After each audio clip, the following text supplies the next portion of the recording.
Performance comes from inside, not outside. Success is not something you pursue. Success is something you develop.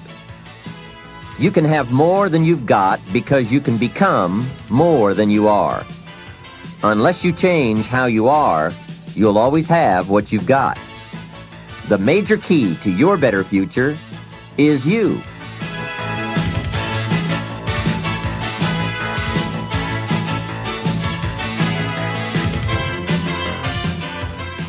The key to a great future is within you, and you'll be able to find it and use it with Success Strategies, 7 Keys to Wealth and Happiness.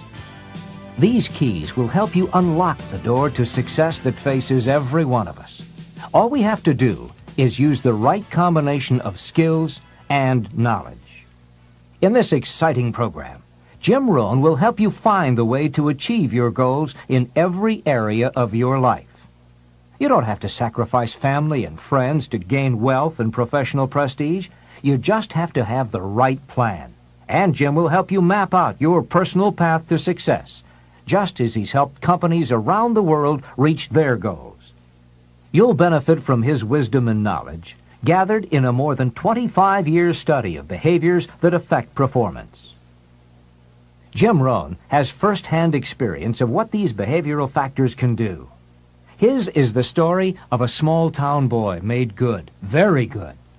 With the help of a wise mentor to whom he'll introduce you, Jim forged his way right to the top. He'll show you how you can do the same by implementing a few key strategies. In this program, you'll hear how to choose a lifetime of achievement instead of settling for one of mediocrity. You'll discover how to develop the critical advantages that lead to major accomplishments, and you'll learn how to get more satisfaction and enjoyment out of every area of your life, whether it's financial, personal, or professional. Jim Rohn's ideas work, as his clients around the world have discovered. He's earned a reputation as a dynamic and effective trainer all over North America, England, Spain, Taiwan, and Australia. In this program, you too will reap the benefits these companies have paid thousands of dollars for, and you'll have a private one-on-one session with Jim Rohn. And now, the Nightingale Conan Corporation is very pleased to present Mr. Jim Rohn.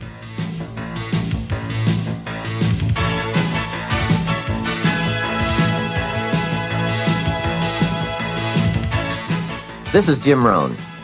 You're going to hear a great number of ideas as you go through the sessions on these 6 cassettes.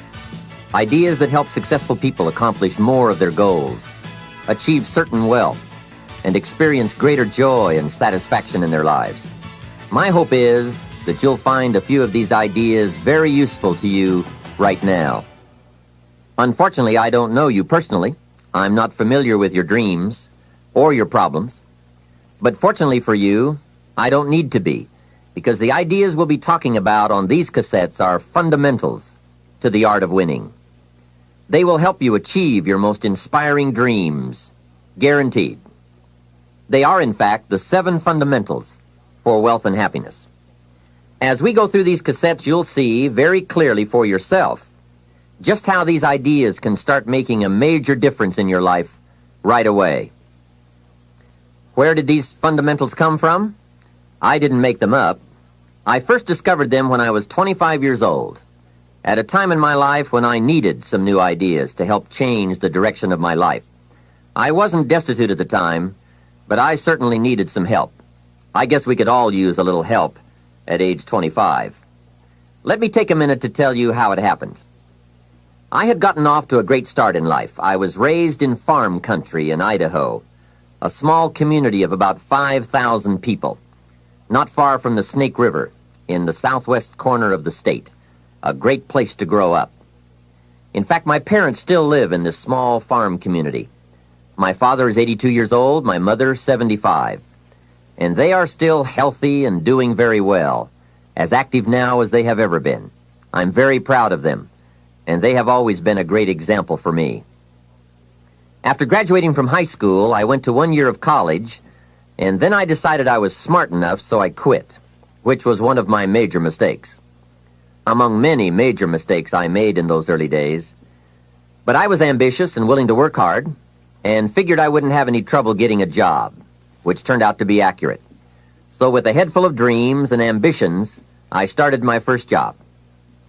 About 3 years later, I got married, made lots of promises, worked hard, and a couple of years later started a family. And at age 25, I started taking a new look at my life. My weekly paycheck amounted to the grand total of $57. I was far behind on my promises, behind on my bills, and discouraged. I was far from making the progress I thought I should have made. I was willing to work hard. That was not my problem. But it was clear that it was going to take more than hard work. And I didn't want to wind up at age 60 broke, needing assistance, like so many people I saw around me, not in the richest country in the world. So what do you do to change the direction of your life? I thought, well, I should go back to school. 1 year of college doesn't look that good on an application. But now with my family starting, going back to school seemed like a tough decision. I didn't have any money to start my own business. Money was one of my problems. I always had far too much month left over at the end of the money, if you've ever been in that position. I remember one time losing $10, and I was physically ill for 2 days over a $10 bill. Some of my friends tried to be cheerful. They said, look, maybe some poor person who needed it found it. But that was not really helpful. I must admit at that time in my life, benevolence had not yet seized me. I was the person who needed to find $10, not lose 10. So that's where I was at that time in my life, behind on my dreams, and constantly wondering what I could possibly do to change my life for the better. Well, at age 25, good fortune came my way. And many times it's difficult to explain good fortune. Why do unique things happen to you when they do? I don't know. Part of that is a mystery to me. However, my good fortune was meeting a man, a very unique and successful man. His name was Mr. Earl Schoaf. When I met him, I said to myself, I would give anything to be like him. I wonder what it would take. Well, to make a long story short, this very special gentleman took a liking to me, and a few months after I met him, he hired me, and I went to work for him. I spent the next 5 years working for him in several of his businesses, and then, unfortunately, he died. But I did get to spend 5 years with this remarkable man, and the best thing he gave me during that 5 years was not a job. The best thing he gave me was the benefit of his philosophy, the fundamentals of living successfully, how to be wealthy, how to be happy. And sure enough, his ideas worked for me. So I will always be grateful for meeting someone who made a difference in how my life worked out. I am sure if Mr. Schoaf were still alive, I would have called him one more time today and thanked him for sharing the ideas and inspiration that changed my life.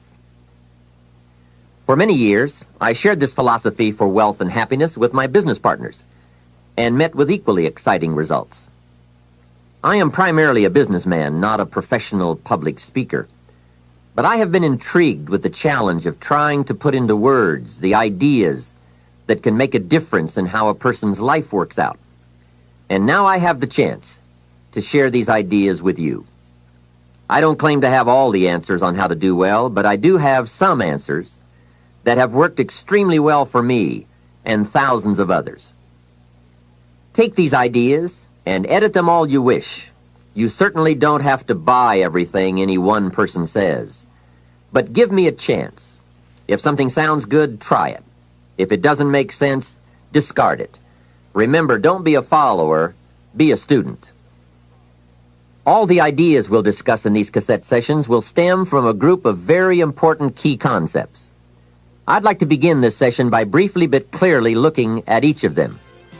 These key words are very important for us to understand if we're to get maximum value from this program and add significantly to our wealth and happiness.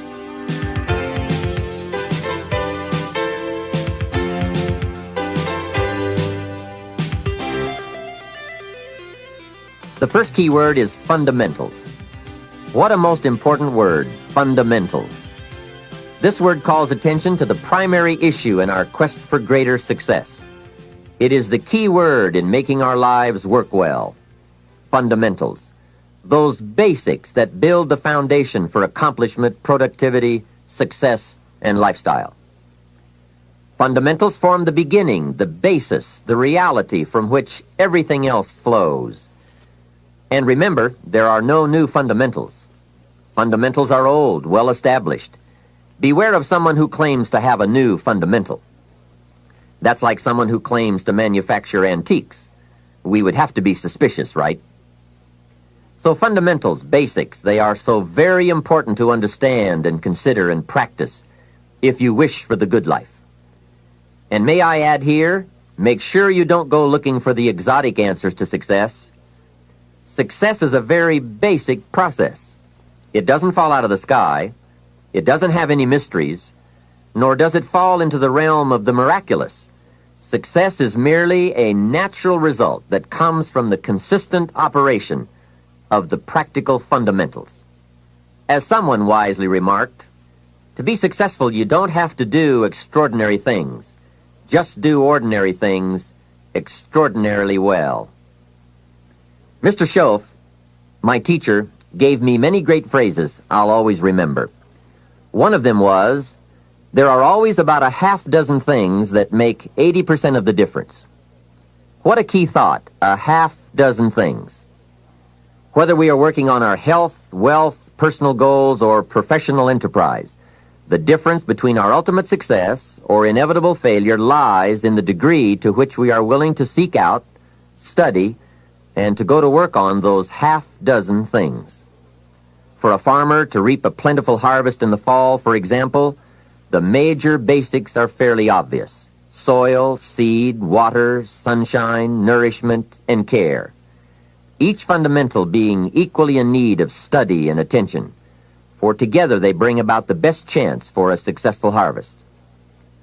A good question to ask before undertaking any project or setting any new objective, then, is what are the most important half dozen things that will make the major difference in how it works out? So whether the enterprise is art or architecture, music or sculpture, mathematics or sports, business or farming, success or lifestyle, it's the fundamentals that count. To understand them and to practice them is to take the first intelligent step toward accomplishing your objectives and living your dreams. The second key word for us to consider is wealth. Wealth is a word that brings about a wide variety of mental images, and that is part of my purpose in these cassettes, to provoke that wide variety of mental images, for that is where the dreams are, that is where the inspiration comes from, and that is where true incentive is born. The mystery and mixture of mental image, the stuff and the staff of life. Its right use, its constant use is the way to a life unique and a life abundant. Now, to one, wealth means having enough financial substance to be able to do whatever you wish to do with your life. To another, it may mean freedom from debt, freedom from the constant claim of obligation. To yet another, it means opportunity. And to many, wealth means $1 million. That's a unique word, millionaire. It rings of success, freedom, power, influence, pleasure, possibility, benevolence, and excitement. Not a bad mental image. Now we could talk of the wealth of experience, the wealth of friends, the wealth of love, the wealth of family, the wealth of culture. Wealth of many kinds. However, in this program, we are more specifically going to talk about wealth in the sense of financial freedom. Wealth that comes from the conversion of effort and enterprise into currency and equity. For each of us, the amount of money required to be wealthy will differ. But the dream for all of us, I'm sure, is the same. Freedom from financial pressure. More freedom of choice, freedom to enjoy, and the opportunity to create and to share. Wealth, the possession of great financial resources that improves the quality of your life and gives you added dignity and expanded lifestyle. So decide for yourself what wealth means to you. Latch on to your own mental image of wealth And let's see if the ideas I'm about to bring to you will make sense, and perhaps provide you with the inspiration to put the plan into high action, so that as the days pass, you will discover a growing sense of freedom and dignity, self-worth, substance, and lifestyle. The next key word is happiness, the universal quest. Happiness is a joy that most often comes as a result of positive activity. Like wealth, it too has a wide variety of meanings and interpretations. Happiness is both the joy of discovery and the joy of knowing. It is a result of an awareness of the full range of life, the color, the sound, the harmony. And it is the joy that comes from designing a life and practicing the fine art of living well. Happiness is being able to explore the offerings of life by perception, response, and enjoyment. Happiness is both receiving and sharing, reaping and bestowing. It is being able to feast on harmony as well as food, on ideas as well as bread. Happiness is the deliberate act to create a wider world of experience and awareness. Happiness is having a handle on disappointment. It is being in control of both emotion and circumstance. Happiness is freedom from the negative children of fear, such as worry, low self-esteem, envy, greed, anger, resentment, and so on. Happiness is an awareness and a grasp of the positive power of life and loving values. It is an order of thought, activity, and lifestyle. Happiness is values in balance. It is contact with people of substance. Happiness is contentment with the tasks of your life. It is thought inspired by, organized with, and rooted in your personal philosophy.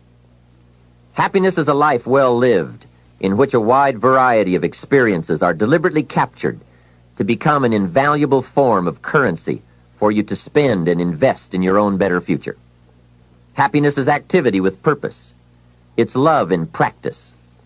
Happiness is both a grasp of the obvious as well as an awe of the mysterious.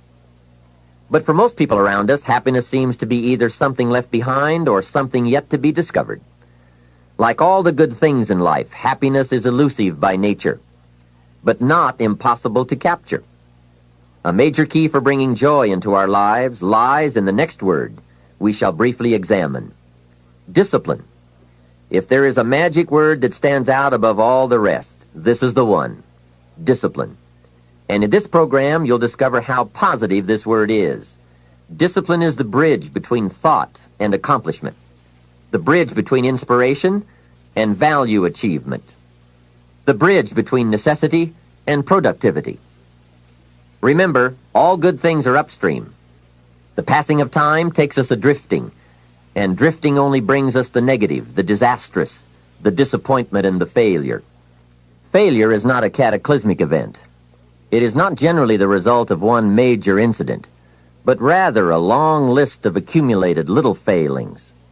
Failing in life is failing to think today, failing to act today, failing to care, to strive, to climb, to learn, to keep trying day by day.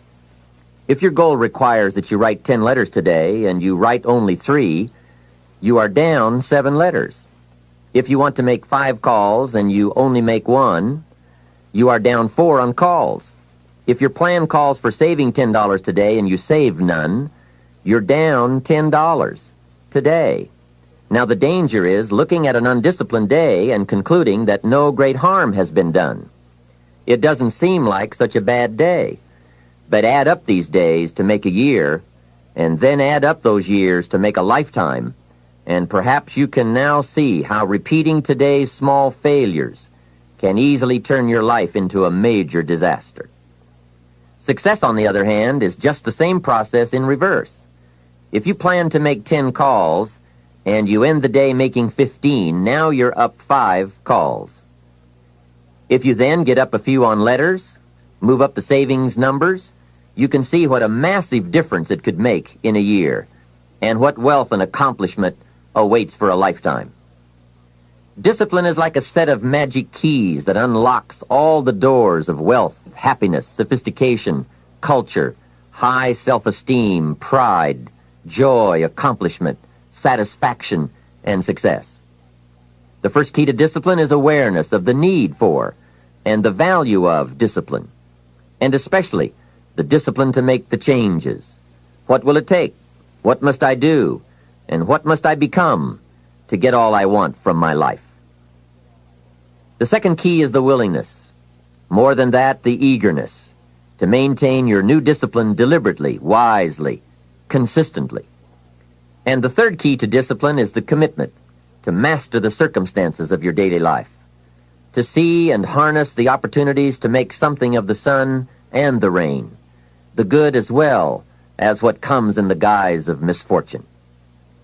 Discipline does many things, but most important of all is what it does for you. It makes you feel better about yourself. Even the smallest discipline can have an incredible effect on your attitude. And the good feeling you get, that surging feeling of self-worth that comes from starting a new discipline, is almost as good as the feeling that comes from the accomplishment of the discipline. Second, a new discipline immediately alters your life direction. You don't change destinations immediately.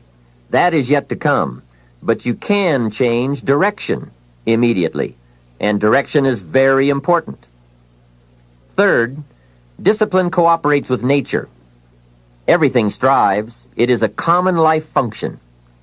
How tall will a tree grow? As tall as it can. Everything strives to become all it can possibly be, and that striving to become is what discipline is all about. Disciplining ourselves to fulfill our natural potential to become all that we can be. And finally, discipline attracts opportunity. Opportunity is always looking for ambition and skill in action. Discipline taps the unlimited power of commitment.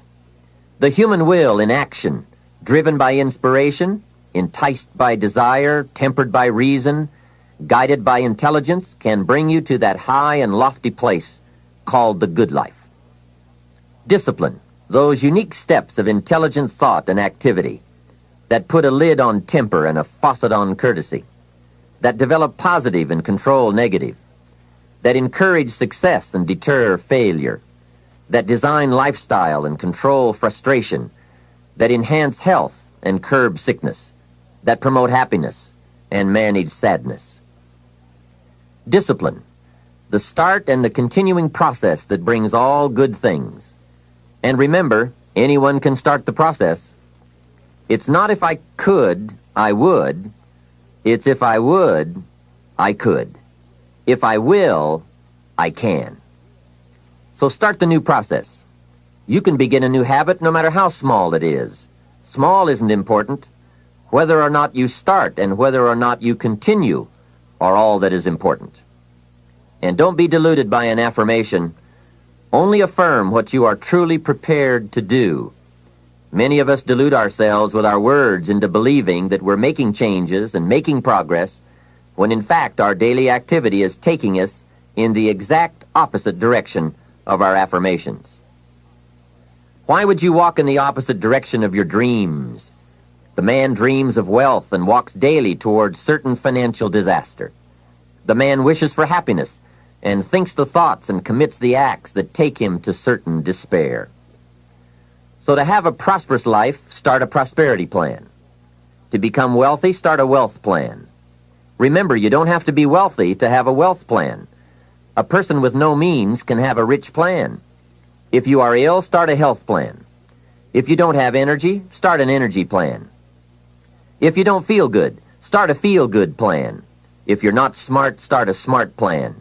If you can't, start a can plan. If you haven't, start a have plan. Anyone can. Even a bad person can start hearing good messages and reading good books. Recognize that the start of the better life, the happy life, the wealthy life, is today. This is exciting. Both the process and the result can begin today. Start the new journey today. If you think of a new idea, today is the day to begin the discipline of putting that idea into action. Set this day up as a long, busy, exciting start for your new life. Get your first book for your new library today. Begin your new practice of setting goals today. Start clearing out a drawer of your new orderly desk Today. Start eating an apple a day on your new health plan. Today. Put some money in your new investment for fortune account. Today. Start reading with intensity for your new wealth of mind plan. Today. Write a postponed letter today. Make a delayed telephone call today. Pick up your camera and take a picture of something to start your new treasury of photographs today. Get some momentum going on your new commitment to the better life. See how many activities you can pile on in this first day. Go all out. Break away from the negative downward pull of gravity. Start the thrusters going. Prove to yourself that waiting is over, hoping is past, and that faith and action have now taken charge. It's a new day, a new beginning for your new life. With discipline, you can't believe the list of positive moves you can make in the first day of your new beginning. What have you got to lose? Only the despair and fear and guilt of the past. Only the dissatisfaction and unhappiness and lack of fulfillment of the past. Only the frustration and low self-esteem of the past.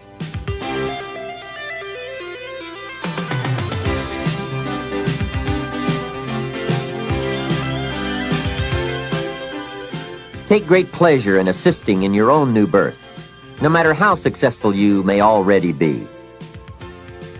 Now I offer you the next challenge. Make this new first day a part of the week of new beginnings.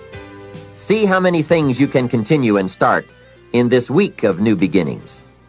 Then make it the first month of the new beginnings. Then the first year of the new beginning.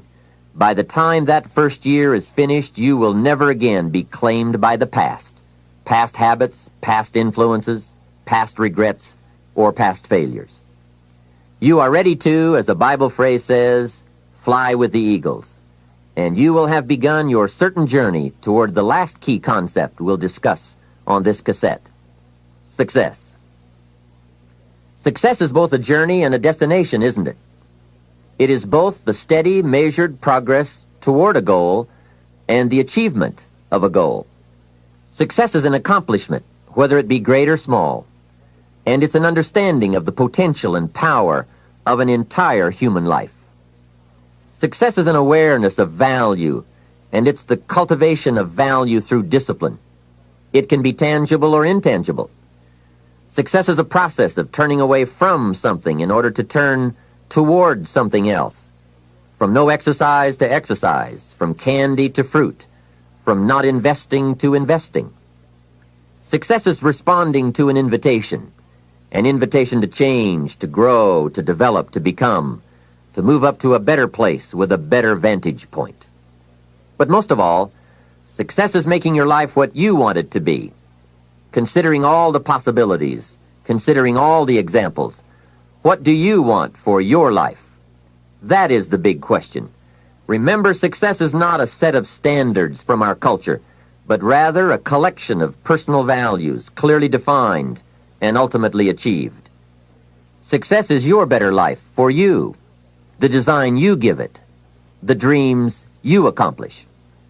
Making your life what you want it to be for you, that is success. All right. With that overview of some of the key concepts we'll explore in this program, let's begin the further development of your success by looking at the art of properly selecting and setting goals. I think you'll hear a couple of thoughts you've never heard before. Of all the things that changed my life for the better most quickly, it was learning how to set goals. And mastering this unique process can have a powerful effect on your life too. One morning at breakfast, shortly after I met Mr. Schoaf, he asked me if he could see my current list of goals. He said, "Let me see your list of goals, and let's go over them and talk about them. Maybe that's the best way I can help you right now." And I said, "I don't have a list." He said, "Well, is it out in the car or at home somewhere?" I said, "No, sir. I don't have a list anywhere." He said, "Well, young man, that's where we better start." Then he added, "If you don't have a list of your goals, I can guess your bank balance within a few $100s. Which he did, and that got my attention. I said, "You mean that if I had a list of goals, that would change my bank balance?" He said, drastically. That day I became a student of how to set goals. And sure enough, when I learned how, my whole life changed.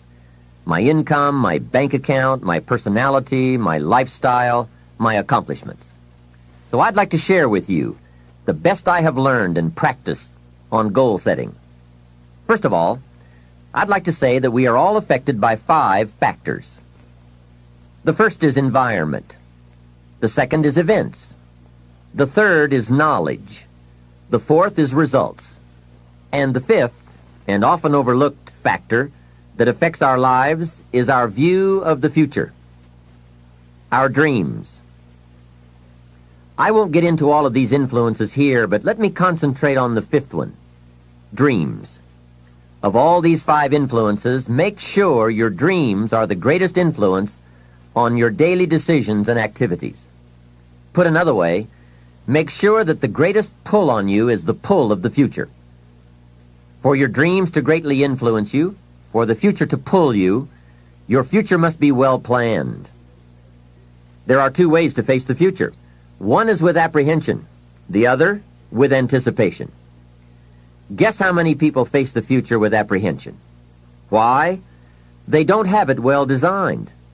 And without really thinking about it, they have probably bought someone else's view of how to live. You will face the future with anticipation when you have planned a future you can get excited about, when you have designed your future results in advance. In this way, the future will capture your imagination. It will exert an enormous influence on you. And to design your future, you must have goals. Well-defined goals are like a magnet. They pull you in their direction, and the better you have defined them, the better you have described them, the harder you work on them, the stronger they pull. And they pull you through all kinds of difficulties, too. Without goals, it is easy to let life deteriorate to the point where you're just making a living. It is not difficult to get trapped by economic necessity and settle for existence rather than substance. We all have a choice. We can either make a living or design a life. Mr. Shove said to me, I don't think your current bank balance is a true indicator of your level of intelligence. I was happy to hear that. He said, I think you have plenty of talent and ability, and that you're much smarter than your bank balance indicates.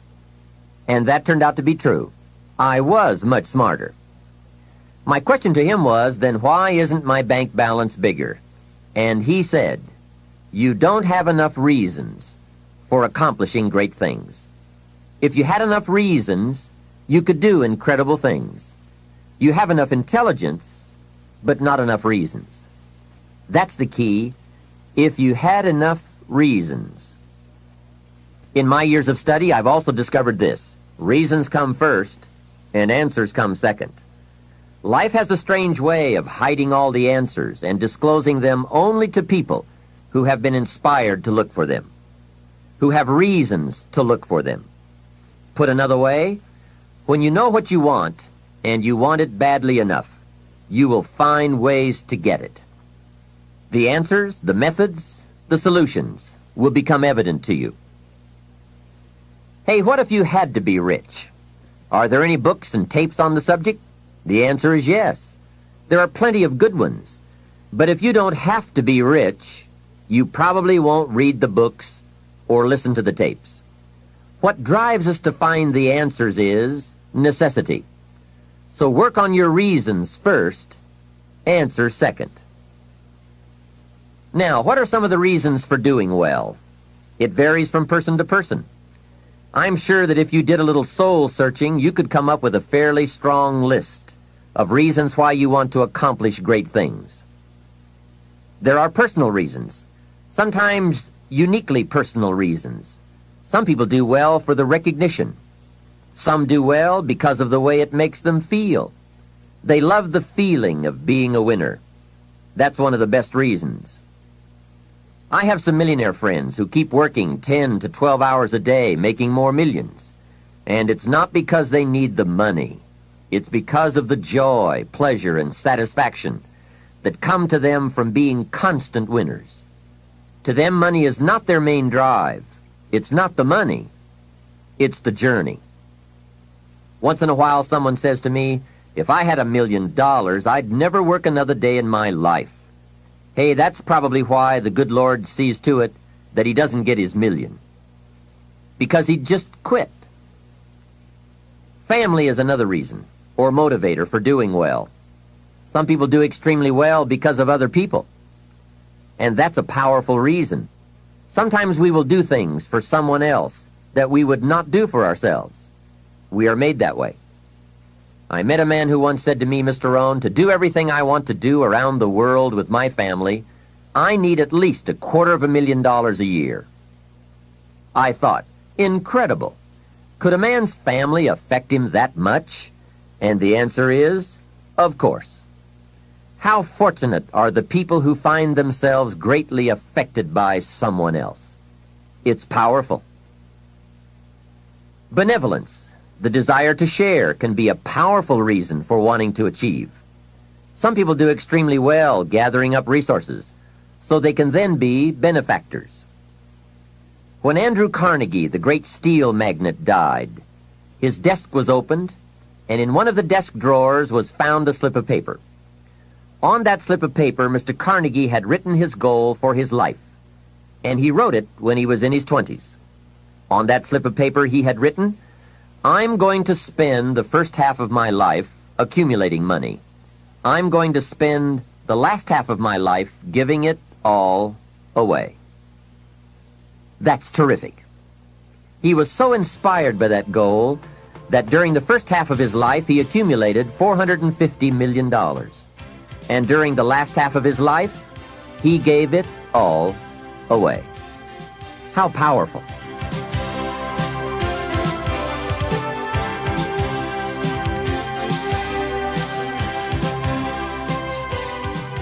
What has you turned on? What has you getting up early, hitting it hard all day and staying up late? What has you inspired? Next question, what's got you turned off? When I found the answers to those two questions, my life exploded into change. I finally found out what negative philosophy of life I had allowed to limit me and had me turned off, and I got that cured. Then I found a long enough list of reasons to turn me on, and once the lights went on for me, at age 25, they have never gone out. I've fallen out of the sky a few times, but I've never lost that drive to do something unique with my life. Now there's another list of reasons for doing well, called nitty-gritty. Those hard little reasons that can really affect your life. Sometimes it doesn't take much of a goal to start you in a brand new life direction. I now carry a few $100s in my money clip. It's only a few $100s, but the story behind why I do it reveals one of those reasons that greatly affected me. Just before I met Mr. Schoaf, I heard a knock at my door one day. When I opened it, there was a little girl selling Girl Scout cookies. And she gave me one of the finest sales presentations I've ever heard. A special deal, several flavors, and only $2. Back when you could get a lot for $2. And with a big smile, she very politely asked me to buy. And I wanted to. Big problem. I didn't have $2. And to this day, I can still clearly remember the pain and the embarrassment.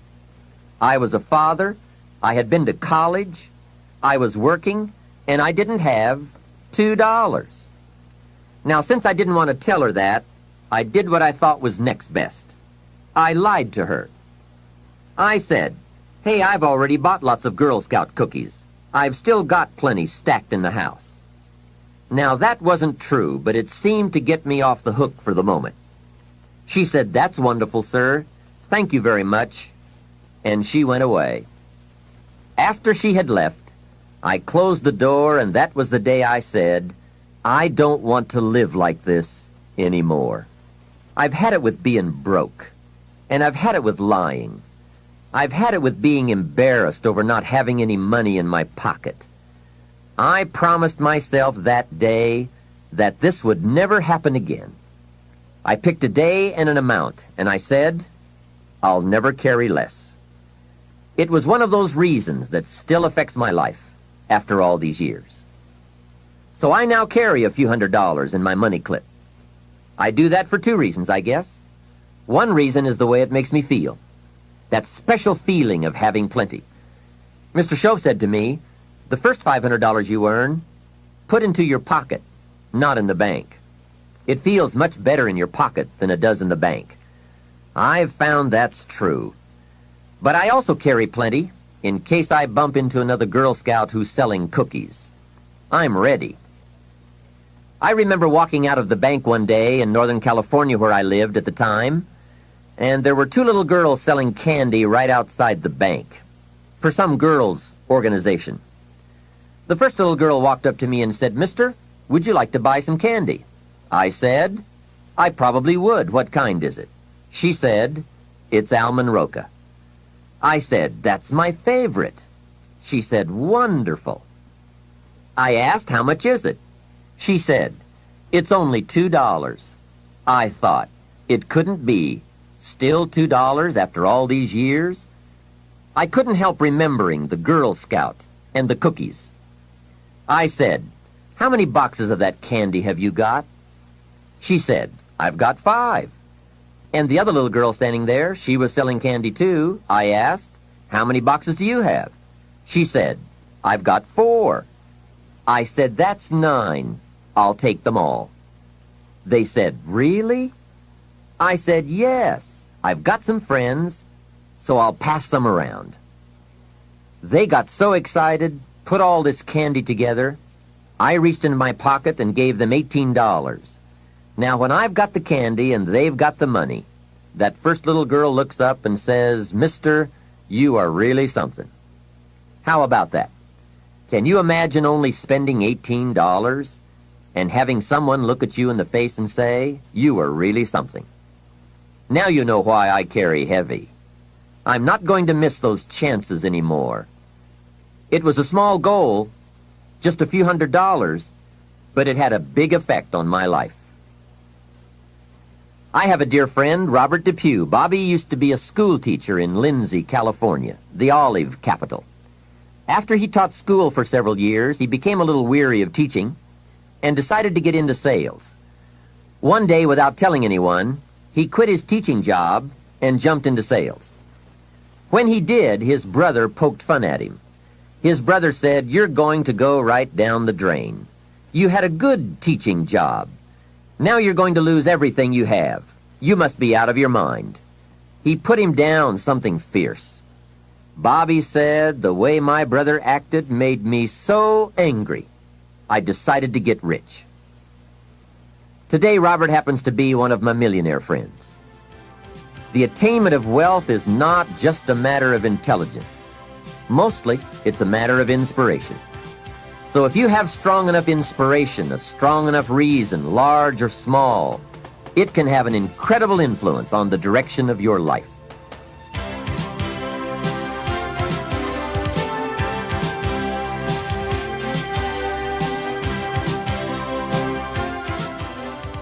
Now, we're going to take some time to actually start designing the next 10 years of your life. We're going to start setting your goals. Goal setting is one of the most important skills to develop if you want to design your future. I'm going to give you enough homework not only to keep you busy for the rest of your life, but also to help you create the kind of life you may have always dreamed about living, but never believed possible. So let's get on with it. The sooner you exert the discipline, the sooner you will be enjoying the results. Once the results start to come, believe me, you won't mind the hard work and discipline it's going to take. Now, get a sheet of paper, and at the top of it, write the words, long-range goals. I'm going to ask you some questions, and I want you to jot down the answers. If you don't have paper and pen handy, follow along with me now anyway, just listening. Then, later, listen again when you can write down your ideas. After I've asked the questions, which is the first part of this exercise, you can stop the tape and work on your answers. All right, let's start this exercise. The basic question you are going to answer is, what do I want within the next 1 to 10 years? I want you to take about 12 to 15 minutes and make a list of at least 50 things you want within the next 1 to 10 years. These are long-range goals. To help you get started with your list, consider these questions. What do I want to do? What do I want to see? What do I want to be? What do I want to have? Where do I want to go? And what would I like to share? Now, with these thought-starter questions in mind, answer the basic question. What do I want within the next 1 to 10 years? See how many things you can write down. At this point, don't take the time to describe in detail everything you want. This is the time for you to let your thoughts pour, to write fast and to abbreviate. For example, if you just write down 380, you'll know what that means. You don't have to describe the color and the interior of the car. You'll do that later in this exercise. I want you now just to abbreviate and write fast. Make the list as long as you possibly can. Try to write down at least 50 items, 50 things you want within the next 1 to 10 years. These are long-range goals. Spend about 12 to 15 minutes on this. After you've completed your list, you're ready for the next part of the exercise. Go through your list, and next to the things you think you can accomplish or acquire a year from now, write a number 1. Next to the things you think it will take 3 years to realize, write a 3. Next to the things it will take 5 years to accomplish, write a 5. And next to the things it will take 10 years to accomplish, write a 10. Go through this list now to the best of your ability and say, that looks like it will take me about a year, or 3 years, or 5 years, or 10 years. Some big goals might be out there 10 years from now. Once you complete this part of the exercise, you might come to the conclusion that you need a lot more 3-year goals and less 1-year goals, for example, or that you need more 10-year goals. You see, while you're working on one goal, you must have something else in the planning stages.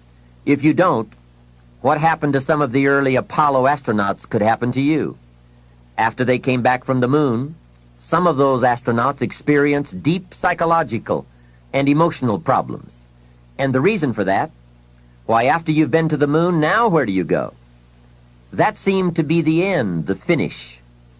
What later astronauts did was to make sure that they had major projects lined up after they returned from the moon trip.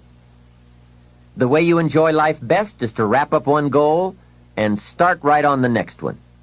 Don't linger too long at the table of success. The only way to enjoy another meal is to get hungry.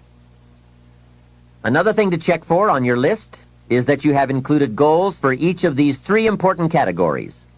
First, make sure you've listed your economic goals, your goals for income, profits, and productivity. Second, make certain your list includes material items you want, tangibles, such as a home, a car, a boat, furniture, or jewelry. Don't attach the wrong importance to things, but they are important. Third, you'll want to include on your list goals for personal development. Write down all your personal development goals.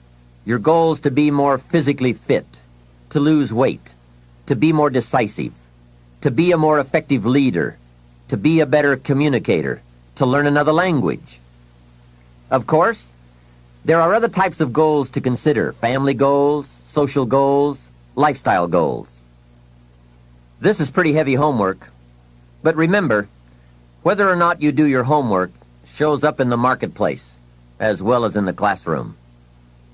After you have determined which of your goals are 1 year, 3 year, 5 year, and 10 year, and after you've made certain your list includes economic goals, things, and personal development goals, I want you to go back to this list again.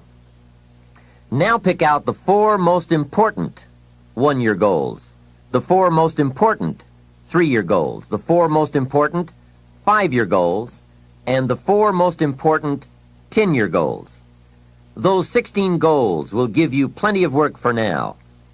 Get out some more paper, and in a brief paragraph, describe each goal. How high, how long, how much, what size, what model, what color, for example. Also describe why it is important to you. This is a process where you either talk yourself into it or talk yourself out of it, which is good. When you're unclear as to why something is important, usually you put only half-hearted effort into it. What you want is a powerful motivator, but the reason why you want it is an even more powerful motivator. It has greater pull. You may find that some of your goals you thought at first glance were important are not important after all. Do some reflecting, refining, and revising. The point is, right now, try to have approximately 4 one-year, 3-year, 5-year, and 10-year goals that you truly believe in, that inspire you, that you've sold yourself on. When these goals and the reasons you want to obtain them are each clearly described in a brief paragraph, transfer this information to a journal or some type of notebook that you can carry with you easily and refer to often. It's essential to set aside some time every week to review all of your goals, to rearrange them, redo them, restructure them, to add goals, or to tear up the whole list and start over. Goal setting is not something you do just once. It's a continual process. Also, you must constantly check your progress toward your goals. You don't want to fall too far behind on, or worse, lose sight of, your important goals. Now, just as important as your long-range goals are your short-range goals. Your goals for tomorrow, next week, next month, 6 months from now. These are goals you can accomplish within the next year, the immediate future. We call these goals confidence builders. When you work hard, burn the midnight oil, and accomplish these little things, it builds your confidence to go for your long-range goals. Write down in your notebook or journal all the little things you would like to have or accomplish in the next year. How you set up this list is up to you. You might want to break it down by week or by month. Set it up in whatever way works well for you. Part of the fun of having a list is being able to check off something as obtained or completed. Every week, try to check off at least one thing on your list of short-term goals. And when you are able to check off something major, something on your list of long-range goals, celebrate. Make winning joyful. Congratulate yourself. It is very important to celebrate progress. We grow from 2 experiences. One is the joy of winning, and the other is the pain of losing. Here's what that also means. Make losing painful. Put it on yourself. If you set something up, fooled around, didn't pull it off, put it on yourself. And get around people who will help in this area. Hey, don't join an easy crowd. Go where the expectations are high, where the pressure to perform is high. It's how we grow. I'm certain that part of the reason why people let goal setting slide is because it is a lot of work. As I said, you'll be constantly revising your lists of short-range and long-range goals, rearranging them, refining them, redesigning them, establishing different priorities, adding new goals, perhaps deleting others. It's interesting that so many people work hard on their jobs, but they don't work hard on their futures. They let that slide. Some people live such mediocre lives that at the end of the day, they don't know whether they're winning or losing. They just go through life with their fingers crossed. I know most people don't make definite plans, but don't let that be you. The guy says, well, you work where I work, but the time you get home, it's late. You've got to have a bite to eat, watch a little TV, and get to bed. You can't sit up half of the night and plan. And this is the guy who's behind on his car note. He's a good worker, hard worker, sincere. But I've discovered that you can be sincere and work hard all your life and wind up broke and embarrassed. You've got to be better than a good worker. You've got to be a good planner, a good goal setter. You've heard the old saying, the people who fail to plan are planning to fail. It's true. So work on your plans. Put yourself in the top few percent who put this power to work for themselves. Writing your goals down also shows you are serious. And to do better, you must get serious. You don't have to be grim, but you do have to be serious. Hey, everybody hopes things will get better, but remember, the future does not get better by hope. It gets better by plan. And hope unaided by clear plans can finally become an illness. There's a Bible phrase that says, hope long delayed makes the heart sick. It's a sickness. I used to have the illness known as passive hope. It's bad. And there's one that is even worse, and that is called happy hope. That is really bad. The man is 50, and he's broke, and he's still smiling. That's bad. So get serious. Make plans. Put them on paper. My suggestion from experience. There's a phrase from the Bible that goes, without dreams and vision, we perish. How true. Humans have this unique ability to aspire, to dream, to go for something, to become something. Without that, life is not life. We must have dreams and never give up on our dreams. I'd like to share with you some further observations I've made on goal setting. Understand that your goals, whatever they are affecting you all day long. Your goals affect your handshake, your attitude, how you feel. Your goals affect how you look, how you dress, how you walk, how you talk, all day, every day. Your personality, conversation, activity, it's all affected by your goals. I asked a man one time, what are your goals for this month? And he said, if I could just scrape up enough money to pay these lousy bills. That was his goal. Hey, I'm not saying it isn't a goal. It is, but it's such a poor goal. It certainly isn't inspiring.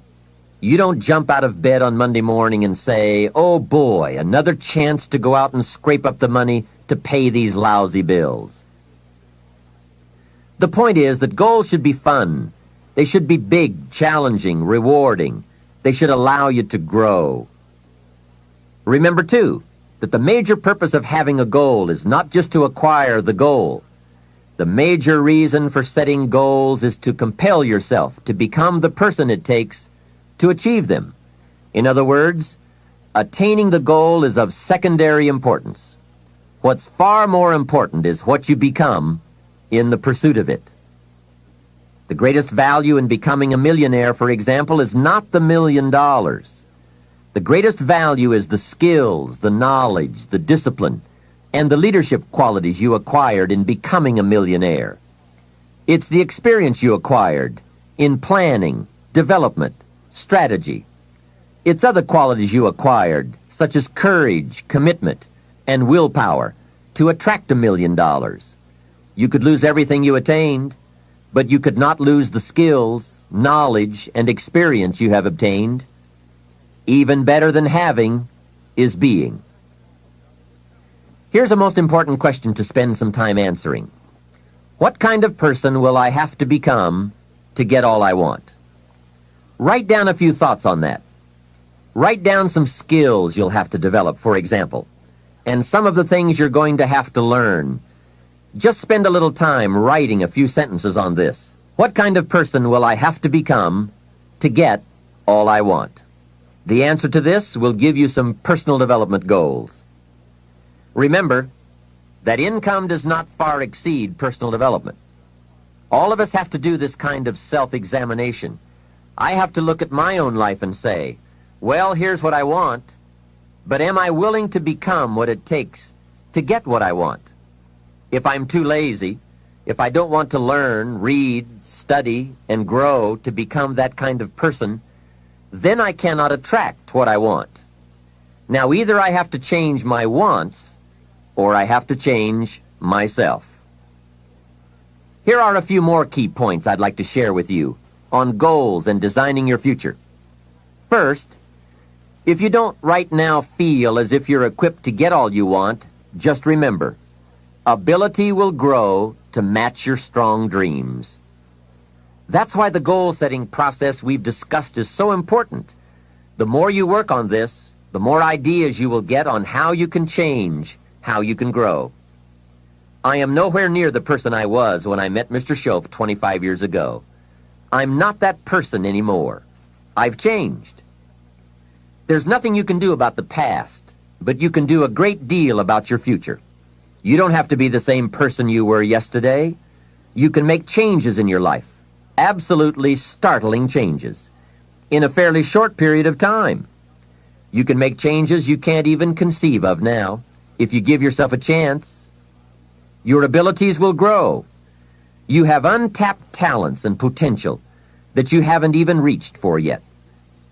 And as time goes on, you'll be able to reach deeper and deeper. The first thing you'll know, you'll be able to do things you never thought you could do. You'll be able to handle things you never thought you could handle. You'll have ideas that you've never had before. All of this is sparked by the goal-setting process. When you know what you want, and you want it badly enough, the answers will come to you. I can't tell you why it works. All I know is, it works. Give yourself a chance to become all you can become and to accomplish all you can accomplish. Let me give you a Bible philosophy that teaches how to get whatever you want. Here's what it says. Ask. That's it. Ask. Of all the important skills to learn in life, be sure to include the skill of asking. What does ask mean? Ask means, what do you want? And the complete formula is staggering. It says ask, and you will receive. Hey, we ought to look into that. The man says, yes, but you work where I work. By the time you struggle home, it's late. You've got to get a bite to eat, watch a little TV, and get to bed. You can't sit up half the night and ask. And this guy is behind on his bills. He's a good worker, hard worker, sincere, but you've got to do better than work hard and be sincere all of your life. You'll wind up broke and embarrassed. You've got to be better than a good worker. You've got to be a good asker. Let me give you some key points on this asking and receiving, setting goals, asking of life. Here's part of the philosophy that helped me to change. First, asking starts the receiving process. Asking is like pushing a button, and all this machinery starts working, mental and emotional machinery. I don't even know how it works, but I do know it works. There are a lot of things you don't need to know how they work. Just work them. Some people are always studying the roots. Others are picking the fruit. It all depends on what end of it you want in on. So asking is the beginning of receiving. Second, receiving is not the problem. You don't have to work on receiving. It's automatic. So if receiving is not the problem, what is the problem? It's failing to ask.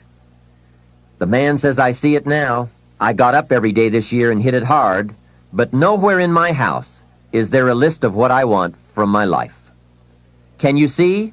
Good worker, poor asker. Third, receiving is like the ocean. There's plenty, especially in this country. It's like an ocean here. Here, success is not in short supply. It isn't rationed so that when you step up to the window, it's all gone. No. Well, if that's true, what is the problem? Well, the problem is some people go to the ocean with a teaspoon. Have you got the picture? A teaspoon.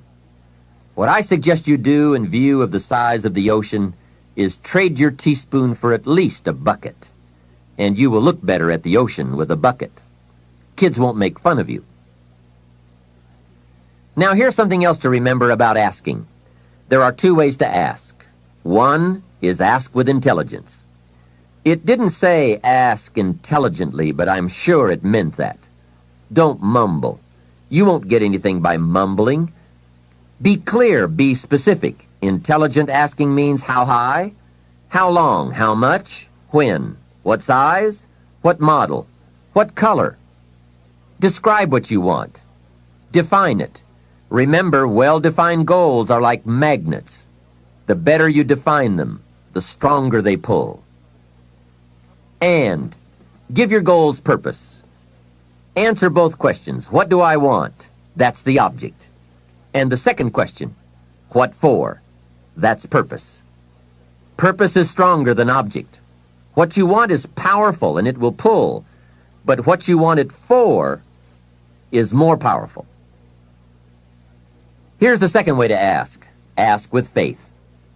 Faith is the childish part. It means believe you can get what you want like a child, not an adult. Many adults are too skeptical. They've lost that wonderful childlike faith and trust. Don't let that happen to you. Believe in, have faith in yourself and your goals. And get excited like a child. Childlike enthusiasm. Nothing can beat it. Kids think they can do anything. How exciting. They hate to go to bed at night and can't wait to get up in the morning. Develop that kind of enthusiasm toward your life and your goals. And be curious like a child. Kids can ask 1,000 questions. Just when you think they're finished, they come up with 1,000 more. They'll drive you to the brink. But it's really a virtue. Have plenty of curiosity. Ask questions. That's how you learn. Another fringe benefit of setting goals is what it does for your ability to manage your time effectively. This is no small thing. We'll look at time management in detail in a later session, but now, while we're talking about goals, I'd like to share a few ways your use of time are affected by or influence the achievement of your goals. Have you ever thought that without some very clear written goals, you never even need to consider managing your time? Time essentials come from objectives well defined. Time can't be critical if objectives aren't defined. Now you might be one of those uniquely fortunate individuals who can keep all their objectives and purposes clearly defined in their minds and operate from that. But I wouldn't take the chance. Write your goals down and set careful priorities. Sometimes priorities are determined by the season. For a farmer in springtime, the season dictates his most important activities. During the spring, a farmer must work around the clock, burn the midnight oil, and keep the equipment running because he has only this small window of time for the planting of his crops. One of the difficulties of living in an industrialized society is the losing of the sense of seasons, when to pour it on, when to ease back, when to take advantage. It's easy to keep going from 9 to 5, year in and year out, and lose a natural sense of priorities and appropriate time. Don't let one year just blend into the next. Keep an eye on your own seasons, lest you lose track of values and substance. Part of setting priorities is learning to separate major activities from minor activities. This is a whole skill in itself, but once you have learned it, it will pay dividends you won't believe. So learn to put everything on your mental scales to be carefully weighed before you spend time or money. And here's a good question to constantly ask. Is this a major or a minor? By asking that question, you will reduce the amazingly natural tendency to spend major time on minor things. In sales training, we are taught that major time is the time spent in the presence of the prospect, while minor time is the time spent on the way to the prospect. If you're not careful, you will spend more time on the way to than in the presence of. So in sales we teach, don't go across town till you've gone across the street. Wouldn't it be wise to make an evaluation if you're in sales and ask, how much time am I spending in the presence of, and how much time on the way to? Majors and minors. What a great discipline to exercise. It also reads, don't spend minor time on major things. It's easy to get values mixed up. The man spends 3 hours watching television and only 30 minutes playing with his kids. Something is probably out of line there, right? It also reads, don't spend major money on minor things. If you spend more on candy than on audio cassettes like this, or books, that would be foolish, right? Here is a great goal-achieving tip. Don't mistake movement for achievement. It's possible to be busy all day, come home exhausted, and only then realize that very little of your day consisted of productive activities in the pursuit of your goals. Don't get faked out by being busy. The man says, "I've been going hard all day. I've really put in the hours and the effort." But here's the major question. Doing what? It isn't going hard all day that counts. It's the doing what, the value that counts. Another essential is concentration. This is one of those difficult things, especially in a society where there are so many voices asking for our attention. The television voices, the radio voices, your family voices, the friends' voices, social voices, business voices, advertising, commercials. Isn't it amazing? You can turn off the television and the commercials keep running. How do you turn them off in your mind? That is the challenge to be mastered. The best use of time comes from putting plenty of value in it, and concentration means you take that challenge seriously.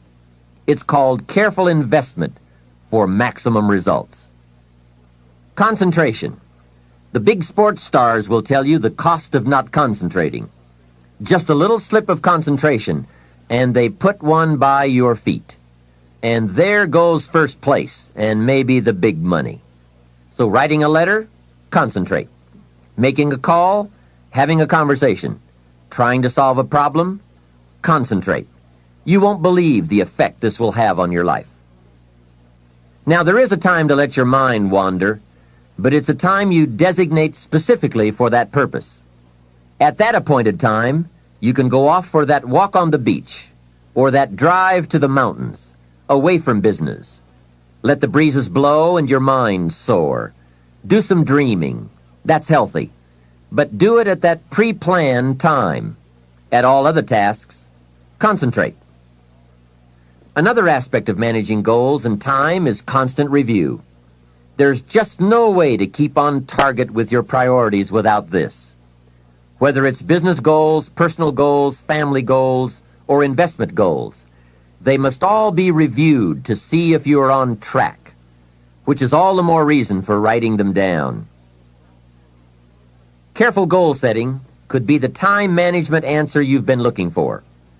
Goals well defined and well described and well thought out make us look carefully at the time we have and how to get the most from it to make all of our dreams come true. The answers to do better come from the necessity to do better. You will undoubtedly be amazed at the ideas you can come up with for the use of your time when goals and purpose have you stimulated to the maximum. Now there is a last main point to consider. You won't get everything you want. What a statement to make after studying how to get whatever you want. But you won't get everything you want, and the reason is, it's not that kind of planet. Sometimes it's going to hail on your crop and rain on your parade. I'm sure you are very well aware of this. But in my opinion, if you work the system I've just shared with you, you will get more than plenty. More often than not, you will get what you want. Those are good odds. There's no telling what you can do when you get inspired by results in advance. There's no telling what you can accomplish when you have goals and you believe in them. Just try this system for 90 days. Just try it. It may work even better for you than it has for me. I wish that for you. The fundamental process of knowing what information you need and gathering it is one of the keys to living the good life. Some of the best advice Mr. Schoaf gave me in those early years was why and how to study. That's a key word for life change, study. If you wish to be successful, study success. If you wish to be happy, study happiness. Happiness is not an accident. It is first a study and then a practice. If you wish to be wealthy, study wealth. Would you like to guess how many people make wealth a study? Right, very few. Surely, since wealth and happiness and success are all values to cultivate, you would naturally assume that most people would make a careful study of them.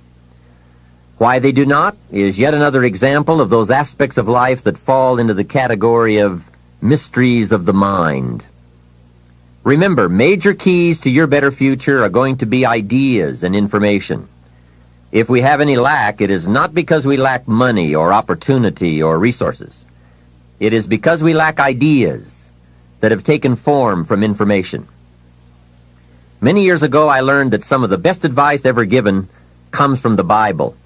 There's a phrase in that amazing book that says, "If you search, you will find." So that is the way to discover ideas and life-changing information. Search. In order to find, you must search. You must go to the seminars and to the training classes.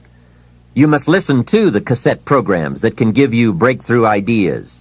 You must go and engage in conversations with people of substance. You must go looking, go searching. Rarely does a good idea interrupt you. And as you make a diligent search, you will find just the ideas you need. Now, here is the next key word in the process of seeking information that can change your life, and that word is capture. When you find a good idea, capture it. Don't trust your memory. Capture everything. Write it down. Record it. This is one of the reasons why we have put this program on cassette tapes, to capture the ideas. As a serious student of wealth and happiness, I would encourage you to make use of a journal as a gathering place for all the ideas that come your way. I consider personal journals to be one of the 3 treasures a wise person will leave behind. Here are those 3 treasures. One is your photographs. Take a lot of pictures. Being able to capture the event in a fraction of a second is a phenomenon of the 20th century. And how easy it is to take phenomena for granted. I've gone to Taiwan to lecture 3 times in the last 3 years. On my last trip, there were about 1,000 people in attendance for a weekend seminar. Now, if there were 1,000 people in the room, guess how many cameras were also in the room? Right, 1,000. Everyone brings a camera to capture all the events and the people, new friends, new experiences. I spend a big part of my time having my picture taken with everyone. Have you ever looked at the pictures a couple of generations back? Unfortunately, there are only a handful. But wouldn't it be great if there were hundreds of pictures to tell the whole story? So make sure you leave behind your whole story in your treasure of pictures. The next treasure to leave behind is your library. All the books you have chosen. Books well read, well underlined, with notes and observations and reflections you have written in the margins. The books that have helped shape your philosophy and the values of your life. That is a treasure, your library. And your listening library, too. All these terrific cassettes. They are a treasure. The third treasure to leave behind is perhaps the most important. And that is your journals, containing all the ideas you have captured in your lifetime. Business ideas, social ideas, culture ideas, investment ideas, lifestyle ideas. Can you imagine the value these journals would have? They will certainly be more valuable to leave behind to your children than your couch. So, get serious about your search for information and ideas, and about leaving that information behind for future generations. Here is the next key word for expanding your life for the better. That word is review. Go back over all your life experiences. Learn a skill called reflection, pondering life's events with the intent of learning. That is so important.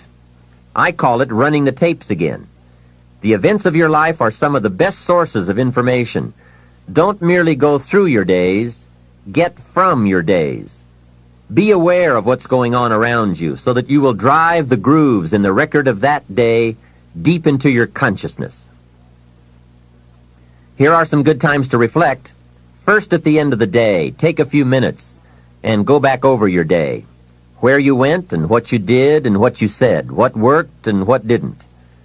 What do you want to do again? What do you want to correct? The colors, the sights, the sounds, the conversations, the experiences. You see, experience can become commodity, currency, coin, an incredible source of value, but only if you take time to reflect on the experience and turn it into something of value. As we mentioned in our first fundamental, it's not what happens that makes the difference in how your life works out, but rather what you do about what happens. And part of doing something about what happens is this process of reflection, studying an event in order to glean valuable information from it. Another time to reflect is at the end of the week. Take a few hours. Take a half a day at the end of the month. Take a weekend at the end of the year. Reason? To make the past more valuable. Sophisticated people have learned how to gather up the past and invest it in the future. When my father was about to celebrate his 76th birthday, I said to him, "Father, can you imagine what it's going to be like to gather up the last 75 years and invest them in your 76th? That's how life can become productive and exciting. Not just living one more year, but gathering up the years and investing them in the next one."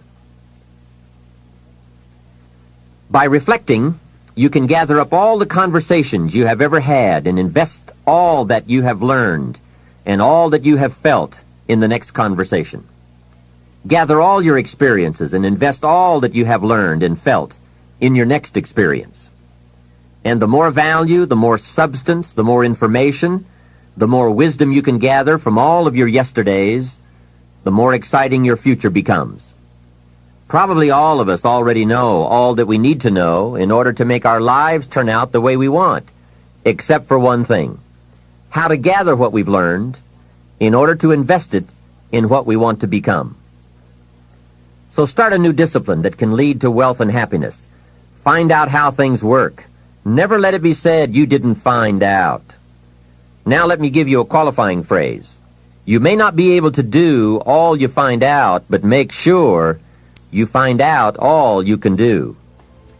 You don't want to wind up at the end of your life and find out that you lived only 1/10 of it, and the other 9/10 went down the drain. Not for lack of opportunity, but for lack of information.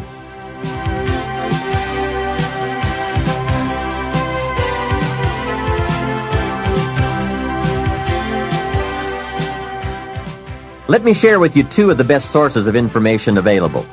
First, as we have mentioned, learn from your own experiences. Become a good student of your own life. It's the information you are most familiar with and feel the strongest about. So make your own life one of your most important studies. And in studying your own life, be sure to study the negative as well as the positive, your failures as well as your successes. Our so-called failures serve us well when they teach us valuable information. They're frequently better teachers than our successes. One of the ways we learn how to do something right is simply by doing it wrong. Doing it wrong is a great school for learning.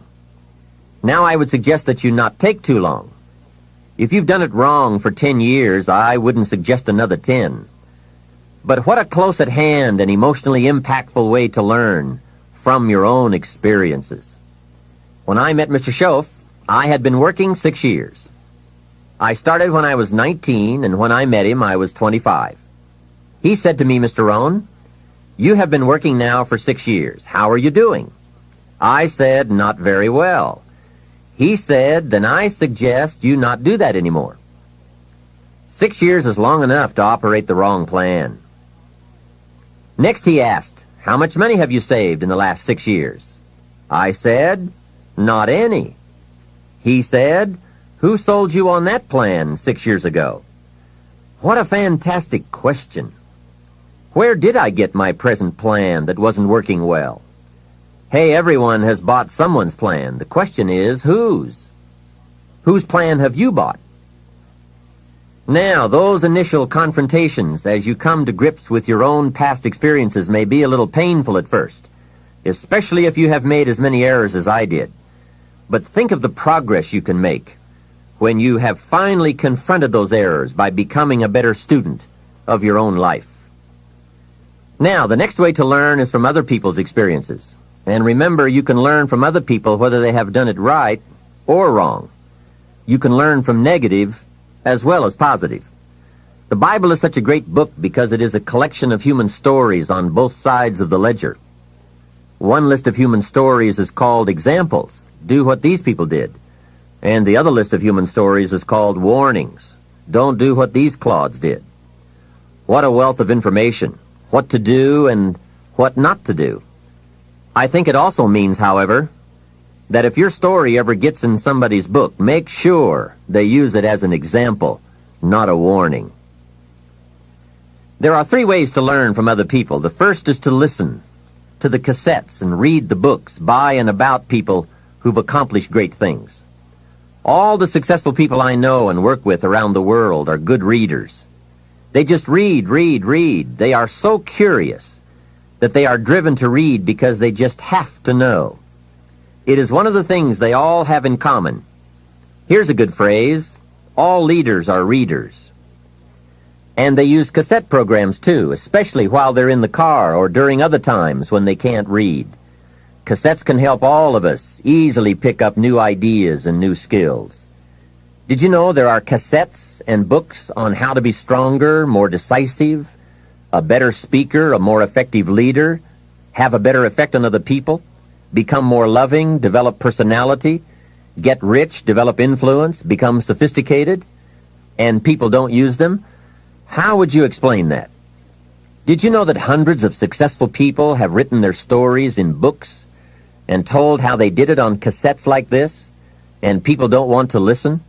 How would you explain that? The guy's busy, I guess. He says, well, yeah, if you worked where I work, by the time you struggle home, it's late. You've got to have a bite to eat, watch a little TV, and get to bed. You can't stay up half the night and read. And this is the guy that's behind on his bills. He's a good worker, hard worker, sincere. But remember, you can be sincere and work hard all your life and wind up broke, confused, and embarrassed. You've got to be better than a good worker. You've got to be a good reader, a good listener. At least he could hear a good cassette on the way home, right? Now, you don't have to read or listen to educational cassettes half the night. Although if you're broke, it's a good place to start. But here is all I ask, just 30 minutes a day. That's all. Stretch it to an hour if you can, but at least 30 minutes. Half rich isn't bad. 30 minutes. Hear or read something challenging, something instructional, at least 30 minutes a day. And here's the next key. Every day. Don't miss. Miss a meal, but not your 30 minutes. Hey, you can get along without some meals, but you can't get along without some ideas, examples, and inspiration. There's a Bible phrase that says, humans cannot live on bread alone, or food alone.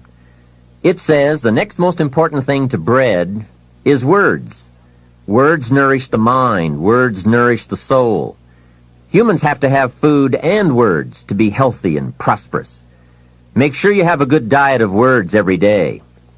I told my staff one day, some people read so little they have rickets of the mind. And also remember to properly feed the mind, you must have good balance. Don't just read or listen to the easy stuff. You can't live on mental candy. Here is a thought. Why not call good books and cassettes tapping the treasure of ideas? That's it. Tapping the treasure of ideas, like you're doing with this program. And if somebody's got a good excuse for not tapping the treasure of ideas for at least 30 minutes every day, or spending the money and getting the books and cassettes, I'd like to hear it. Some excuses you wouldn't believe.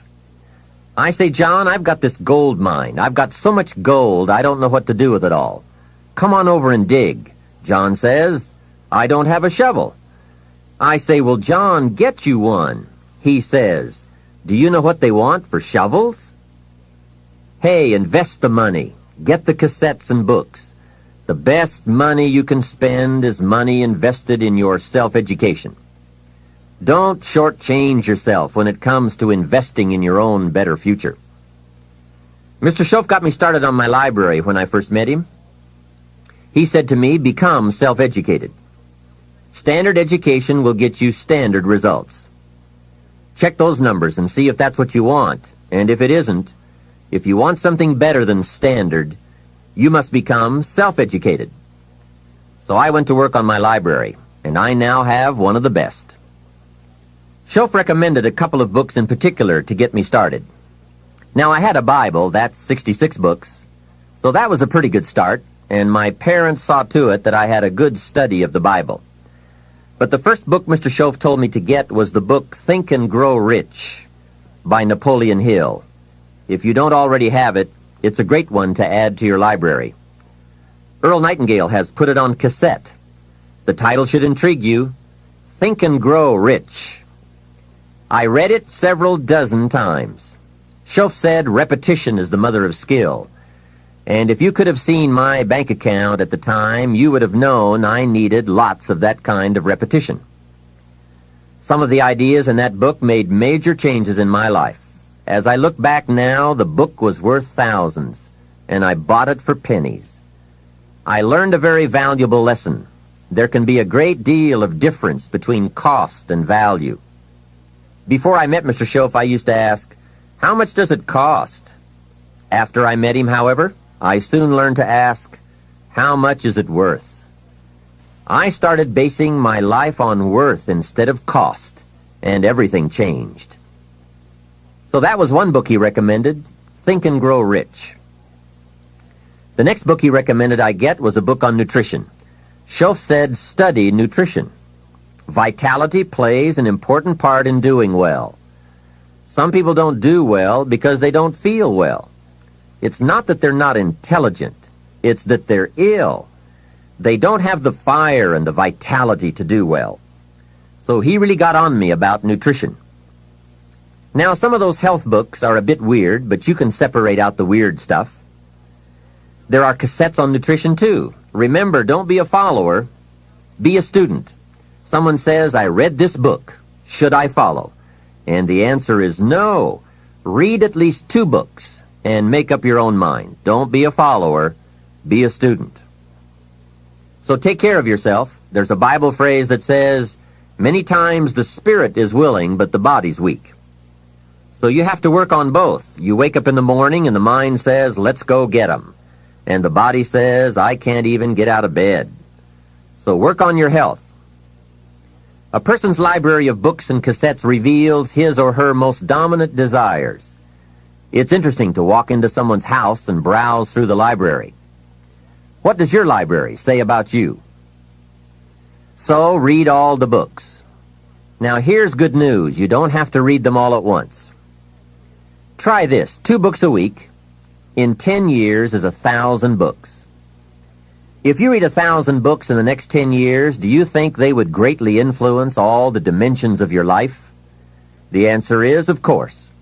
Well, here's what's exciting. It's only 2 books a week. However, I would suggest if you haven't read 2 books a week for the last 10 years, you are about 1,000 books behind. Can you imagine the incredible disadvantage it will be 10 years from now to stride into the marketplace 1,000 books behind? For some confrontations, you won't be a match.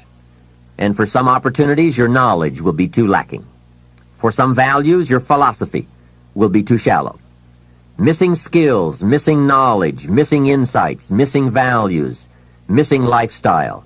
It could happen if you don't read the books. Remember, the book you don't read won't help. You can't read too many books, but you can read too few. Now, the next way to learn from others is to listen. Become a great listener. Get around successful people and listen. Listen to what they say, and listen to how they say it. There is something to be said for style as well as content. And never has listening to successful people been easier or less costly than it is today. With cassettes like the one you're listening to now, you can own cassette programs by and about the most successful people in any field. And you can listen to their ideas while you do something else. While driving your car, exercising, getting dressed in the morning, anytime. Listen over and over again until their ideas become your ideas, their inspiration, your inspiration. A lot of the books you're anxious to read, such as Think and Grow Rich, have been condensed and narrated on cassette. Your cassette library of great authors and ideas can be the investment with the greatest return of all. Great cassettes will do more than teach you great ideas. They'll also remind you of the important things you already know but sometimes forget. They'll lift your spirit. They'll keep your mind on what's important, on your goal and how you can achieve it. And what a modest investment for the seeds of fortune. Ideas well written, well spoken, well received, well learned, and well invested can be your driving life force for wealth and happiness. Here's another way to succeed by listening. Choose a really successful person and take him or her out to dinner and listen. Ask questions and listen. If a man is poor, he can really help himself by taking a rich person out to dinner and listening. Spend $50, $60, $80, or $100. Go for the full 9 courses. Start with the hors d'oeuvres. Ask questions. The salad takes 15 minutes. Keep the conversation going. The biggest steak in town takes 45 minutes. Keep it rolling. Ask more questions. Pour on the dessert. Stretch the meal about 2 hours. See, if you get someone successful to eat and talk for 2 hours, he or she may drop ideas in your lap that could change your life. Multiply your income by 2, by 3, by 5. But you're right. Poor people don't usually take rich people out to dinner. That's the problem. The man says if he's rich, let him buy his own dinner. I'm not coming up with any money. And besides, if you worked where I work, by the time you struggle home, it's late. You've got to have a bite to eat, watch a little TV, and get to bed.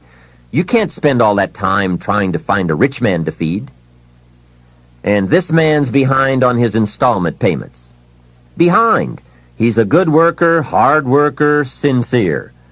But remember, you can work hard and be sincere all your life and wind up broke and unhappy. You've got to be better than a good worker. You've got to be a good listener. The third way to learn from others is to observe. Watch what successful people do. Here's why. Success leaves clues. Watch how the man shakes hands. People who do well do certain things over and over and over. And if you're clever, you can pick them up. Don't miss anything that could help you change your life for the better. Be a careful observer.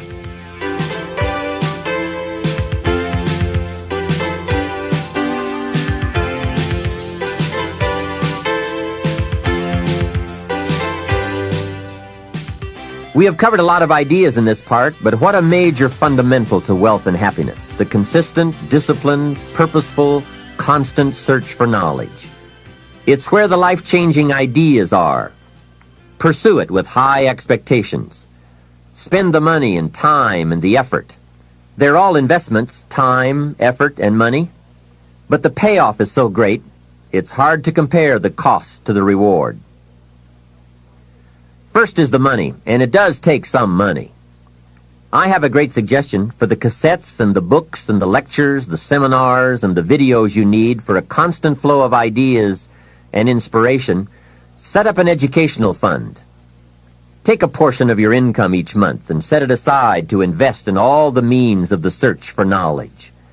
Remember, the best money spent is the money spent to cultivate the genius of your own mind and spirit. Make sure you don't spend more for accommodation than you do for education. The money, small price. The promise, unlimited potential. Next is the time. That is a valuable expenditure. I understand that. To ask people for their money, that's one thing, but to ask them for their time, that's a major request. But I don't know any shortcuts to this. It takes time, precious time. The time you spend is that much less time you have to spend. You can get more money, but you can't get more time. However, life has a unique way of rewarding high investment with high return. This major investment you're making now, listening, could be that small fine-tuning you need for major accomplishment. And last, the investment in effort. There is a great deal of difference in casual listening and serious listening. Listening to know, listening to learn, listening that opens up the whole mental and spiritual process is truly an investment in effort. Bringing heavy attention to bear, that takes effort. A mental rifle shot to strike the idea target. That takes a great deal of concentrated effort. However, this effort, high-gear mental machinery, is the effort investment that opens the floodgates where ideas can work their magic for you in the marketplace. So, I do not hesitate to ask you to spend in deliberate, consistent fashion the money and the time and the effort. It's an investment that turns on the lights, opens the windows, sharpens the focus, and starts turning wishes into pride and product, wealth, and happiness. Of all the assignments Mr. Schoaf gave me in those early days when we were working together, personal development was probably my most challenging. Some things he taught me I caught on to right away, and some things took longer than I want to admit. This one I've been working on all these years, and I'm certainly not finished. I guess it is a lifetime project, seeing what you can become. Personal development is truly the key to the good life. You see, what you become is far more important than what you get. The most important question to ask on the job is not, what am I getting? The most important question is, what am I becoming? However, it is also true that what you become directly influences what you get. Most of what we have attracted by the person we have become. So here's the great challenge of life. You can have more than you've got because you can become more than you are. That is the great focus of attention for life change. Now, on the other side of the coin it reads, unless you change how you are, you'll always have what you've got. I've discovered that income does not usually exceed personal development. Sometimes income takes a lucky jump, but unless you keep growing out where it is, it will usually come back where you are.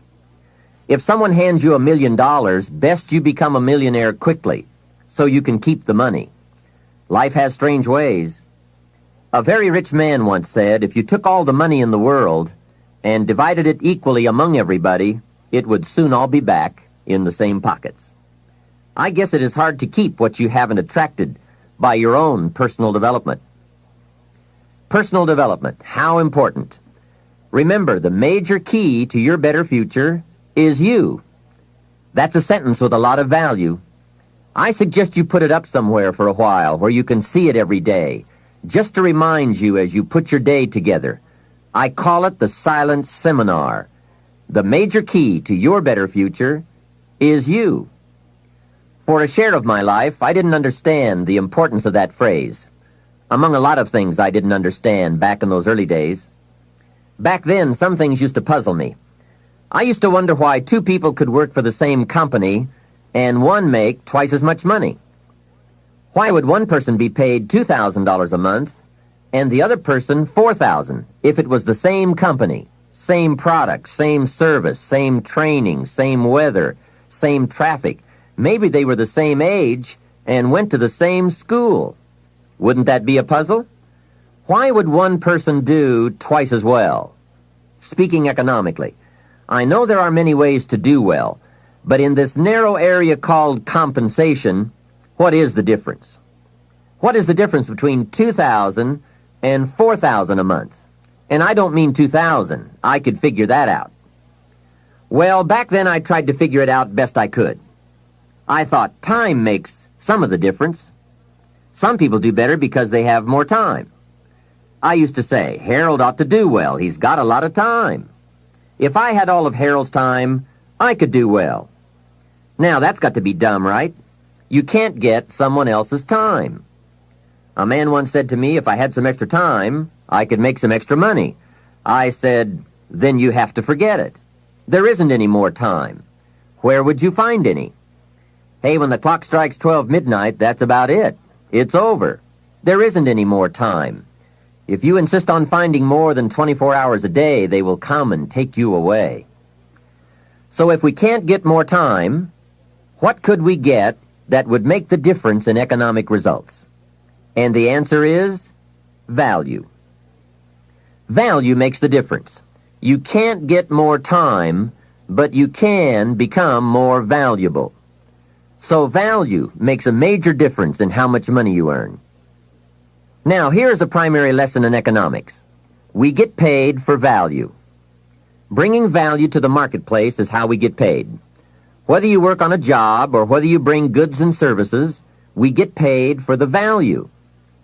Now, I know it takes time to bring value to the marketplace, but you don't get paid for the time. You get paid for the value. Mistakenly, the man says, I'm getting $20 an hour. And the correction is, no, not for the hour. If that was true, you could just stay home and have them send you your money. No, you don't get paid for an hour. You get paid for the value you put in an hour. An hour is simply a convenient way to measure the value. So one of the important questions to ask is it possible to become twice as valuable and make twice as much money in the same time? Could you become 3 times as valuable and make 3 times as much money in the same time?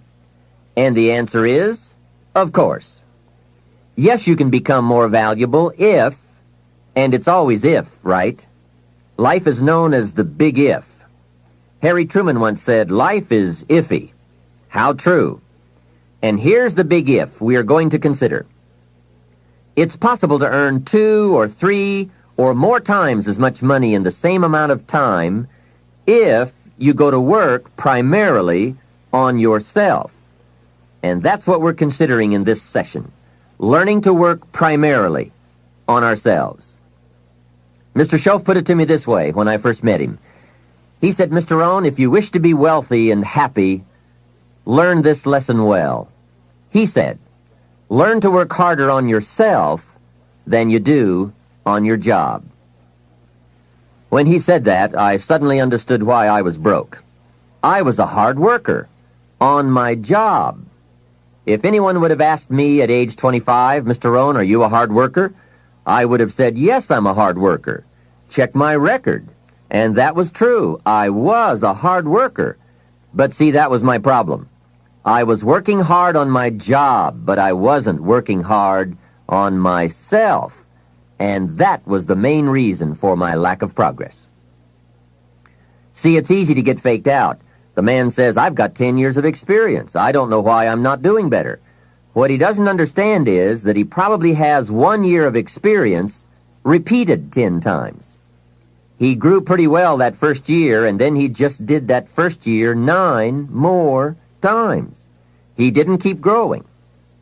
Some people look for more money, but they look for it in the wrong direction. The man says, I need more money. I'm going to go to work on my boss. Hey, I found out bosses are notorious. They don't play fast and loose with the company till. I've never seen a boss get excited and triple somebody's wages. They don't behave in such an irrational manner. So that's not it. Some people say, I'll strike for more. Well, the problem with that is, once you start, you'll always have to strike. And I'll tell you what you get by demand. Little bitty pieces. Barely enough. And now inflation beats that approach, right? Inflation will usually equal or exceed a small wage increase, especially after taxes. Forget the little increases that just let you get by.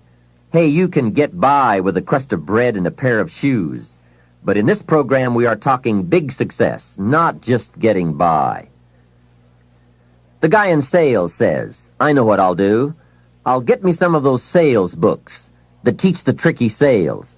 I'll put it on my prospects, dazzle them with my sales footwork, grab their money before they know what's happened. Well, you can try that, but my experience shows you wind up at the bottom of the economic ladder, not the top.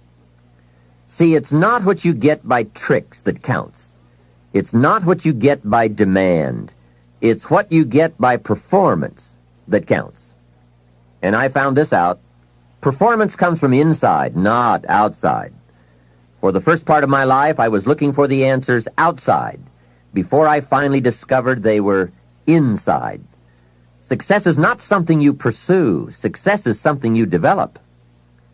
People are often asking me, how do you develop an above-average income? And the answer is, become an above-average person. Develop an above-average handshake. Some people want to be successful, and they don't even work on their handshake. As easy as that would be to get started on. They let it slide. They don't understand. Develop an above-average smile. Develop an above-average intelligence. Develop an above-average interest in other people.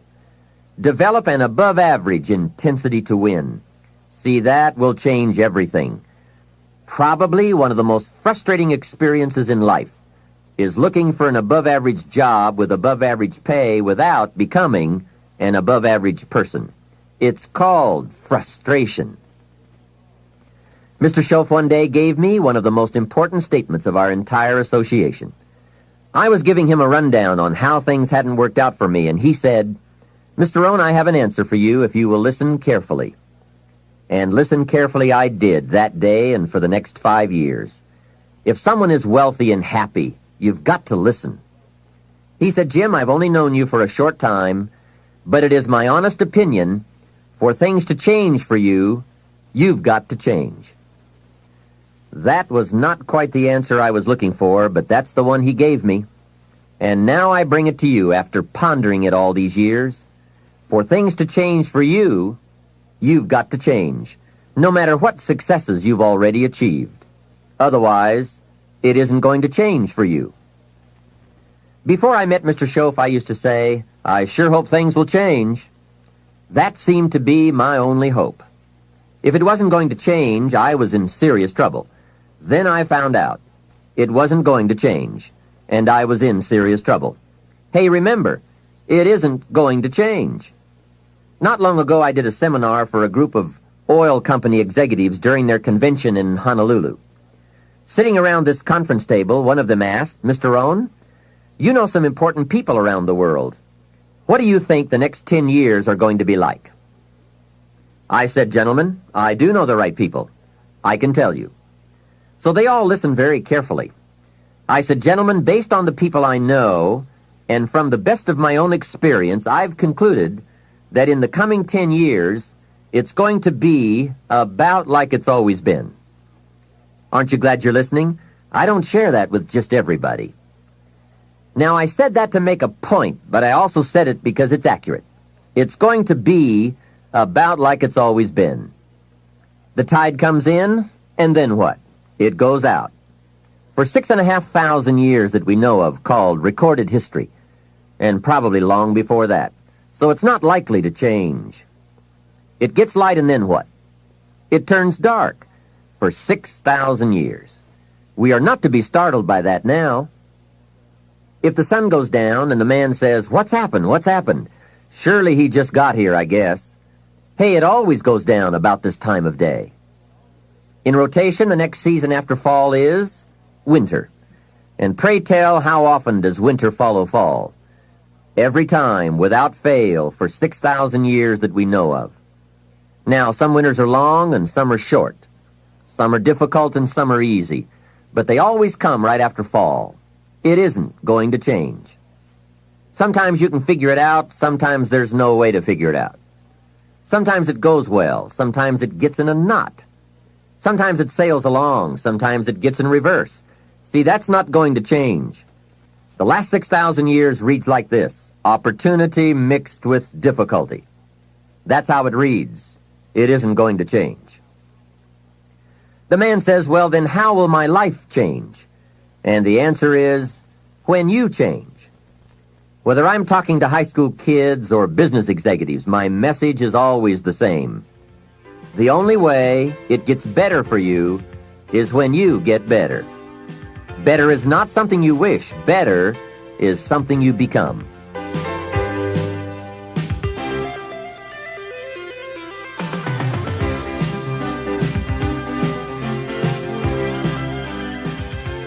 Let me take some time now and give you what I think are the 4 major lessons in life to learn. 4 major lessons. It is so important to study the majors. Have you ever noticed that some people don't do well because they major in minor things? Whatever you do, check at the end of the week, the end of the year, and make sure you're not spending major time on minor things. Otherwise, you will wind up with a below-average life. Now, before I get to the 4 major lessons, here are 2 phrases to consider. First, life and business are like the changing seasons. That's one of the best ways to illustrate life. It's like the seasons that change. Frank Sinatra sings, "Life is like the seasons." Here's the second phrase. You cannot change the seasons, but you can change yourself. Now, with those two key phrases in mind, here are the 4 major lessons in life to learn. The first is, learn how to handle the winters. They come right after fall, with regularity. Some are long, some are short. Some are difficult, some are easy. But they always come right after fall. Remember, it isn't going to change. Now, there are all kinds of winters, right? The winter when you can't figure it out. The winter when it all goes smash. Wintertime, we call it the winters of your life. One writer called it the winter of discontent. The winter when it turns upside down, when it all goes wrong. There are economic winters, social winters, personal winters, when your heart is smashed into 1,000 pieces. Wintertime, disappointments. Disappointment is common to us all. So learn how to handle the winters. You must learn how to handle the nights. They come right after days. You must learn how to handle difficulty. It always comes after opportunity. You must learn to handle recessions. They come right after expansions. It isn't going to change. So the big question is, what do you do about the winters? Well, you can't get rid of January simply by tearing it off the calendar. But here's what you can do. You can get stronger, you can get wiser, and you can get better. Make a note of that trio of words, stronger, wiser, better. See, the winters won't change, but you can. Before I understood this, when it was winter, I used to wish it was summer. I didn't understand. When it was difficult, I used to wish it was easy. I didn't know. Then Mr. Schoaf gave me the answer from a part of his very unique philosophy when he said, "Don't wish it was easier. Wish you were better." Here's the second major lesson in life to learn. Learn how to take advantage of the spring. Spring is called opportunity, and uniquely enough, spring follows winter. And pray tell how often? Is it reliable? Can you count on it? Well, 6,000 years that we know of, that's pretty reliable. And what a great place for spring right after winter. If you were going to put it somewhere, that would be the place to put it. God is a genius. Hey, days follow nights. Isn't that terrific? Opportunity follows difficulty. Expansion follows recession. And all with regularity. You can count on it. However, make a special note of the 2 words, take advantage. That is what we must learn to do, take advantage. Just because spring comes is no sign you're going to look good in the fall. You must do something with it. In fact, everyone has to get good at one of 2 things, planting in the spring or begging in the fall. So take advantage of the day, take advantage of the opportunity, and read every book you can get your hands on to learn how to take advantage of the spring. And one more thought, get busy quickly on your springs, your opportunities. There are just a handful of springs that have been handed to each of us. Life is brief even at the longest. The Beatles wrote, "Life is so short." And for John Lennon on the streets of New York, it was extra short. But it is short.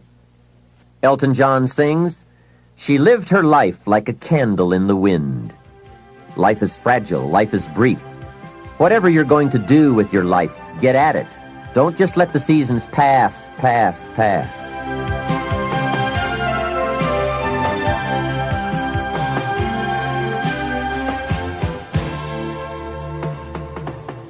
The third major lesson in life to learn is, learn how to nourish and protect your crops all summer. Sure enough, as soon as you've planted, the busy bugs and the noxious weeds are out to take it. And here is the next bit of truth. They will take it, unless you prevent it. And that is the third major lesson to learn, major skill to develop, preventing the intruder from taking the good. Here are 2 key phrases to consider under the third major lesson. Number 1, all good will be attacked. That's the first phrase. On this planet, all good will be attacked. And don't press me for a why. I was not in on some of the early decisions, so I don't know why. All I know is, it's true. Let reality be your best beginning. Every garden will be invaded. Not to think so is naive. Here's the second phrase. All values must be defended. Social values, political values, friendship values, marriage values, family values, business values. Every garden must be tended all summer. If you don't develop this skill, you will never wind up with anything of value. Last is the fourth major lesson in life to learn. Learn how to reap in the fall without complaint. That's number 4. Take full responsibility for what happens to you. It is one of the highest forms of human maturity, accepting full responsibility. It's the day you know you have passed from childhood to adulthood, accepting full responsibility. And learn how to reap in the fall without apology. Without apology if you have done well, and without complaint if you have not. That's the best of human maturity. I'm not saying it's easy. I'm saying it's the best. Now, I used to have some problems in this area, way back in those early days. I used to have this list of reasons why I wasn't doing well. To explain, right? Otherwise, you're going to look bad. I used to have this funny list called Reasons for Not Looking Good. I really did. I used to blame the government. You can believe that or not. It was at the top of my list. I had a lecture second to none. The government. I blamed taxes. Look what you've got left after they take everything out. Taxes, that was on my list. I blamed prices. That's easy, right? You walk into a supermarket with $20 and come out with this little half bag of groceries. That was on my list. I blamed the weather. I blamed the traffic. I blamed my car. I blamed the manufacturers. I blamed my negative relatives. They were always putting me down. I blamed my cynical neighbors. They were just selfish, looking out for themselves. Wouldn't loan me any money. I blamed the community. I blamed the economy. Hey, that's a pretty good list for not doing well, isn't it? I thought it was a good list.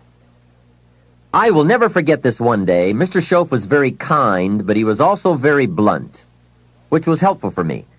If he hadn't been blunt, I would have missed some things.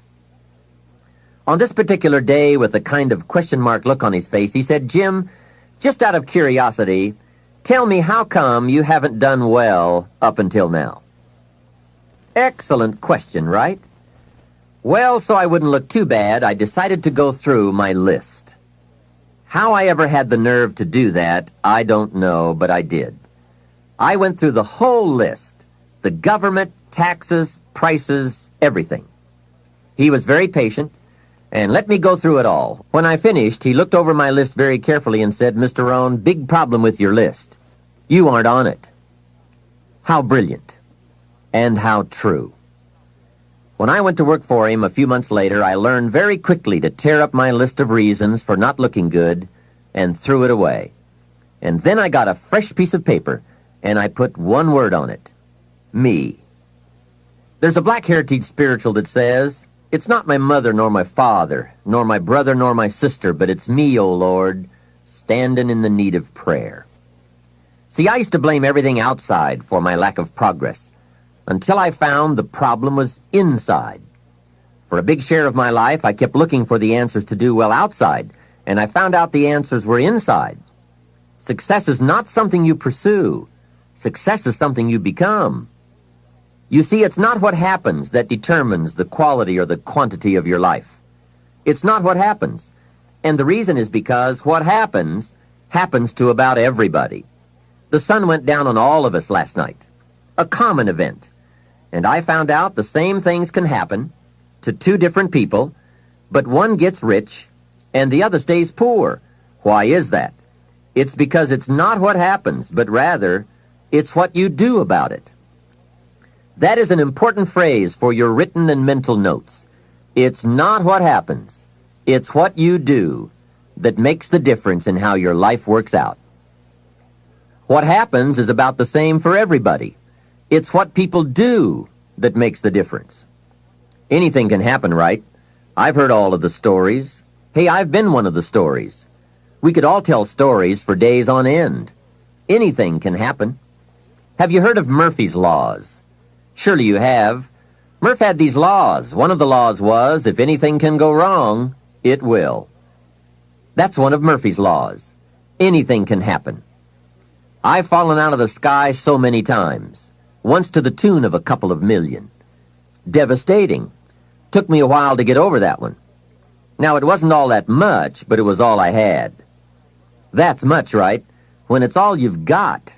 If you've got 3 and 2 go and you've got 1 left, you aren't looking that bad, but when it all goes. I'm sure you've had that kind of experience. Of course, a long time ago, when you ran out of money and got to 0, you were all through. Heck, now you can whistle right on by 0, right?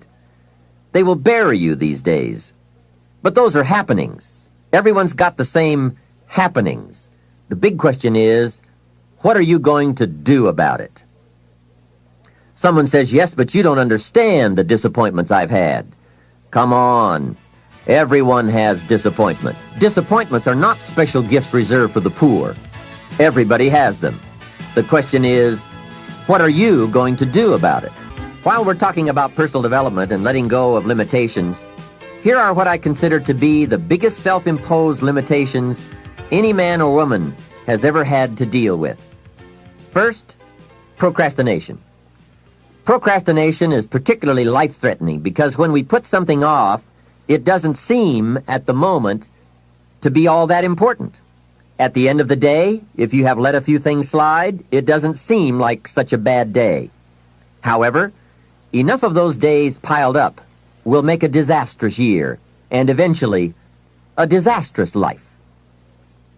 Our inability to come to grips with a natural tendency to procrastinate will surely send us drifting in the wrong direction. Before you reach the final session of this program, you'll have left procrastination behind, if you're still troubled by it. You'll have discovered that it's simply too costly to put up with any longer. Besides, you'll be too excited about where you're going to postpone the activities taking you there. Self-imposed limitation number 2. Blame. All of us have blamed others for our troubles from time to time. In fact, the tendency to blame someone or something goes back a long way. When there were only 2 people on earth, it wasn't long before they started blaming. The man said, "It was the woman. She got me into this." And the woman blamed the serpent. Blame seems to be one of those negative tendencies that just comes naturally. The ego striving to defend itself.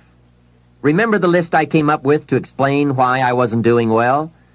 One of the items that was high on my list was prices. I told Mr. Schoaf that my problem was everything costs too much. However, he soon set me straight on that by saying, "Mr. Rohn, that is not the problem. Let me tell you the real problem. You can't afford it. It's not it. If you keep dealing in it's, you will always be broke, unhappy, and disillusioned because you will never have enough. Don't deal in it's. Deal in you." When I finally learned to change my thinking from it to me, I changed my whole life. What a life-changing experience to finally meet someone who doesn't hesitate to put it on you or on your tendency to indulge in blame or procrastination. That is indeed a banner day when you meet someone who has learned how to skillfully and carefully attack the same problem that has kept you from doing very well, or kept you beneath your potential, or kept you off balance as to your own self-worth. It is so easy to mistake appearances for reality, to confuse the symptom with the real cause. Along with blame comes the third negative tendency we want to eliminate: excuses. Guess how many excuses we have? 1 million. And in the course of a lifetime, we will probably use them all, unless somebody finally comes along and blows all those excuses apart to make us come face to face with the real reasons for our current dilemma. Until that time, we will probably use another 1 million excuses to prevent ourselves from having $1 million. Here's one of the major questions I'll pose to you during this program. What are you going to do, starting today, that will make a difference in how your life works out? Good question, right? What are you going to do? See, if you don't do something starting today that will make a difference, guess what? It's going to be the same. And you can guess what the next 5 years are going to be like. Just look at the last 5. The next 5 years will be like the last 5 unless you, Major Key, make all the changes. Now here's another key question.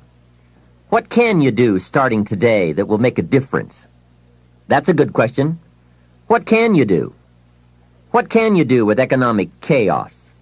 What can you do with massive disappointment when it's all gone wrong? What can you do when it won't work, when you've run out of money, when you don't feel well, and it's all gone sour? What can you do? Well, let me give you the broad answer first. Here's what you can do. You can do the most remarkable things, no matter what happens. Hey, people can do incredible things, unbelievable things. A man can do the most amazing things with the most impossible circumstances. A woman can do the most remarkable things with the most disastrous circumstances. Hey, I found out kids can do remarkable things. That is, if they have remarkable things to do. I also found out if they don't have remarkable things to do, there's no telling what they'll do. Now, here's why humans can do remarkable things. It's because they are remarkable. They are not dogs, animals, fish, birds, amoebas. Humans are different than any other creation. When a dog starts with weeds, he winds up with weeds, and the reason is because he's a dog. But that's not true with human beings. Human beings can turn weeds into gardens. That's one of the major differences, being a human versus being a dog. Humans can turn nothing into something, pennies into fortune, disaster into success. And the reason they can do such remarkable things is because they are remarkable. So why not reach down inside of you and come up with some more of those remarkable human gifts? They're there waiting to be discovered and employed. And with those gifts, change anything for you that you wish to change. And I challenge you to do that because you can change. If you don't like how it is for you, change it. If it isn't enough, change it. If it doesn't suit you, change it. If it doesn't please you, change it. And I challenge you to do all that because you can change. See, you don't ever have to be the same after today, only by choice. If you don't like your present address, change it. You're not a tree. Now for the process of change, just a philosophical pronouncement won't do. It takes more than that. And it takes more than enthusiasm. I know we are hearing a lot about enthusiasm these days. We're still hearing the old cliche of the 30s, to be enthusiastic, you must act enthusiastic. But see, that won't help. I'm sorry.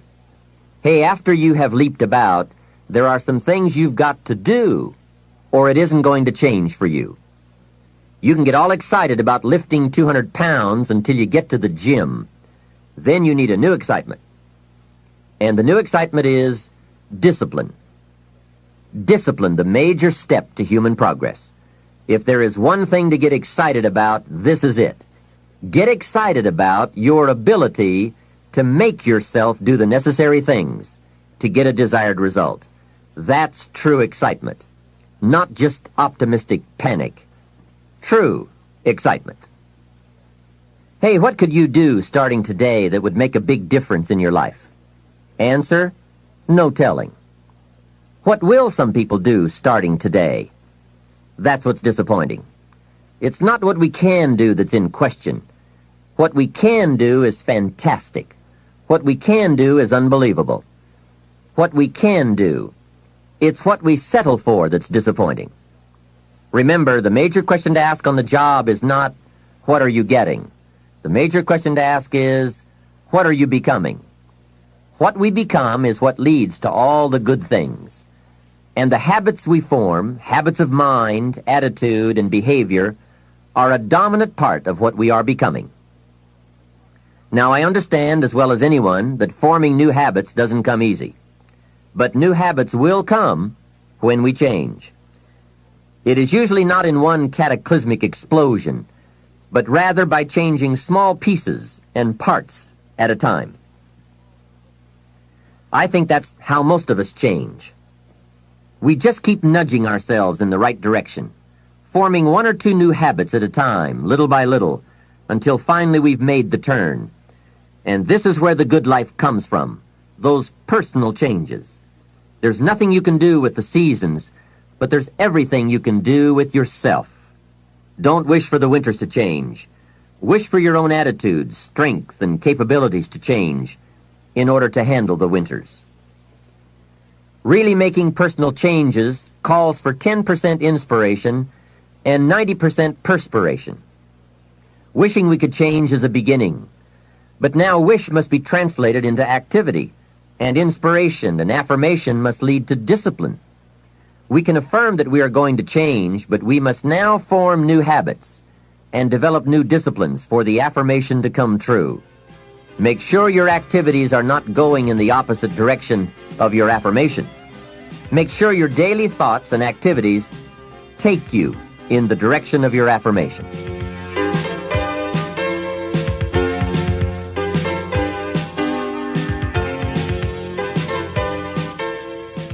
Now, in the personal development quest, there are three major aspects of ourselves to improve. We can look at developing ourselves spiritually, physically, and mentally. With respect to our spiritual development, this may be a major or a minor issue for you depending on your values and your goals. I confess to being an amateur in this field, but I think it's very wise for you and me to look at the spiritual side of our lives and decide what growth we want to experience here. Come to your own decisions as to what it will take to nourish your spiritual nature. Next, let's look at physical development. The body and the mind work together and depend on each other, so they both need attention. There's a Bible phrase that says, treat your body like a temple. So just put it in your notes, body like temple. Not a bad suggestion. Treat your body like a temple, not a woodshed. Now, in taking care of the physical, we must learn to be conscious of ourselves, but not self-conscious. We need to be aware of our physical appearance, our physical well-being, but not to the point of being self-conscious. We need to be aware, we need to take care, but some people devote too much of their day to physical appearance. Physical appearance is going to have something to do with your future, your well-being, your income, so do spend some time on physical appearance. How we appear to other people does make a difference in terms of our acceptance and our ability to function and do well in the marketplace. In fact, there's another Bible phrase that says, take care of the outside for people and take care of the inside for God. People look on the outside, and God looks on the inside. Now, you might believe that people shouldn't judge you by physical appearance. Well, let me give you a clue. They do. Make sure you don't order your life based on shoulds and shouldn'ts. You'll always be confused, and you'll always have trouble. The best thing to base your life on is reality. What people really do. So since people generally judge by appearance, then that's probably one thing we want to take care of. That's just part of the game. Now, of course, when people get to know you, or if they've been around you any length of time at all, they're going to judge you by more than appearance. But sure enough, people at first are going to take a look. So taking care of yourself in personal appearance is a consideration. Now, physical development also includes your good health and your well-being. You've got to spend some time on that so that you feel good in the marketplace. Get involved in some form of disciplined exercise. Keeping fit and feeling good has a positive effect on your attitude, not just your appearance. Even if you're not into sports, there are some cassette programs and books on how to stay in excellent shape in only 20 to 30 minutes a day. Get the tapes and find your best way to stay physically fit. Just develop a bit of consciousness about taking care of yourself physically. Physical fitness pays great dividends in terms of your energy level, your ability to live a long, healthy life, and your general sense of well-being. The other part of physical well-being is nutrition. There are some excellent cassettes and books on this subject for you to investigate as well. Do all you can to stay fit, to stay healthy, and to stay well, because physical health and fitness affect how you feel about yourself and how you perform in the marketplace. When you feel good about yourself, other people will feel good about you too. Appearance vigor, vitality, and well-being have a lot to do with how your life works out. That's the physical side. Now, the mental exercise and nourishment are just as important as physical and spiritual exercise and nourishment. You want to make sure that the acceleration of your mental health, mental well-being, and mental capacity keeps up with your physical capacity. So make sure at 40 that your mind has kept up with the passing of the years. Don't stay 30 at 40. Don't stay 30 at 50. Keep up the learning curve with mental exercises. I congratulate you for your investment in this cassette program as a further expansion and stimulation of your mind and your thinking. It's so important for you and me to be stretched beyond where we are. It's too easy to just comfortably sit and stop growing. It often doesn't seem to be that necessary to make the push, to make the effort to learn and to grow and to challenge yourself. But let me give you something to think about. The last few years of the 20th century are going to demand a lot more mental vigor and mental activity.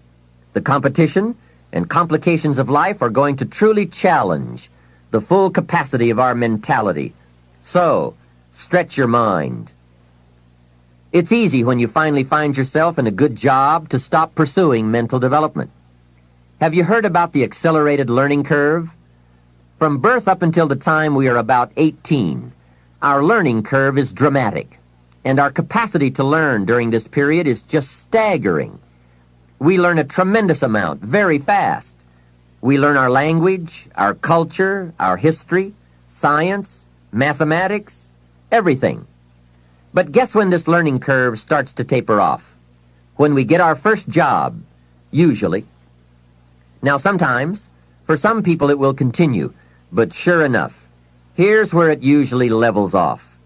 If there are no more exams to take, if there's no demand to get out paper and pencil, why read any more books? Now you will just learn by some experience, just getting out there and by doing it wrong and doing it right and stumbling around. You learn some. But can you imagine what would happen if you kept an accelerated learning curve all the rest of your life? Can you imagine what you could learn to do, the skills you could develop, the capacities you could have? So here's what I'm asking you to do. Be that unusual person who keeps up his learning curve. Succeeding in life is not usual. It's unusual. You need to develop some unusual habits to earn the outstanding rewards. A friend of mine said, a standard education will get you standard results. You want a lot more than standard results? You need to become a lot more than a standard person. And now I've got some more good news for you. Never before in the history of the world has it been easier for someone like you or me to become educated, skilled, highly creative, innovative, and spilling over with profitable ways of thinking. I'm talking about making full use of audio cassettes like the one you're listening to now. You can turn your automobile into a professional growth seminar on wheels. I'm serious. Cassettes can turn the time you spend driving your car, dressing in the morning, or exercising into solid, effective personal development. While your friends are vegetating on the way to work, listening to the radio that doesn't help them one bit to do a better job, you're picking up new negotiating skills, better sales techniques, or a new creative way to solve problems. Keep building your library of fine, quality cassette resources. There isn't a better place you can put a few dollars every month. Become a student of good ideas, wherever they can be found. Always be on the lookout for a good idea, a business idea, a product idea, a service idea, an idea for personal improvement.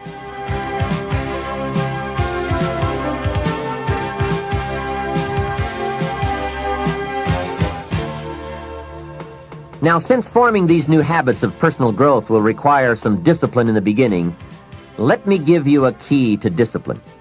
Discipline starts with the little ones and works up to the big ones. Start with all the things you can do to make your life better and make you feel better about yourself. Make a list. Life will give you some pretty big challenges if you can handle the small ones. But unless you practice on the small ones and master those, you don't have a chance for the major ones. A man strides out of his house to go straighten out the corporation, and he has not yet straightened out his garage. Who's kidding who? So work on all the disciplines that will improve the quality of your life. And here's an important thought. Everything affects everything else. Every lack of discipline affects every other discipline. Mistakenly, the man says, "This is the only place I let down." See, that's not true. Every letdown affects the rest of your performance. Now here's the positive side. Every new discipline affects every other discipline. Every new thing you try affects the rest of your performance. Isn't that exciting? So get started on every small discipline you can think of. You can't believe what it will do for your self-confidence. And remember, the greatest deterrent to success is lack of self-confidence. And lack of self-confidence comes from not doing what you could do. Next comes self-motivation. And really, it's the only kind of motivation there is. Self-motivation. I was on a lecture tour in Australia not long ago, and the press interviewed me. And they asked me, "Mr. Rohn, are you one of those American motivators?" I said, "No, I'm a businessman. I can share my ideas and my experiences, but people have to motivate themselves." Hey, I found out you can't change people. They can change themselves, but you can't change them. Lord knows, I've tried. I had a super group of salespeople back in those early days, and I said, "I'm going to make them successful if it kills me." Guess what? I almost died. You can't do that. In management, we learn good people are found, not changed. If you want good people, you have to find them. That's the best answer I can give you. If you want motivated people, you have to find them, not motivate them. The first rule of management is don't send your ducks to Eagle School. Why? Because it won't work. I've tried it all. I picked up a magazine not long ago in New York, which had a full-page ad in it for a hotel chain. The first line of the ad read, "We do not teach our people to be nice." Now that got my attention. And the second line said, "We simply hire nice people." I thought, what a clever shortcut. Motivation is a mystery. Why some people are and some are not. Why does one person in sales see his first prospect at 7 in the morning, and the other salesperson sees his first prospect at 11 in the morning? Why would one start at 7 and the other start at 11? I don't know. I call it mysteries of the mind. I give a lecture to 1,000 people. One walks out and says, "I'm going to change my life." Someone else walks out with a yawn and says, "I've heard all this stuff before." Why is that? Why aren't they both affected the same? I don't know. I call it mysteries of the mind. A wealthy man says to 1,000 people, "I read this book, and it started me on the road to wealth." Guess how many people of the 1,000 go out and get the book? Answer, very few. Isn't that incredible? Why wouldn't everyone go get the book? It's called Mysteries of the Mind. To one person you say, "You better slow down. You can't work that many hours, do that many things, go, go, go. You're going to have a heart attack and die." And to another person you say, "When are you ever going to get off the couch?" What is the difference? It's called mysteries of the mind. Why wouldn't everyone strive to be wealthy and happy? I don't know. It's a mystery. So, be self-motivated. Don't give that job away to someone else. The guy says, "Boy, if someone will just come by and turn me on." Hey, what if he doesn't show up? You've got to have a better plan for your life. Since you're self-motivated, and I would assume that you are since you've invested your money, and now you're investing your time to gather good ideas for more success, I want to share the best of what I've learned and experienced in my life. You deserve the best I have to give, and more. Now, I'm sure you'll agree that this fundamental personal development is a major part of the platform, the foundation, on which you can build. So let's get on now with the rest of the fundamentals for wealth and happiness. Of all the subjects that stir the imagination, this has to be one of the major ones: financial independence. Freedom from financial concerns. Owning the financial resources that give you the means to really do what you want to do, to make your life all that you want it to be. We don't have time to go through all the interesting ideas that have been written and discussed on the subject of financial wealth, but I will offer you a few major ideas that have really made a difference in my life, financially and otherwise. Mr. Shove said to me that he thought it was a worthy goal to become financially independent for 3 major reasons. First, with money no longer a time-consuming consideration, I could then begin devoting heavy time to all the other dimensions of my life. Second, he suggested I become financially independent because it would tremendously increase my ability to help others. Only from positions of strength, including financial strength, can we help someone else. Finally, and most important, he said, I believe it is worthwhile to become financially independent for the sake of developing the person you must become to achieve that goal. What a major secret he taught me. Set a goal to entice you to become the person it takes to achieve it. Reaching the goal is the lesser value. The primary value lies in the person you become by reaching it. You see, it's not the $1 million that's most important. It's what you must do and become in order to be a millionaire. We're all aware that many people feel that we must be careful of focusing on money or affluence or abundance, that in it or in the pursuit of it there is danger. We often hear quoted from the Bible, the love of money is the root of all evil. And I do agree. If you make money your love, and you pursue affluence to the exclusion of or at the expense of other values of life, you have lost, not won. However, let us consider this question. If you could do better, should you? That's not a bad question. In the time allotted to labor, in the time given to economics, care for family, success, achievement, productivity, the creation of value, the development of skills and creativity, if you could do better, should you? I think that one of the greatest satisfactions of living life to the fullest is doing the best you can with whatever you have. Doing less than your best has ways of eroding the psyche. We seem to be creatures of enterprise. Surely it is the reason for the seasons. The soil and the sun and the rain and the seed all say, "What can you do with us?" The seasons say, "Do you have the genius to make something unique of us?" Life says, "Here's the raw material. What splendid things can you produce from all there is?" So, go for high productivity, the full employment of your genius, the full development of your potential in all areas of your life, including earning money. That is the essence of life. Truly sophisticated people know it isn't the amount that counts. It's doing all that you can with all you've got that counts. With that background, let me recommend a book for you to read. The title is The Richest Man in Babylon by George Clason. Perhaps you've already read it. I would suggest that you read it again. It's just a small book. You can read it in one evening. I call it the appetizer for the full discourse on the subject of financial independence. Now, let me give you the major theme of the book. The major theme is that what you do with what you have is more important than what you have. What you do with what you get is more important than what you get. What we do with what we have says so much about us.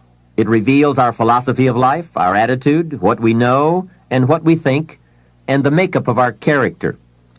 It is a reflection of what is going on inside of our head and within our value system and decision-making process. It also reveals our ability to weigh and to perceive. The outer is always a reflection of the inner. It is an indication, a reading, a revealing. It speaks, it tells, it shows. Remember that key phrase I gave you earlier? Everything is symptomatic of something, and it is symptomatic of something right or something wrong. It is a wise policy not to ignore the symptoms, for they can be early signs of a poor choice of philosophy, or a sign that something important is being misread, misunderstood, miscalculated. So of all places, take a look here. What you are doing with your money says something about you. Now, what you're doing may be okay. All I'm suggesting is that you take a look. Let me give you some of the details of a good financial plan as suggested by Clayson's book.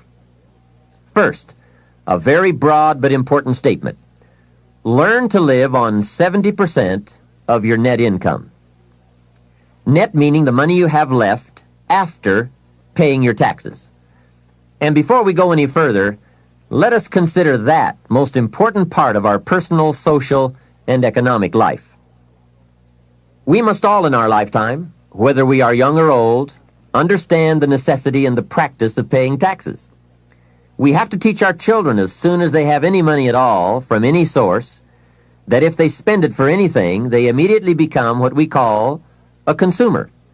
And all consumers of goods and services, no matter how young, have to pay taxes. In California, where I live, if a child is only 10 years old and goes to the store to buy something that costs $1, the proprietor asks him for an extra 6 cents.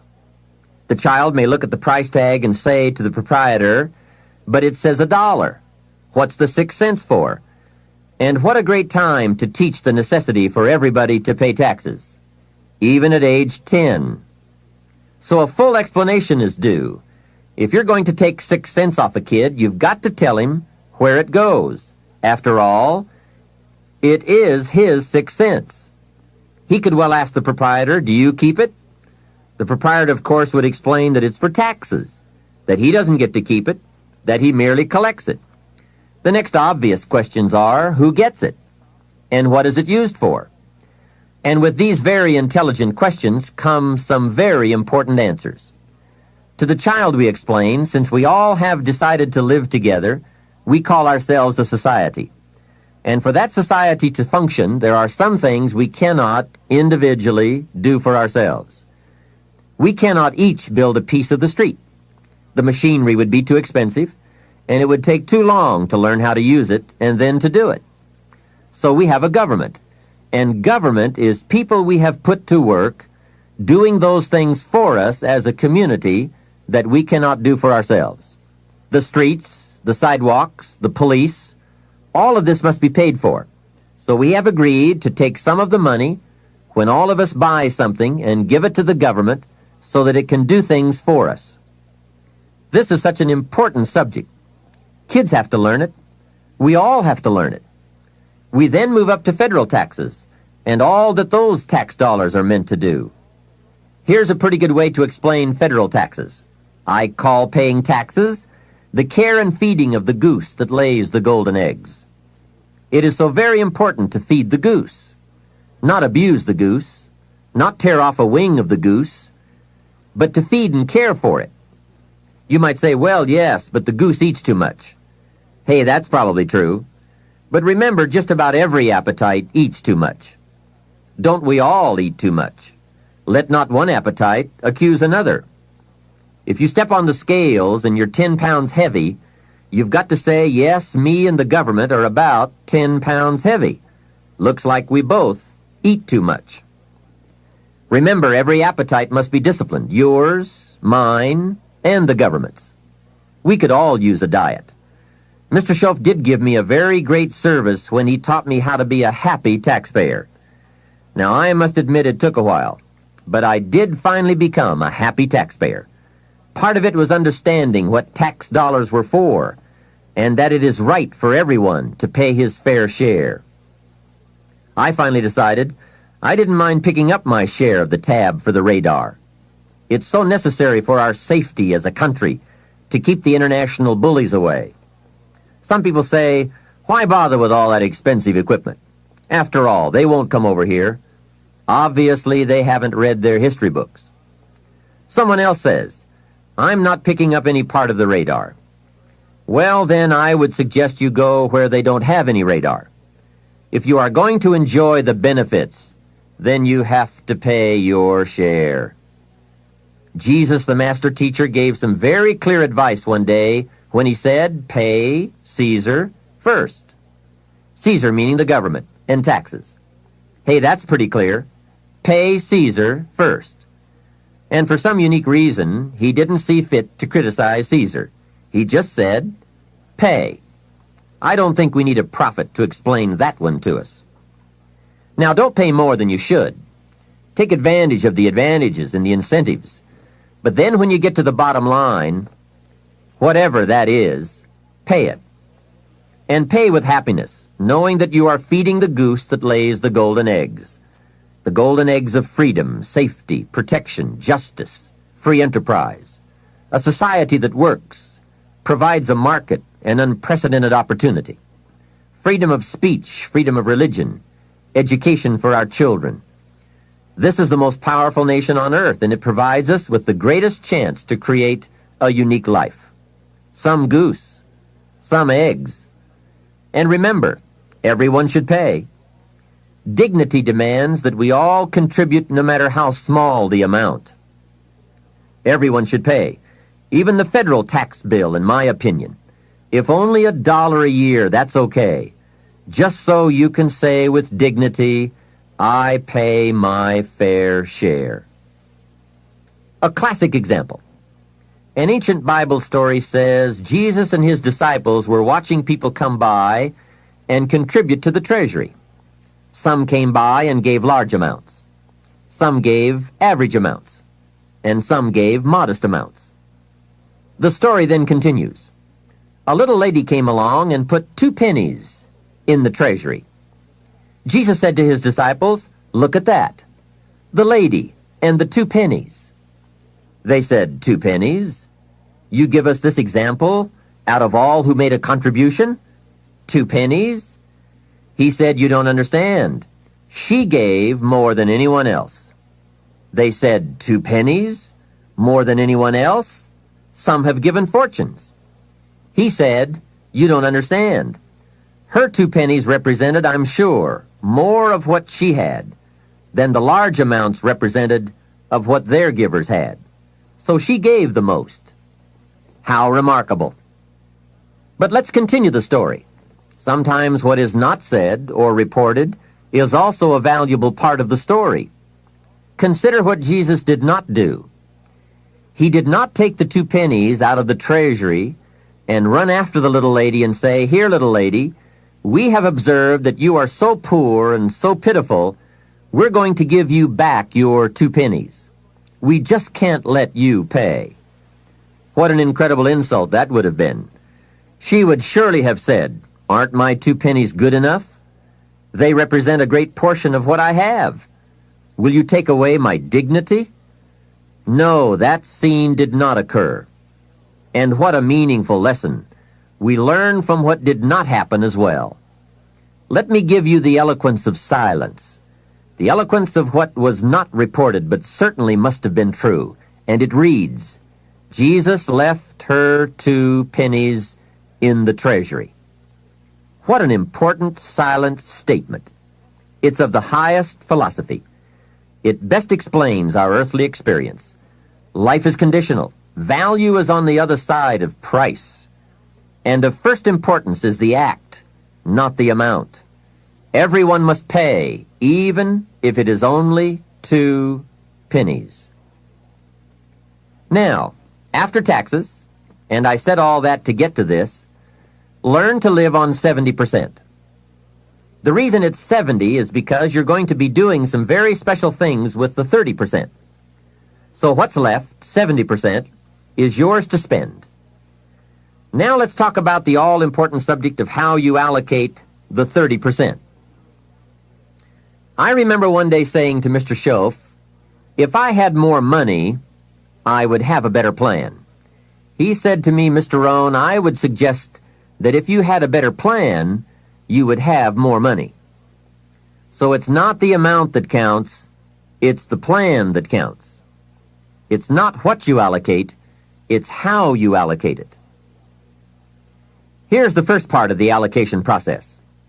Of the 30% you're not spending, 10% should go to charity, giving back part of what you have taken out to help those who cannot help themselves. I think that's a good percentage. Now, you can pick your own percentage. It's your life, and it's your plan. But giving your money to a church or to an institution is a good idea. More often than not, they can find the people who are in need. But whether you administer it yourself or give it to an institution to distribute, 10% should be given to charity. And by the way, the best time to teach this allocation process is when a child gets his first dollar. Take him on a visual tour. There's nothing better than visual to illustrate what you're trying to teach. Take him to where some very unfortunate people live who cannot take care of themselves. Kids have big hearts. If they see the problem, they won't have any trouble giving a dime out of every dollar. And one more thing. The time to start this is when the amounts are small. It's pretty easy to flip a dime out of a dollar, and it's a little more difficult to give away 100,000 out of 1,000,000. You say, oh, if I had 1,000,000, I'd give 100,000. I'm not so sure. That's a lot of money. Best we start you early, so you will have the habit before the big money comes your way. Now, here is what to do with the next 10%. Set aside 10% for capital you manage. That is, capital you find ways to utilize. Do some buying and selling yourself. Buy something, fix it, and sell it. Engage in commerce, even if it's only a part-time venture. Your home is a major capital project. In my opinion, we should all engage in capitalism in this country. Here, we believe capital belongs in the hands of the people. Communism teaches that capital belongs in the hands of the state. That's a great difference in ideology. I guess communism feels that humans are too dumb and stupid to know what to do with capital, so it should all be given to the state. Let the state run everything, and let the people meekly show up for their work assignments.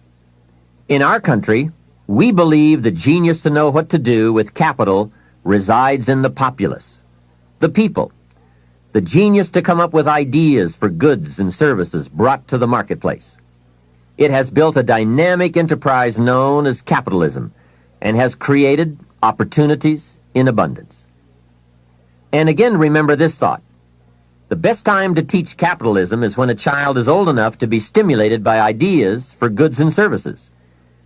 Kids learn the concept of performing services in exchange for capital early, right?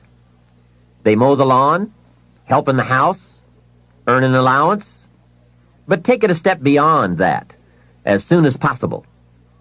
They will pick it up fast. Kids ought to have 2 bicycles, one to ride and one to rent. It doesn't take much to be in business. It doesn't take $1 million.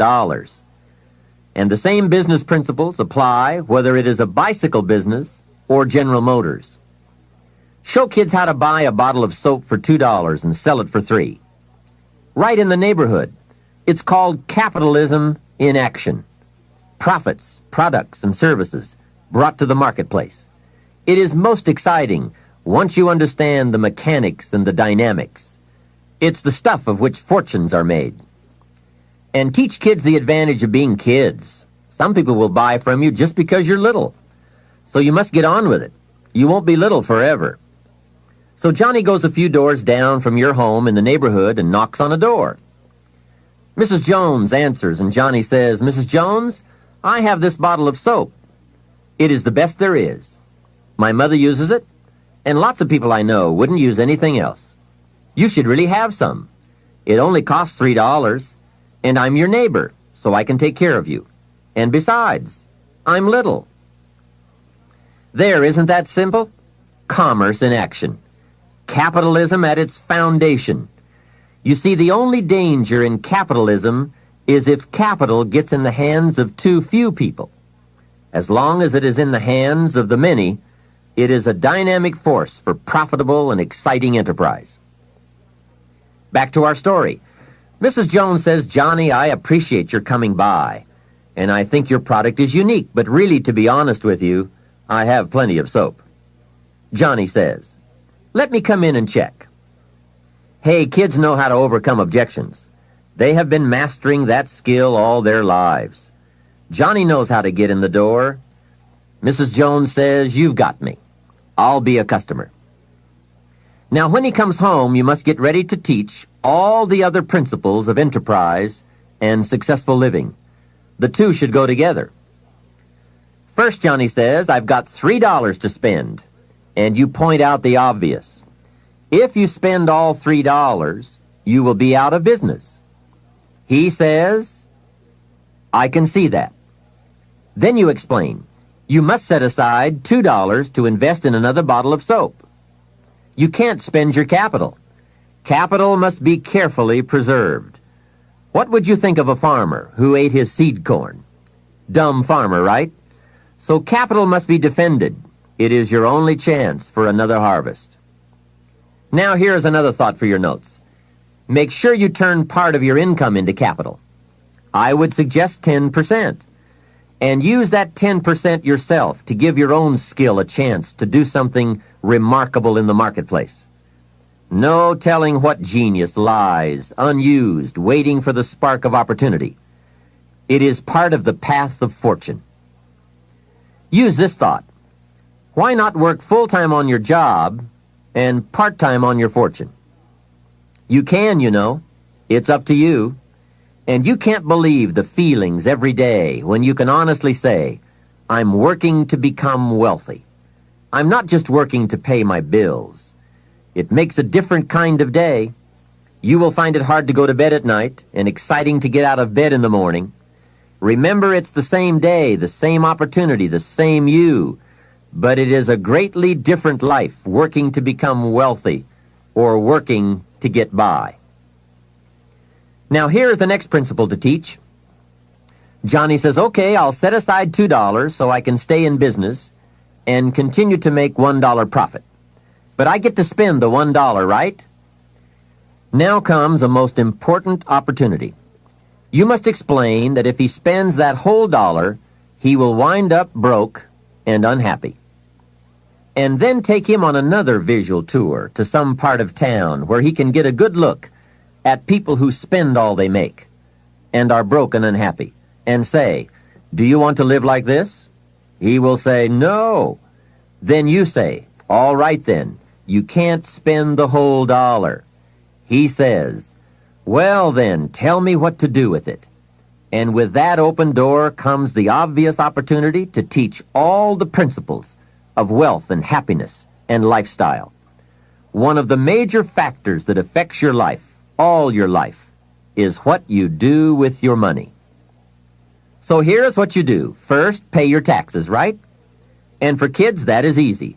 They pay when they spend, unless they make a lot of money. Then you must teach them to pay federal taxes. Remember the care and feeding of the goose that lays the golden eggs.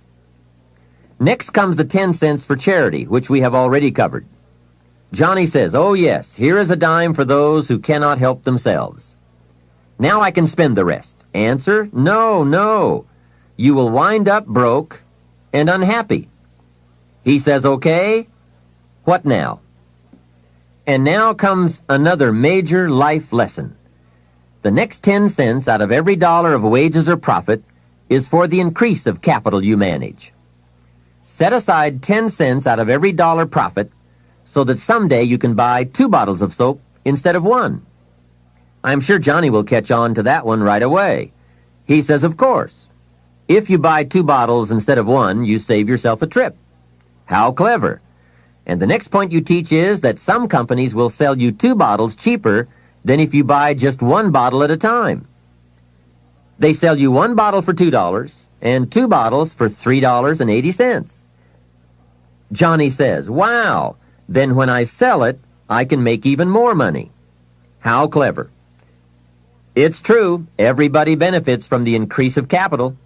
The company gets to sell 2 bottles at one time. You save a trip and some costs, and you can keep some of the saving or pass along some of it to Mrs. Jones, your customer. Let's review so far.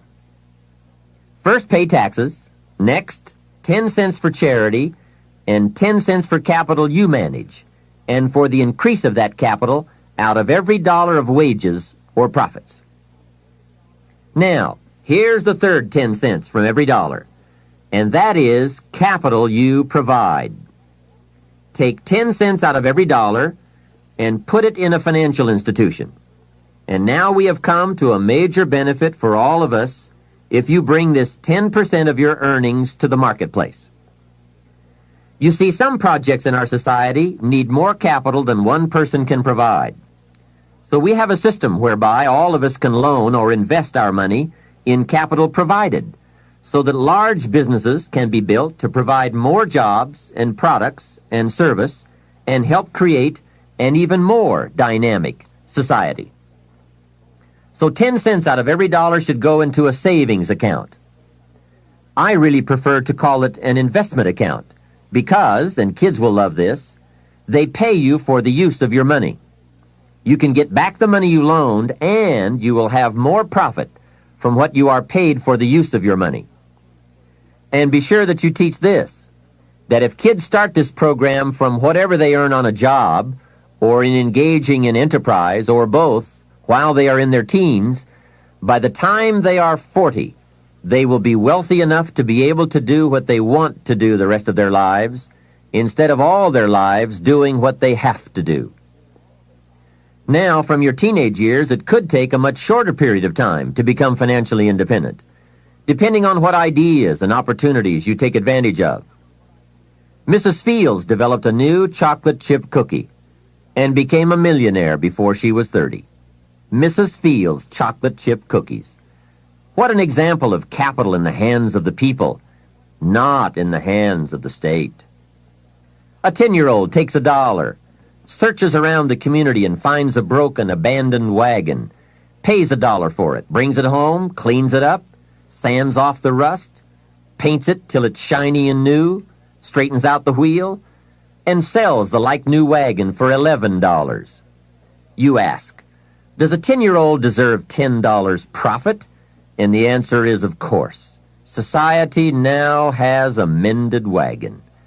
And that's what it's all about.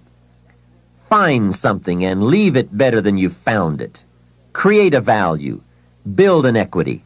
It's how we build this most dynamic society called America. And everyone can contribute. Everyone can bring some value to the marketplace. We can all be students of capital, profit, equity, and value. We can all engage in enterprise. We can all participate in the disciplines that bring wealth of lifestyle and treasure. All of us and our children can build the most powerful and attractive society ever. We have the knowledge, the tools, the schools, the market, the resources. All we need is the will. Let each of us begin. Its riches are for the having. All of these principles in action furnish, to the best of my knowledge, the best soil from which to have a high chance for fortune and lifestyle at a very early age. It is so simple, but it is so powerful. Just try it. Just try it. You can always go back to the old way. But if you just try it, I predict you will be so excited about your new commitment and discipline for wealth that you will never turn back. What we're seeing here is that wealth is a matter of allocation, not opportunity, especially in this country. There are subtleties on both sides of any issue of health and sickness, the issues of success and failure. It is the subtleties that determine the direction and the destination. The major reason it is so subtle is because what you do in a single day or a single week or month doesn't seem to matter that much. But remember, as we said earlier, everything matters. Everything weighs something. Sophisticated people never say, it doesn't matter. If you spend or invest $5 today, it doesn't seem to matter much either way. You seem to be no richer or poorer at the end of the day. But it does make all the difference in the world as you save $5 every day, and the days accumulate into weeks and into months and into years. You see, it's the accumulated total of the allocation of each day that makes all the difference in the world, whether you become rich or poor, healthy or ill, successful or mediocre. Now back to Johnny. He is going to ask about his investment account, where he's putting 10 cents out of every dollar. What kind of interest do they pay kids?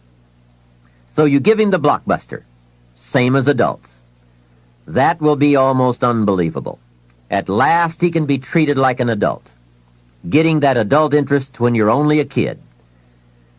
And one added note, just by working this part of the financial independence plan alone, by putting aside less than $200 a month, will make you a millionaire in 30 years. Remember, it's called the subtlety of wealth or poverty. What you do in one day doesn't seem to matter. But as all sophisticated kids and adults know, it is the accumulated days of proper allocation of your money that makes you wealthy.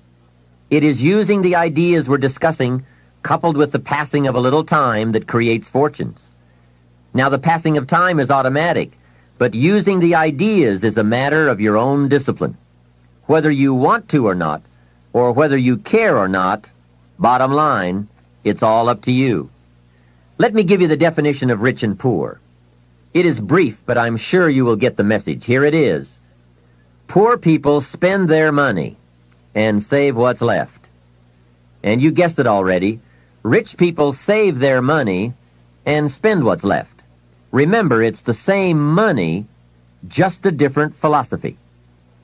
If 20 years ago, two people each earned $1,000 a month, and they each had an average increase in income over the last 20 years, one had the philosophy, spend your money, save what's left, and the other had the philosophy, save your money and spend what's left, today, 20 years later, we call one poor and the other rich.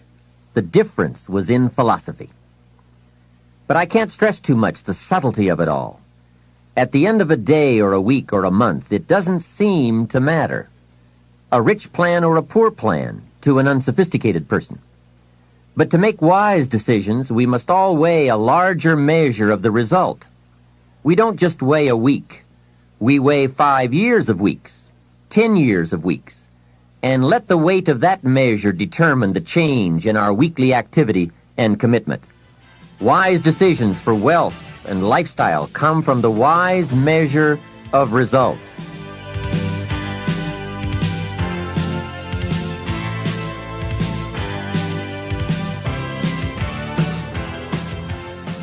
Hey, here is a great philosophy to learn and to teach, especially to your kids. They will love it. It is called the ant philosophy. You know, little ants. There's a Bible phrase that says, everyone, especially lazy people, should study ants. Ants are unique. Consider this. First, an ant will never quit. If he is headed somewhere, and you put your hand in his way, he will try to climb over, climb under, climb around. He keeps trying. If you let him go on his way, away he goes. And if you put something in his way again, he will try again to go over, under, around. And guess how long an ant will try? Answer, until he dies. So, an ant will never quit. What a philosophy. Next part of the ant philosophy. Guess what an ant has in the back of his mind all summer? Answer, winter. Ants prepare for winter all summer. How very bright. Now, some adults aren't that smart. They think summer all summer. That philosophy we call fatal. Now, here's another piece of ant philosophy. Question. How much will an ant gather in the summer to prepare for the winter? Answer, all he possibly can. That's it. The secret to the higher life, doing all you possibly can. That is the great life quest, seeing what all you can become. A man says to me, Mr. Rohn, I'm making about $50,000 a year. Isn't that enough? I'm taking care of my family, and we are comfortable. Isn't $50,000 enough? And my answer is, yes, it is enough, if it's the best you can do in the time allotted to labor and enterprise. However, if you are capable of making $500,000 a year and you only make $50,000, we call you loser. Remember, it's not the amount that counts. It's the extent of your reach that counts. If your best is $10,000 a year, that's enough.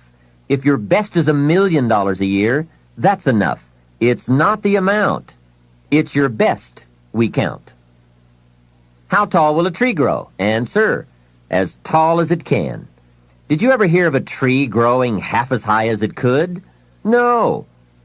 Only humans with the power of choice settle for less than they can be. But I would ask you to walk the high road. Earn as much money as you can, share as much as you can, create all you can, read as many books as you can, see as many places as you can, become as skillful as you can. It's your birthright. Now, part of the learning to live on 70% falls under another fundamental, which we will cover in another session in this cassette program, that talks about lifestyle, how to get joy from your 70%. And that's what life is all about, doing the things that bring us satisfaction and joy. But before we move on to this subject, let me add a few closing notes on the subject of a good financial plan. I've come up with the major role of grandparents in this country. Here it is. The major role of grandparents in this country should be to teach their grandchildren how to be wealthy, cultured, and happy, just like me. Grandparents should not have to say, "I've worked all my life, now I need help." They should be able to say, "I've worked all my life, now I can help." If you are not financially independent by age 40 to 50, it doesn't mean you live in the wrong country. It doesn't mean you live in the wrong community. It doesn't mean you live at a wrong time. It doesn't mean you are a wrong person. It doesn't mean you have the wrong chance. It simply means you have the wrong plan. I discovered you can be a nice person with the wrong plan. You can be a sincere person with a poor plan. And remember, it's not uncommon. Everything by longevity tends to get off course. When they make a moonshot, it isn't the first set of the guidance systems that serves for the whole trip. They have what is known as mid-course corrections, those fine-tuned changes that set you on a more certain course. And on the way to the destination called the moon, they are so important. Hey, if there's one objective you don't want to miss, it's the moon.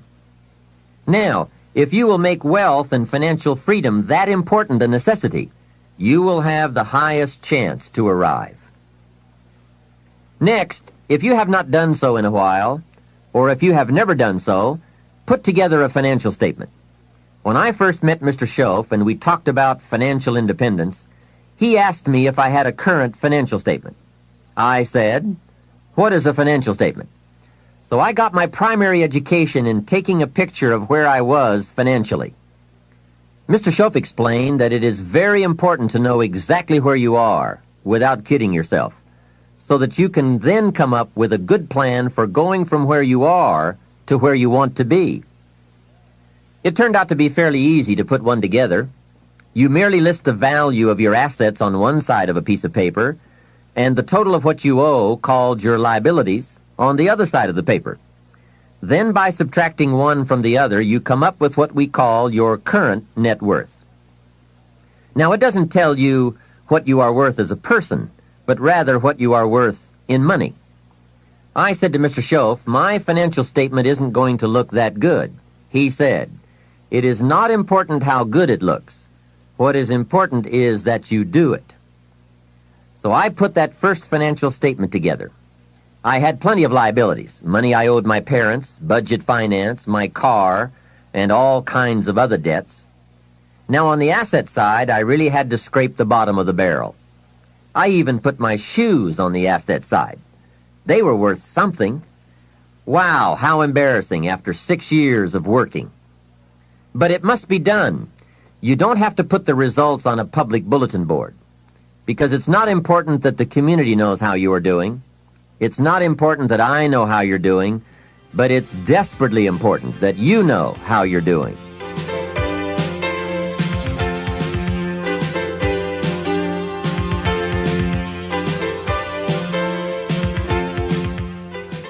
Here are some other points. First, keep excellent books, not only for tax purposes, but for yourself, your financial future, and for your own sense of self-worth. Have you ever heard the expression, "I don't know where it all goes"? Well, from now on, make a new commitment to financial independence and to the value and the feeling that comes from knowing where it all goes and where it all comes from. It is just one of those important disciplines that cause you to prove to yourself that you are on a new road, walking in a new direction, becoming a new person, and arriving at a new destination. Without that effort, you will keep falling back. Hey, I found out you can make $5,000 a month and still go broke. You say, how could you go broke making $5,000 a month? It's easy. Spend $6,000. And when you make $5,000, spending $6,000 is not that difficult. Someone once said, if your outgo exceeds your income, your upkeep becomes your downfall. So, be the master over whatever you have and whatever you are. That's where the seeds of greatness are sown. Great wealth, great health, great results, great influence, and great lifestyle. Take interest and even delight in doing all the small things well. It makes you a sophisticated person who knows where the beginnings of wealth and happiness are. There's a Bible phrase that we could quote here that would be appropriate. It says, if you will be faithful over a few things, the small things, you will someday be ruler over many things and major things. That's it. That's the philosophy that counts. Surely life is reluctant to hand a fortune to someone who constantly messes up his paycheck. It's not the amount that counts. It's the plan and the faithful discipline of that plan that counts. The disciplines are those ingenious keys that unlock the door to the kind of person we really want to become. And becoming attracts all those treasures and values that most anyone would call the good life. Life in abundance, life in productivity, life in enterprise, life in influence, life in style. Now, to wind up this rather lengthy subject, let me close with this. Mr. Shelf's best instructions to me in those early years were to develop a new attitude about myself, and a new attitude about all the principles that it takes to make life unique. Develop a new attitude about taxes, about paying your bills, about the marketplace, opportunity, your chances, wealth, activity, prosperity, service, productivity. Let me give you a good example of my old attitude. I used to say, I hate to pay my taxes. Shelf said, well, you can live that way if you want to. That's one attitude. I was a bit perplexed. I thought it was the only attitude. How strange. I used to say, I hate to pay my bills. And he said, well, you can live that way if you want to. I thought it was the only way. I used to say, I hate to part with my money. He said, that's one choice for lifestyle and attitude. I thought, could it be that there is another way to feel about it? He said, what if you said, I love to pay my taxes, knowing it's the care and feeding of the goose that lays the golden eggs?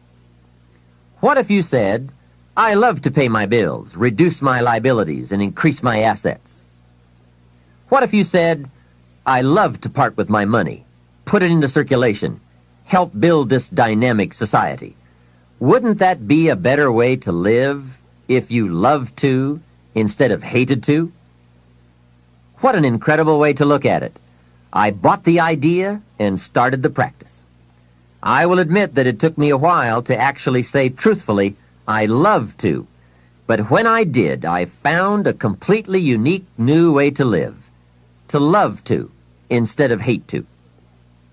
Shof even taught me to pay my bills with enthusiasm. He said the next time you pay $100 on an account, put a note inside with your check that says, with great excitement I send you this $100. He said you won't believe what happens on the other end. They don't get many notes like that.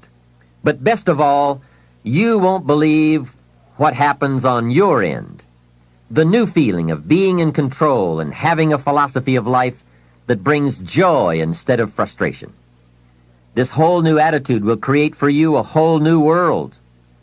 Remember, it's something anyone can do.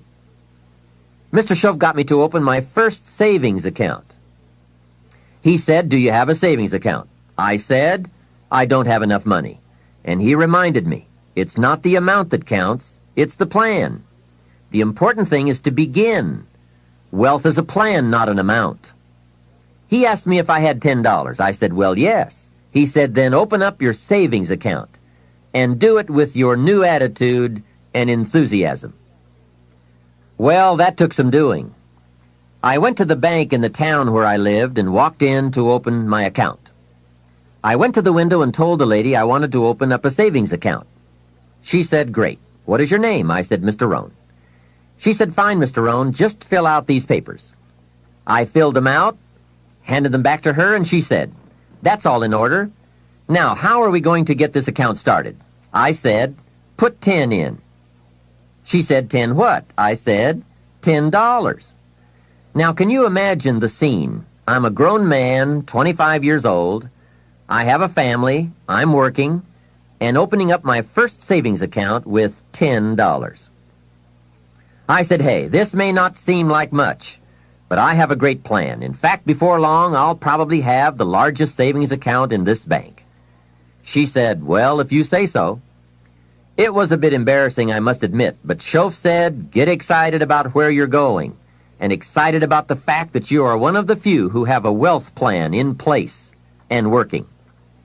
To make a long story short, guess what? Within less than 3 years, I did have the largest savings account in that bank. Now, it was just a small country bank, but I did reach my goal. What magic! And how quickly it works once you develop a new plan and a new attitude and commit to the discipline to do it. Wealth plans, anyone can have them. Wealth goals, anyone can design them. Wealth habits and disciplines, anyone can develop them. Why not start today? This can be a new day that opens up a new future and creates a new excitement about life and its possibilities for you. The management of time. Wouldn't you agree this has to be one of the master keys to wealth and happiness? I was in South Africa for a lecture tour some years ago, and I picked up this short article by Arnold Bennett on the subject of time. I thought it was excellent, and I'd like to share it with you now. Time, he wrote, is the inexplicable raw material of everything. With it, all is possible. Without it, nothing. The supply of time is truly a daily miracle, an affair genuinely astonishing when one examines it. You wake up in the morning and lo, your purse is magically filled with 24 hours of the unmanufactured tissue of the universe of your life. It is yours. It is the most precious of possessions. No one can take it from you. It is unstealable. And no one receives either more or less than you receive. In the realm of time, there is no aristocracy of wealth and no aristocracy of intellect. Genius is never rewarded by even an extra hour a day. And there is no punishment. Waste your infinitely precious commodity as much as you will, and the supply will never be withheld from you. Moreover, you cannot draw on the future. Impossible to get into debt. You can only waste the passing moment. You cannot waste tomorrow. It is kept for you. You cannot waste the next hour. It is kept for you. I have said the affair is a miracle, is it not? You have this 24 hours of daily time to live. Out of it, you want to spend health, pleasure, money, content, respect, and the evolution of your immortal soul. Its right use, its most effective use, is a matter of the highest urgency and of the most thrilling actuality. All depends on that. Your happiness, the elusive prize that you are all clutching for, my friend, depends on that. Mr. Bennett continues, if one cannot arrange that an income of 24 hours shall exactly cover all proper items of expenditure, one does muddle one's whole life indefinitely. We shall never have any more time. We have, and we have always had, all the time there is. Isn't that well said? Let's consider some approaches to managing our time most effectively. The first approach is to ignore the subject altogether. The man says, I've been late all my life. I can't ever seem to get a handle on my time. Heck with it. I'll just struggle along the best I can. That's okay. It's your life, right? You can do with it as you please. But consider what this attitude might be costing you. Here's the second approach. Step down to something easier. Again, that's okay too. A man works for a company, then decides he wants to own one. When he gets that responsibility, comes to work before everyone else, leaves after everyone else, he now says, I would rather work for someone else's company. Hey, again, it's your life. Success is not a stereotype. There isn't just one model. Know clearly what success means to you and be comfortable with the price you pay for it. You might have heard the story of the little girl who complained to her mother that her daddy never had time to play with her. She said, why doesn't my daddy play with me? He comes home from work, goes to the study and works, comes out for dinner, goes back to work again. I want to play with my daddy. So her mother explained to her, your daddy is very busy. He loves you very much, and that is why he works so hard. At his office, he has so much work to do that he has to bring the rest of it home and finish it here. That is why he can't play with you. The little girl thought for a moment, trying to solve this problem, and came up with the answer. She said, well, why don't they just put him in a slower group? Hey, not a bad idea. Don't throw away other important values in your life just going for one. I went for some things in my life and found out later I had paid too much. If I had known how much they were going to cost, I never would have paid. So that is a consideration. The next approach to time management is to work longer and harder.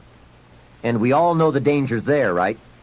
Unless you aren't working at all, then you probably need to work longer and harder. But for some people, if 10 hours won't do it in a day, they work 12. And if 12 won't do, they move it up to 14. Some people even take on 2 jobs.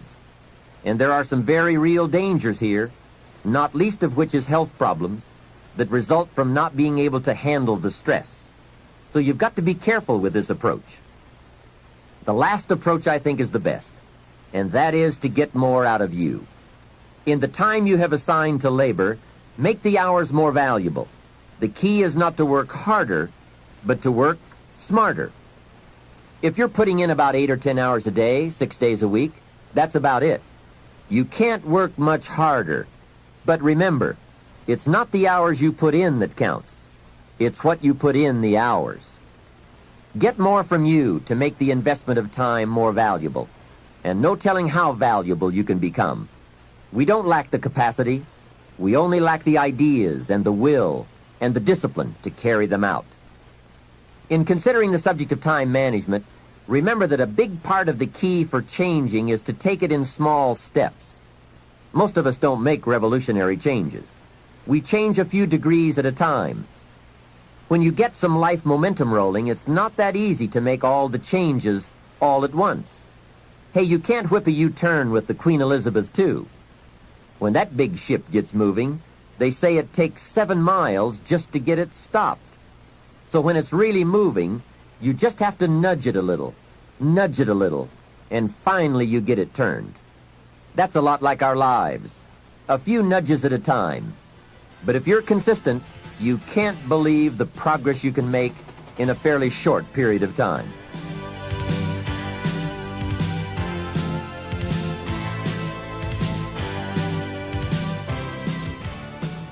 Here is my first key point on the management of time. Either you run the day, or it runs you. That's fairly simply put, but it is so true. Everything in life is a lot like that. Emotions are a good example. Either you master them, or they will master you. Something is always going to master, and something is always going to serve, whether it's your emotions, your enterprise, or your project. Difficulty will serve or master. Fear, anxiety, inclinations, they all serve or master. We must learn to send our inclinations to school, to teach them how to behave, how best to serve, and to learn their true value. So that is key 1. Get in charge. You be the master. It pays to take a look often and examine all the parts of your life and all the things that you are involved in and all the things that are affecting you so that you can get an intelligent answer to the question, who's in charge here? It's so easy when you get something started to unwittingly relinquish the reins of authority so that it begins to subtly but surely take over. Soon you become the servant. It dictates, it demands, and you respond. So let's turn this whole challenge around. You take over the reins of authority. You subtly but surely take charge. You dictate, you demand, and you will be delighted to see early signs of positive response from your enterprise, your business, and your life. The next time management essential is to learn to say no. I had some difficulty here. It is so easy to say yes to everything, trying to be a nice person, and then have to spend all that time trying to come up with excuses to get out of the obligation. It's one of the great time wasters. How much better to say, no, I don't think I can, but if that changes, I'll give you a call. And isn't it a better feeling to call someone with the good news, I can come, than with the bad news, guess what? I can't come. When in doubt, learn to say no. A friend of mine, Ron Reynolds, has a good saying, don't let your mouth overload your back. That's a great thought to keep in mind when scheduling your time. Here's the next tip. When you work, work, and when you play, play. For time efficiency and for that good feeling that comes from doing something without any guilt feeling, don't mix the two. Many years ago, I used to say, I've got to get my family to the beach. I've been promising to take them to the beach. What are they going to think if I don't take them? Now guess where I am while I'm thinking about the beach. Right, at the office. Now I finally get my family to the beach, but at the beach I'm saying, I should be at the office. I have so much to do. Now I've messed up my beach time with the family by thinking about the office. So I learned this lesson. Make a play day, and a work day a work day. Don't mix the two. Sure enough, if you say, I'm going to take off at 3 o'clock and go play, guess what you are thinking about all morning? Taking off to go play. So don't play at work, and don't work at play. It's a great rule to follow to ensure that your time is used more effectively. Now, I know all of this has to be modified to fit your particular situation. No one rule will apply to all, but keep the main thought in mind. Separate work and play. When I take a lecture tour to Spain or Africa or Australia, I make it a work trip. Every day is filled with lectures, speeches, and business conferences. Then I arrange a play trip, because when I play, I really want to play. A builder friend of mine now has the luxury of working a week and taking off a week. That's what he calls it, work a week, play a week. However, with weekends on either side of his play week, it's really 9 days. So he works 5 and takes off 9. That is luxury, right? However, the 5 days he works, he really works. Secretaries, accountants, architects, superintendents, long days, around the clock, into the night. 5 heavy, full days. Then he's off to play. So when he works, he really works, so that he can save all the playtime for a longer stretch. Now, perhaps we can't all do that, but we can learn to practice the skill of separating work and play. The next time management essential is to analyze how you are. Then, if the challenge calls for it, you must either change how you are or change your procedure. That is productivity waiting to make time pay. Self-analyzing. The first thing to analyze is your periods of greatest productivity throughout the day. If you are a morning person who wakes up early, ready to start the day, that is the best time to do your creative work. You can get more done when you're at your best. Some people are night people, fuzzy in the morning, late to get started, but alert and awake long into the evening. If that's the way you are, then this is the best time to pack in the activity and creativity. The key is to find your best time and use it to its fullest. Next, analyze your habits. If, for example, you're not good at keeping records, get someone to do it for you. If you have promised yourself that you're going to keep your records or balance your checkbook, and this has been going on for a few years, it looks like you aren't that kind of person. Nor are you likely to become that kind of person. You may say, no, I'm really going to do it this time. Hey, I would suggest that a few years is long enough. Don't promise yourself any more. Just say, maybe the smart thing to do is to get someone to do this and make me look good. You would be surprised at how often you can remain a lot like you are in many areas if you will just make the arrangements to have it covered. Some years ago, my office came to the conclusion that I was a poor courier. Someone would ask me to take a check to San Francisco, since I was going there anyway. I would say, sure, no problem. Put the check in my pocket and fly off to San Francisco. Guess when I would next hear about that check? From my dry cleaners. Next time someone says, this document has to go to New York, will you be sure to give it to them this time? I'd say, of course, you can count on me this time. I'm not flaky. So I put the document in my briefcase and head off for New York. Guess what? Right, it would still be in my briefcase when I got back to the office the following week. So there is a saying now in my office, don't give the chairman anything. He's good at some things, but he's a poor courier. Make other arrangements. And that is my point. There is nothing wrong with admitting that you just aren't going to do certain things as long as you are clever enough to make arrangements to have them done. It's much better than continually promising that you will when the chances are good that you won't. Next time management essential, the telephone. What an incredible instrument for business, social, and emergency situations. The job it can do for you is unbelievable. However, there are some tips for using the telephone so that it won't use you. Here's the first one. Before you make a call, make an agenda.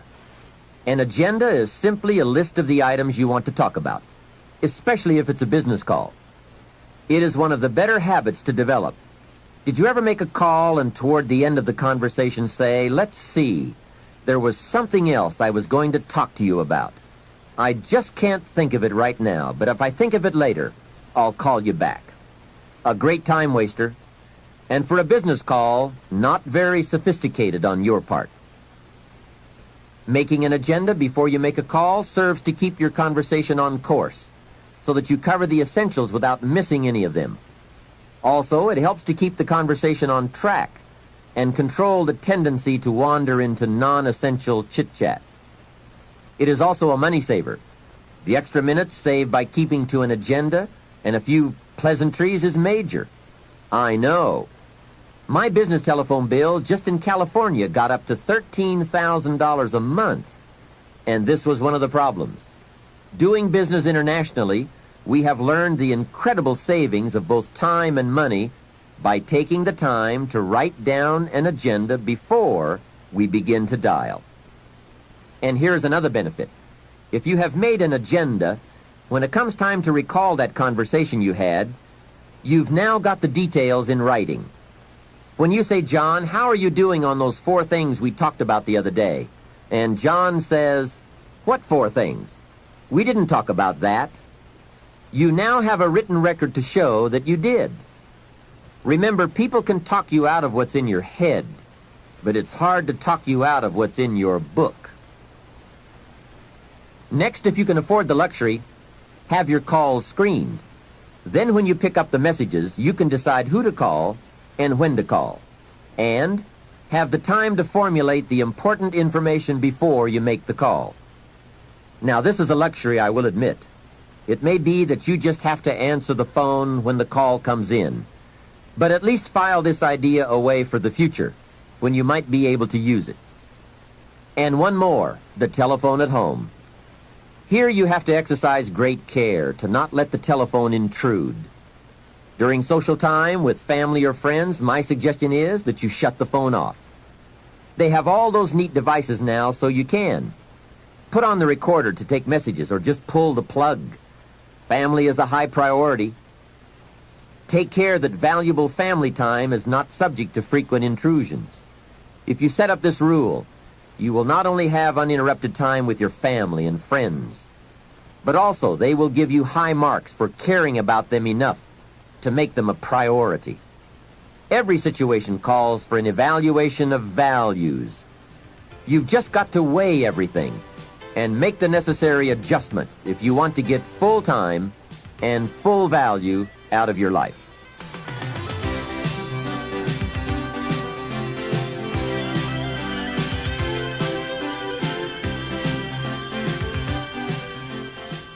The next time management tip I have is to listen to the cassette programs and read the books on the subject. You can't possibly get all the ideas you'll need from any one cassette program or person. Remember, you have to go in search of the ideas. They don't just come by. Make a thorough investigation of the subject on your own. Sort out the ideas. Choose those that you think are most valid and put them to work in your life. Next point, be more alert and analyze all your procedures and tools. Old filing methods, old bookkeeping methods. Some things we do can become quickly outdated, especially these days. Check for all the new tools that can help you to use your time more efficiently. Dictating machines, tape recorders, answering devices, computers, calculators. There is just about every tool imaginable in today's marketplace. I now have a fabulous computer in my office that can do the most amazing things and save a great deal of time. I also have a portable computer typewriter that I can take on an airplane or in my motorhome. Then I merely transfer what I have typed onto special cassettes or send the information via telephone back to the main terminal. When I get home, all of my letters and scripts are typed and waiting for my signature or my attention. So take a look. Do some research, do some shopping, find out. No telling how much you can improve your efficiency or multiply your skills by eliminating the barriers and the hindrances so that you are now free to do all the creative things that make for fortune and lifestyle. Now here's an important time saver. Learn to ask questions. This habit will serve in so many ways. Have you ever talked to someone for an hour and then asked some questions and found out that you just wasted the last hour? Make a note. Almost everything is symptomatic of what's really wrong. Surface details don't usually give us enough information to effectively communicate. So, ask questions before. If John isn't making sales, we say, okay, let's get on him about making sales. But perhaps we should ask, why isn't he making sales? Someone says, he isn't making enough calls. We say, okay, let's get on him about making calls. Well, maybe we should ask another question first. Why isn't he making calls? Well, it's because he isn't getting up early and getting out into the marketplace. We say, okay, let's get on him about getting up early and getting out into the marketplace. Well, perhaps we should ask just one more question. Why isn't he getting up early and getting out into the marketplace? Now we have probably gotten to the heart of the problem. Perhaps it's something personal, problems at home, not his sales skills. The real problems are usually about 3 or 4 questions deep. So if you get good at asking questions, you can save yourself a lot of time by getting right at the heart of the matter when dealing with other people. Otherwise, you tend to waste valuable time just finding out what the problem really is. Now here's the last part of time management. Learn to think on paper. From all of my experience working on many projects and in many countries, one of the major time savers is thinking on paper. It is so important to take things out of your head and put them on paper, then work from the paper. Building your business is a lot like building a house. You take the ideas out of your head, put them on paper, and then build from the plan. We have a saying on this idea: operate from document, not from thought. It's just about over when a person wakes up in the morning and says, let's see, what shall I do today? Too late, right? The best thing you can do now is to take today off and at least plan tomorrow. Let me give you 4 major ways to think on paper. The first is a journal. I spend a lot of time talking about journals in my lectures and programs, primarily because it is such an invaluable tool for the serious student of the better life. A journal is merely a gathering place for all the good information that comes your way, from sermons, from books, from lectures, from business conferences, magazines, thinking time, research, any source of information that you feel is worth keeping. Don't let the good ideas of life escape you. Remember, most good ideas usually only come by once. Get into the habit of capturing them with pen and paper by making daily use of your journal. Now maybe you won't write in it every day, but at least make sure it's with you every day. Here's the second way to think on paper, a projects book. This is simply a ring binder with tabs in it to help you keep track of all the current people and projects you are involved with and need to work on to make all the parts of your life work to the maximum. If you are working with people, give them each a tab in your projects book. Then under this tab, you keep a running account of all the current information you need to know about that person. Performance, family, goals, strengths, needs, perhaps even some graphs showing recent progress or comparisons to past performance. Essentially, you make a note of all the information you need to know so that when you sit down to have a meeting with this person, you have all the pertinent facts there before you in order to have a meaningful and productive conversation.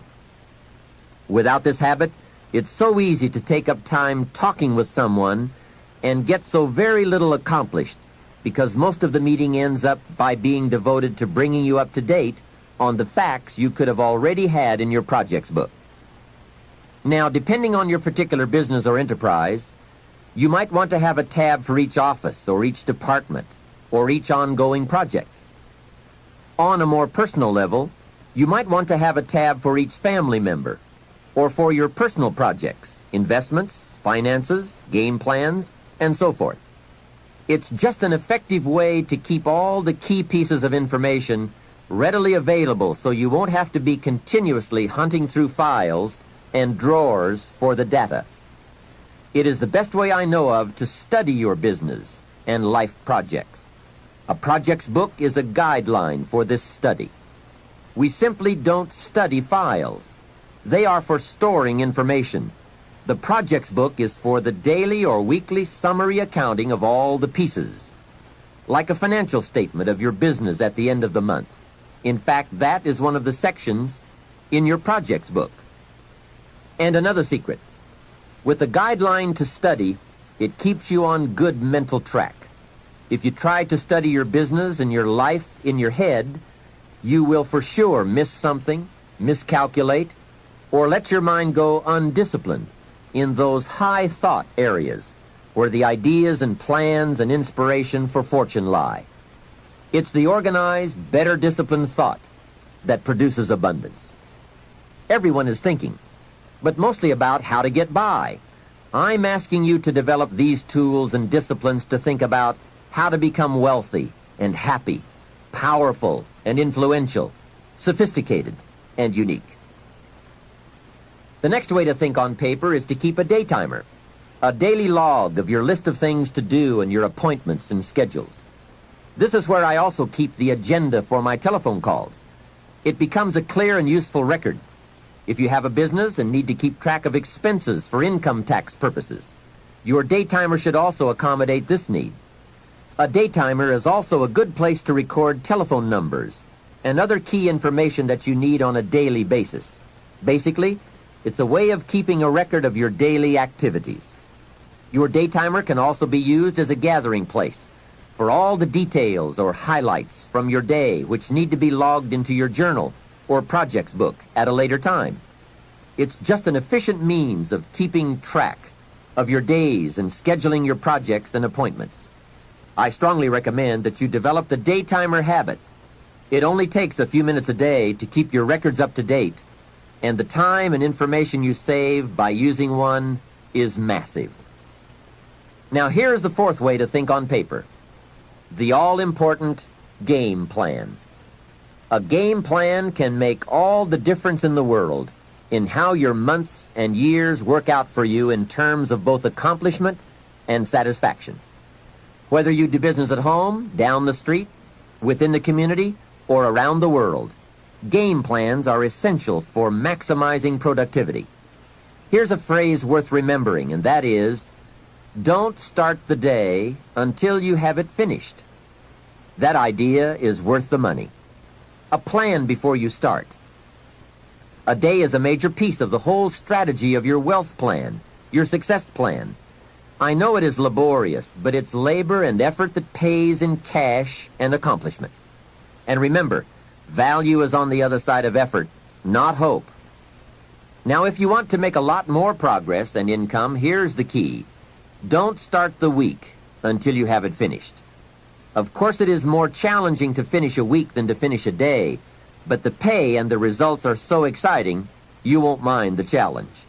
And if you want to make a lot of money and big success, don't start the month until you have it finished. That one is a stretch, but high in reward. Now, if you want to start walking among the heavyweights, here's the key. Don't start the year until you have it finished. I don't want to kid you. This one is difficult.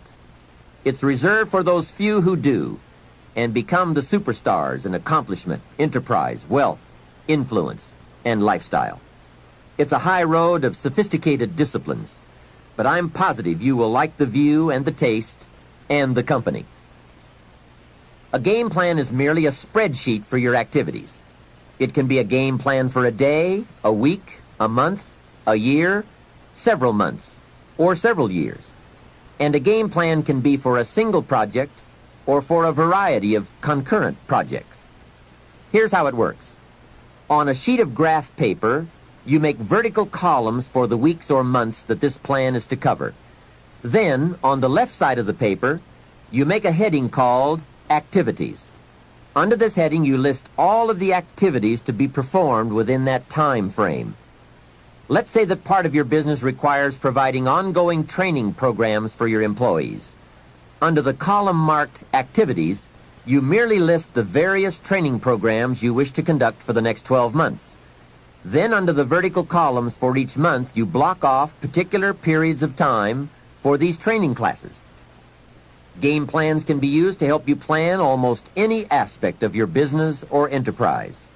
They can also be used to help you organize all areas of your life, from investment plans to reading plans. Game plans are particularly useful when it comes to scheduling family time, vacations, special weekends and trips, and so forth. Everyone who is important to you wants to see where he or she is on your game plan, especially if your business often requires you to spend a lot of time away from home. And remember, there's nothing like a visual plan. It's so much more effective to be able to show members of your family where they are on your game plan, as opposed to merely telling them in conversation. Now, a game plan can be as detailed as you wish, and please be forewarned now that you are probably going to tear up several before you get what you want. This is something you have to work with. Every game plan must be tailored to fit a particular need. The chart you use for your personal plans may not necessarily be suitable as a chart for your business plans. Here is another key benefit of using game plans. If you have your plan in your projects book or up on a wall somewhere, it serves as a constant reminder to get busy on all the activities you have scheduled. Or, if there are a lot of blank holes beside the activities you have listed, your plan reminds you to get busy scheduling them. Now you might well ask, doesn't a calendar do the same thing? Not really. Many of the events on your game plan will be on your calendar, but here are the major differences. First, the visual reminder of the spreadsheet and the list of activities on the left that have no corresponding time assigned to them on the right serve to remind you of what is not yet done. A calendar just won't give you that kind of information.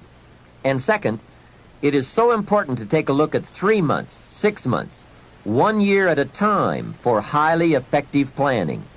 With a game plan, you can get a sense of the whole picture of the time frame and all of the important activities at one look. To effectively design something, You just have to have a picture of the whole finished project, complete, or as complete as possible. Game plans are both exciting and painful. Painful because of all the things you must get on with and plan, make up your mind about, or give serious thought to. And painful because they illustrate how far behind you are sometimes. But they are also very exciting, both because they help you to foresee how your life, your business, and your family are going to unfold over the coming months, and because they can help you get the job done. It's like looking at the artist's rendering of the finished project. It brings all kinds of feelings to the surface as we see it all take shape and unfold. And it also gives you that incredible feeling of being in charge. You have your life in hand and in order and well designed.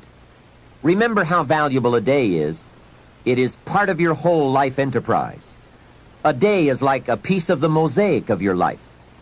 Fashion it wisely to the best of your genius. For as someone once said, at midnight, the winged messengers come and gather up all these pieces and take them off to wherever the mosaic is kept. And surely on occasion one messenger says to another, wait till you see this one. A well-fashioned day with a beginning and an end, a purpose and a content, a color and a character, a feel and a texture. This well-fashioned day takes its place among the many and becomes a valuable memory and treasure. An equity of experience and spirit and life. And remember, the genius to do all this lies within you. Never forget that. Some people say, if I was as smart as you are, make sure you make the correction in thinking to say, if I had developed as much of my smart as you have. That's it. We're all smart enough. We just have to develop that smart into a plan. Hopefully this program will help. There it is, how to think on paper. With those thoughts and with all the other things we've brought to your attention under the subject time management, let's move on to the next key to wealth and happiness. If you were to evaluate the major influences in your life that shape the person you are becoming, this has to be high on the list. The people you choose to allow into your life. Mr. Schoaf gave me a very important caution in those early days, which I would like to repeat here for you. He said, never underestimate the power of influence. What an important statement. The influence of those around us is so powerful. Many times we don't even realize we're being strongly influenced because it generally develops over an extended period of time. Peer pressure is an especially powerful form of influence because it is so subtle. If you're around people who spend all they make, chances are excellent that you'll spend all you make. If you are around people who go to more ball games than concerts, chances are excellent that you'll do the same. If you're around people who don't read many books, chances are excellent you won't read many books. People around us can keep nudging us off course, a little at a time, until finally, 10 years from now, we find ourselves asking, how did I get here? Those subtle influences need to be studied carefully if we really want our lives to turn out the way we've planned. Now, on this major point, let me give you 3 key questions to ask. This may help you to make a better analysis of your current associations. Here is the first question. Who am I around? Good question. Make a mental study of the major people with whom you most often associate. You've got to evaluate everybody who is within the circle of being able to influence you. So, major question, who am I around? Next question, what are they doing to me? That's a major question to ask. What have they got me doing? What have they got me listening to? What have they got me reading? Where have they got me going? What have they got me thinking? How have they got me talking? And how have they got me feeling? What have they got me saying? You've just got to make a serious study of how others are influencing you, both negatively and positively. Now, maybe the influence of all those around you is okay, but just ask yourself. It doesn't hurt to ask. Who am I around? And what are they doing to me? Now here's the final question. Is that okay? Maybe the people you associate with and their collective influence is okay. But then again, maybe it's not. All I'm suggesting here is that you take a close and objective look. Everything is worth a second look, especially the power of influence. Positive influence can have an incredible effect on your life, but so can negative influence. Both will take you somewhere, but only one will take you in the direction you truly wish to go. It's so easy just to dismiss the things that influence our lives. The man says, I live here, but I don't think it matters. I'm around these people, but I don't think it hurts. I would take another look at that. I've got a good phrase for you. Everything matters. Now, sure, some things matter more than others, but everything matters. Everything weighs something. So you've got to keep checking to find out whether associations are tipping the scales toward the positive or toward the negative. It doesn't hurt to look, right? Ignorance is never the best policy. Finding out is the best policy. Remember, part of the purpose of this program is to get us to say, the days of kidding myself are over. I really want to know what I have become and what I am becoming. I want to know where my strengths and my weaknesses lie. What has power over me? What's influencing me? What have I allowed to affect my life? Perhaps you've heard the story of the little bird.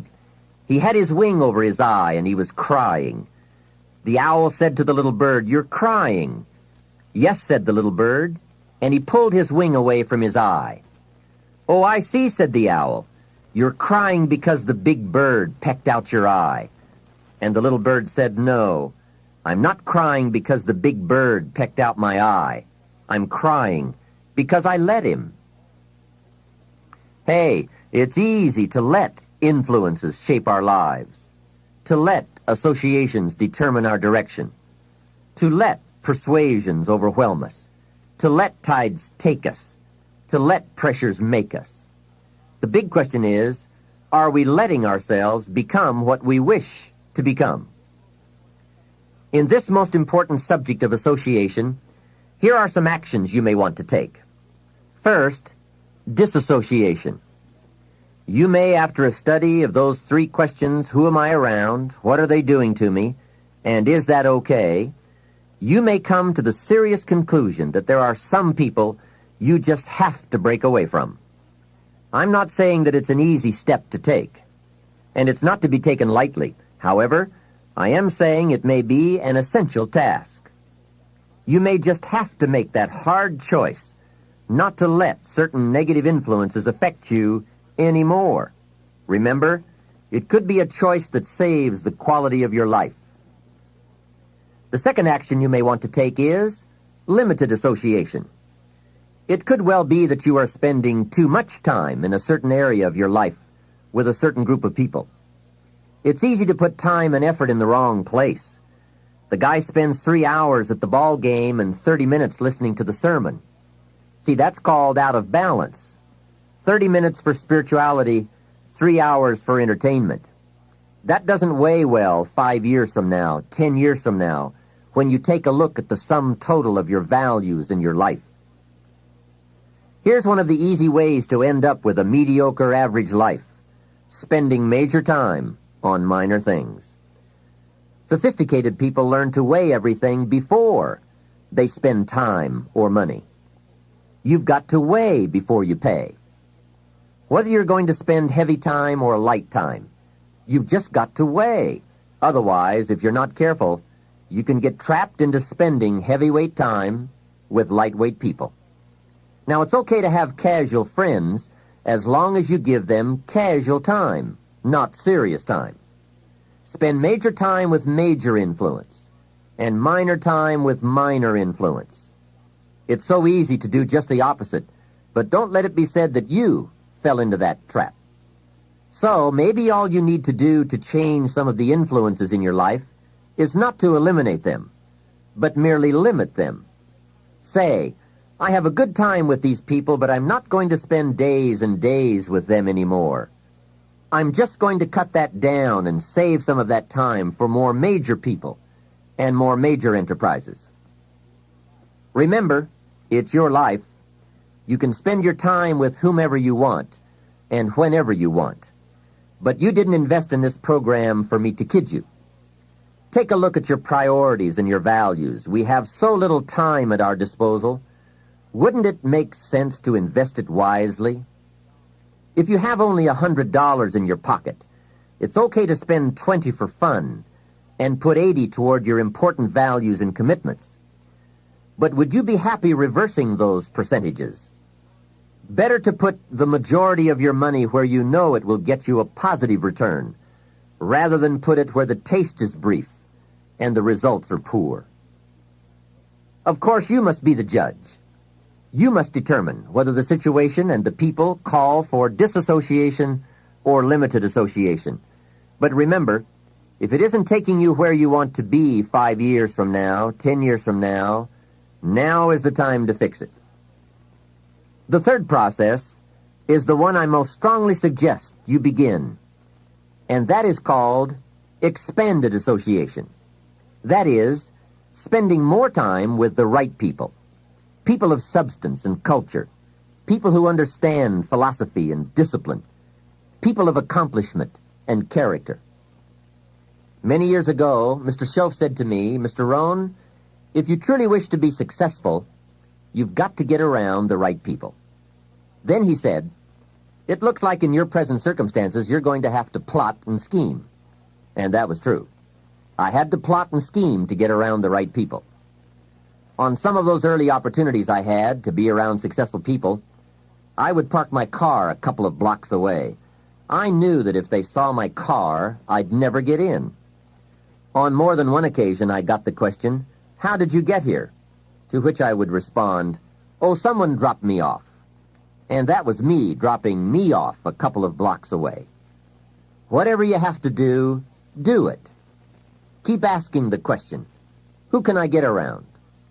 Who could I spend some time with who would have a positive influence on my life?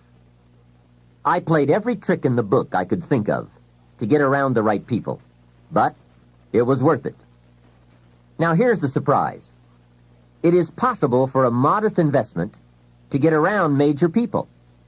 If you had a chance to sit down for an hour or two with a wealthy person, and all that you had to do was to pick up the lunch tab, wouldn't that be a bargain? That person might drop an idea on you that could change your life. For a lunch tab. And that's where we need to go to get our success plan, from successful people. Don't pick up your plan, especially your financial plan, from unsuccessful people. Here is something else exciting. It's possible for people of modest means to start a wealth plan. You don't have to be wealthy to have a wealth plan. You don't even have to be healthy to start a health plan. All you have to be is smart. Smart enough to say, "Hey, I've got the wrong plan, and I'm going to get around someone who has a better plan and make it my plan." So, find some successful people to help you fill out your success plan. Find somebody healthy to get your better health plan going. Find somebody living a unique lifestyle to develop your lifestyle plan. This is called association on purpose, getting around the right people by expanding your circle of influence. I have a really unique friend. I'm always trying to find more ways to spend more time with him. He's the big game hunter, millionaire, businessman, traveler, and in my opinion, one of the world's great philosophers.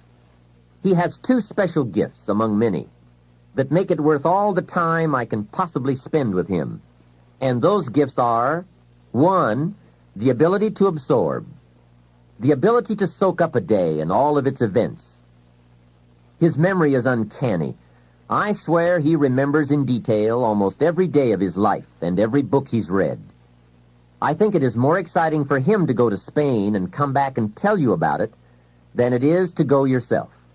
And the reason is, when he's there, he doesn't miss anything. He picks up the sounds and the colors, the experiences and the happenings. He absorbs like a sponge the sights, the people, the whole scene. Then he has this second unique gift, the gift of expression. He can put all he saw and touched and felt into words, exciting words. When he talks, you can feel the water lapping on your feet. You can see the colors. You can smell the aroma of the flowers and the food. What great gifts to absorb and to express. If I spend a day with him, I get my time's worth. He can put a year into a day's conversation. It leaves you spellbound. He can read a book and with flawless detail give you a capsule version, and more often than not, make it more exciting than if you read the book yourself. From Shakespeare to the Beatles, from Africa to Beverly Hills, he's got it, recorded it, and can express it with spirit and precision. You can imagine what a valuable association this is for me. From this association, I've multiplied my knowledge, my perception, my skill, my enterprise, and my lifestyle many times over.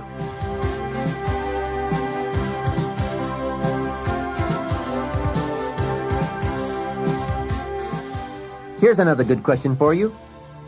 Where do you go for your intellectual feast? Where do you go? Pity the man who has a favorite restaurant, but not a favorite thinker. He's picked out a favorite place to feed his body, but he doesn't have a favorite place to feed his mind.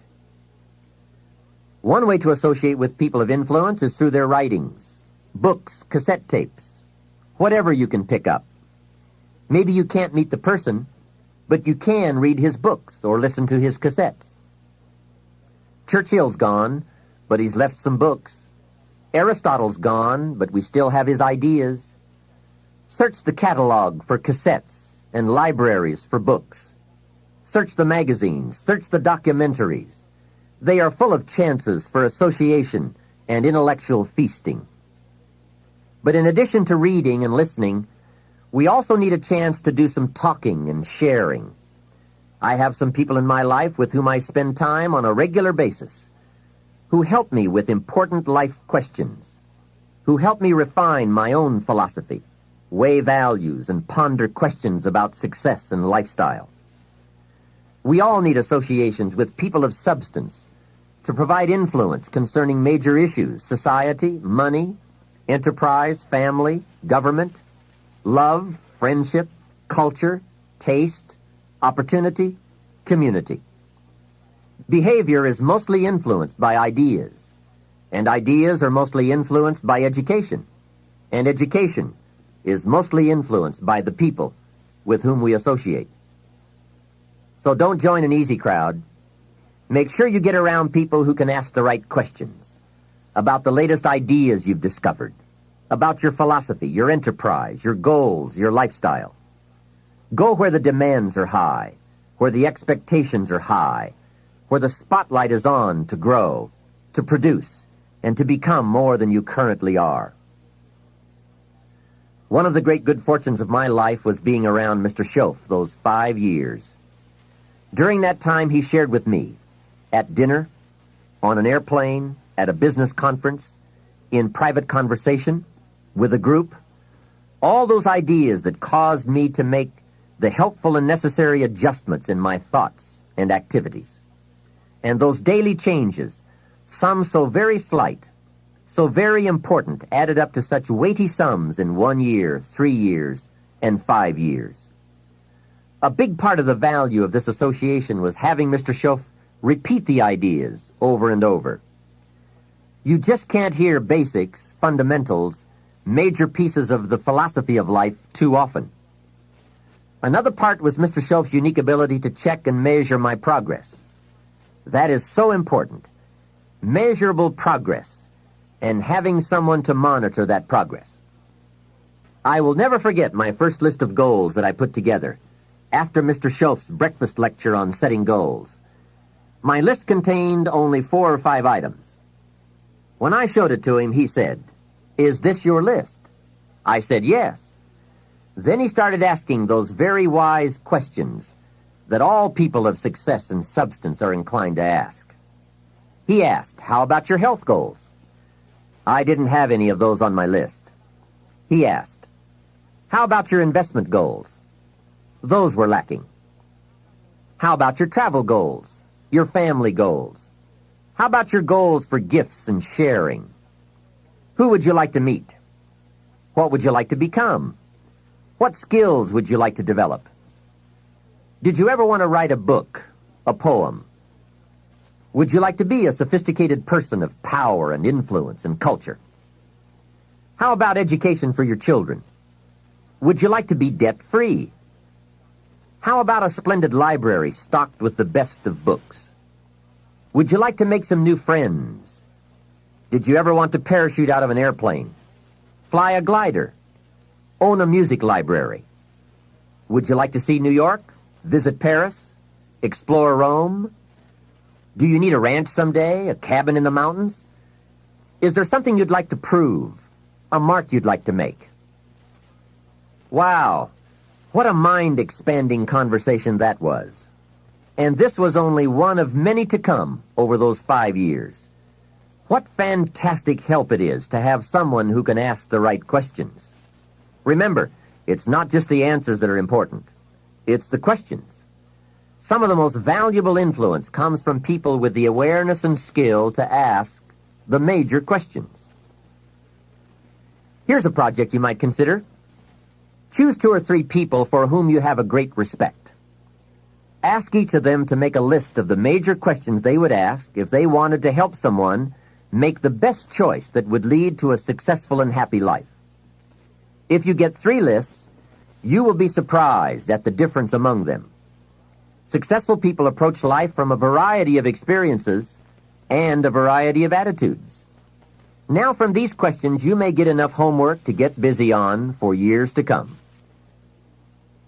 Another benefit of my association with Mr. Schoaf was that I kept growing in experience, knowledge, and accomplishment, and was able to bring all that value to the same basic questions. What a learning experience that was. Some of the early questions I had shrugged off, I now saw a growing importance they had. It was really my education that was changing, not the questions. It's like reading the Bible or listening to cassettes.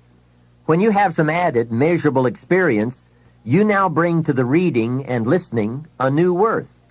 You now listen and read at a new level. And the substance gleaned, the wisdom gathered from that new level can well be where your fortune and the best of your lifestyle can be developed. One more thought, and that is, strive to become the kind of person that people of quality and substance would want to be associated with. Become a person of skillful language, positive attitude, well-read and well-disciplined, a person of culture and intelligence. You will be uniquely rewarded by this reputation, drawing exciting people to you. Remember, to attract valuable people, you must be attractive. Association is truly one of the 7 fundamentals to your future wealth and happiness. It has such a major effect on how your life works out. Constantly be aware of the power of influence. Continually weigh your time and your associations and put them to better work for you. Of all the parts of our life we want to work well, perhaps the most important is lifestyle. Mr. Schoaf gave me one of his strongest concepts when he said, "Don't just learn how to earn, learn how to live." And that's what lifestyle is all about, learning how to live. Here's one of the great challenges of life: being happy with what you have while in pursuit of what you want. I have found it a practice well worth exercising with skill. Now, consider this. Some people have plenty of beautiful things filling their days, but they get little happiness from them. Some people have money, but they have trouble finding joy in their lives. Imagine, a father wads up a $5 bill and throws it at his son, saying, "Here, if you need the darn stuff that bad, take it." Same money, poor style. And remember, it's not the amount that counts. It's the style that counts.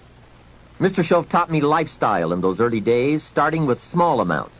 He said, imagine that you're getting your shoes shined, and the shoe shine boy has done a fabulous job. You have one of the world's all-time great shines, so you pay him for the shine.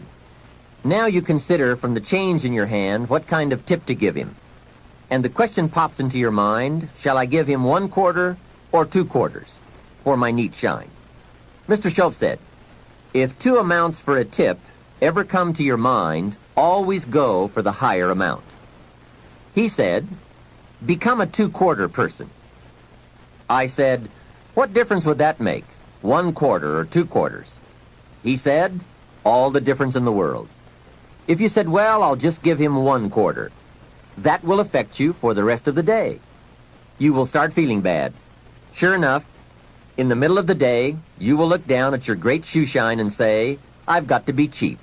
1 lousy quarter." That will affect you. However, if you go for 2/4, Schoff said you can't believe the feeling you can buy for another quarter. That's lifestyle. Becoming a two-quarter person and learning to get joy from the greater person you are becoming. A man came up and introduced himself to me after one of my seminars in Detroit, Michigan. And he said, "Mr. Rohn, you got to me tonight. I've decided to change my whole life." I said, "Fantastic." He said, "You will hear about it someday." I said, "I don't doubt that." Sure enough, a few months later I was back in Detroit for another lecture. And this same man walked up and said, "Mr. Rohn, do you remember me?" I said, "I do. You are the man who said he was going to change his life." He said, "That's me, and I've got to tell you a story." Here's the story he told me. After the last seminar, he said, I started thinking about ways to begin changing my life. And I decided to start with my family. I have 2 lovely teenage daughters, the best kids anyone could ask for. They never give me any trouble. However, I've always given them a hard time, especially as teenagers. One of the things they dearly love to do is to go to rock and roll concerts, to see their favorite performers. Now, I've always given them a hard time on this subject. They would ask to go, and I would say, "No, I don't want you to go. The music is too loud. You'll ruin your hearing. And besides, it's the wrong crowd." I would always give them a hard time. Then they would beg, "Please, Daddy, we want to go. We don't give you any trouble. We're good girls. Please let us go." Well, after they had begged long enough, I would reluctantly throw them the money and say, "Okay, if you have to go that bad." So that's where I decided to start to make some changes in my life. Then he said, here's what I did. Not long ago, I saw this advertisement that one of my daughter's favorite performers was coming to town. Guess what I did? I went down to the concert hall and bought the tickets myself. Later that day, when I saw my girls, I handed them this envelope and said, "Daughters of mine, you may not believe this, but inside this envelope are your tickets to the concert that's coming to town." I knew it was one of their favorites. They could not believe it. Then I told them one more thing. I said, begging days are over. Now my girls really couldn't believe it. Finally, I made them promise not to open the envelope till they got to the concert, and they agreed. Now comes concert time. When they arrive, they open the envelope and hand the tickets to the usher. He says, "Follow me." And he starts down front. They say, "Wait a minute. Something must be wrong." The usher looks at the tickets and says, "Nothing is wrong. Follow me." They walk down front, 10th row, center. Now the girls really cannot believe it. He said, "I stayed up a little late that night, and sure enough, around midnight, my daughters came bursting through the front door. One of them lands in my lap, the other one has her arms around my neck, and they both say, 'You have got to be one of the world's all-time great fathers.'" What a neat story. What a great example of how it's possible, with just a change in attitude and a little thought, to live the good life. Same money, different style. Remember, the challenge is to get joy from your life and what you have to share. It's not the amount that counts. It's the uniqueness, the love, and the attitude that counts. Even people of modest means can experience a sophisticated lifestyle. They simply learn to save up some of their Pepsi money for a bottle of fine wine. Don't spend all your money a quarter at a time. Save up and buy something of special value, something fine, or something that lasts, or something you are proud of, or a gift of value to give to someone special. Even with modest means, you can save your candy money for a concert. And for a sophisticated person, a few may be better than many. Better a few treasures than a house full of junk. Lifestyle is a matter of awareness, values, education, and disciplined taste. It is an art that brings joy as it's practiced, not just a subject to be studied. It is the deliberate decision to savor and enjoy all the experiences and possibilities of life. Lifestyle means expanding your knowledge and experiences from the influence of books, people, films, and new adventures. So take advantage of everything and everyone with whom you come in contact. You can begin expanding your lifestyle today. Think of something you can do today to make you feel richer and better about yourself and your life. Make a phone call. Reserve tickets to a concert. Buy some unique music records. Send flowers. Send a thank you note. Plan a trip of new discovery. Begin to read a classic. I'll bet that within 50 miles of where you are right now, there are some places you have never seen, some foods you have never tasted, experiences you've never had. I grew up in Idaho, and I've never been to Yellowstone Park. And part of it is in Idaho. Thousands of people from all over the world have traveled to Yellowstone. Old Faithful? Doesn't everyone know about Old Faithful? Hey, I've been to Africa, but not to Yellowstone. Isn't it easy to miss something? Isn't it often easier not to do something, see something, experience something? Hey, let's all set a new goal not to miss anything, especially things within our reach, within travel time, walking time, effort time. And that's the key word, effort. Remember, all good things are upstream. A conscious act from a unique thought. That's where the pleasure is. And the act serves as a bridge between dreams and reality. So develop your lifestyle a little more. Your style of seeing, giving, sharing, enjoying. It's not the amount that counts, but the experience of choosing to live with style. I remember saying to Mr. Schoaf one time, if I had more money, I would be happy. And he gave me some of the better words of wisdom when he said to me, Mr. Rohn, the key to happiness is not more. Happiness is an art to be studied and practiced. He said, more money will only make you more of what you already are. More will only more quickly send you on to your destination. He said, if you're inclined to be unhappy, if you get a lot of money, you will be miserable. More money will only make you more. More money will only amplify. If you're inclined to be mean, and you get a lot of money, you will be a terror. If you're inclined to drink a little too much, when you get a lot of money, you can now become a drunk, because you can drink everything. So style is not more. Style is an art, a genius, a design. Lifestyle is reserved for those who are willing to study and practice the higher arts of life.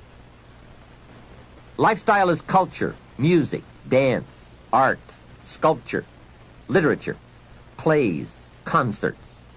Lifestyle is a taste of the fine, the better, the best. Mortimer Adler, the philosopher, says, if we don't go for the higher tastes, we will settle for the lower ones. So develop an appreciation for the fine. That is a worthy purpose. Developing an appetite for the unique things in life. Study the art and reach for the best. To have the best in the time we have available to us, that is the quest. Remember, it's not the amount, it's the imagination.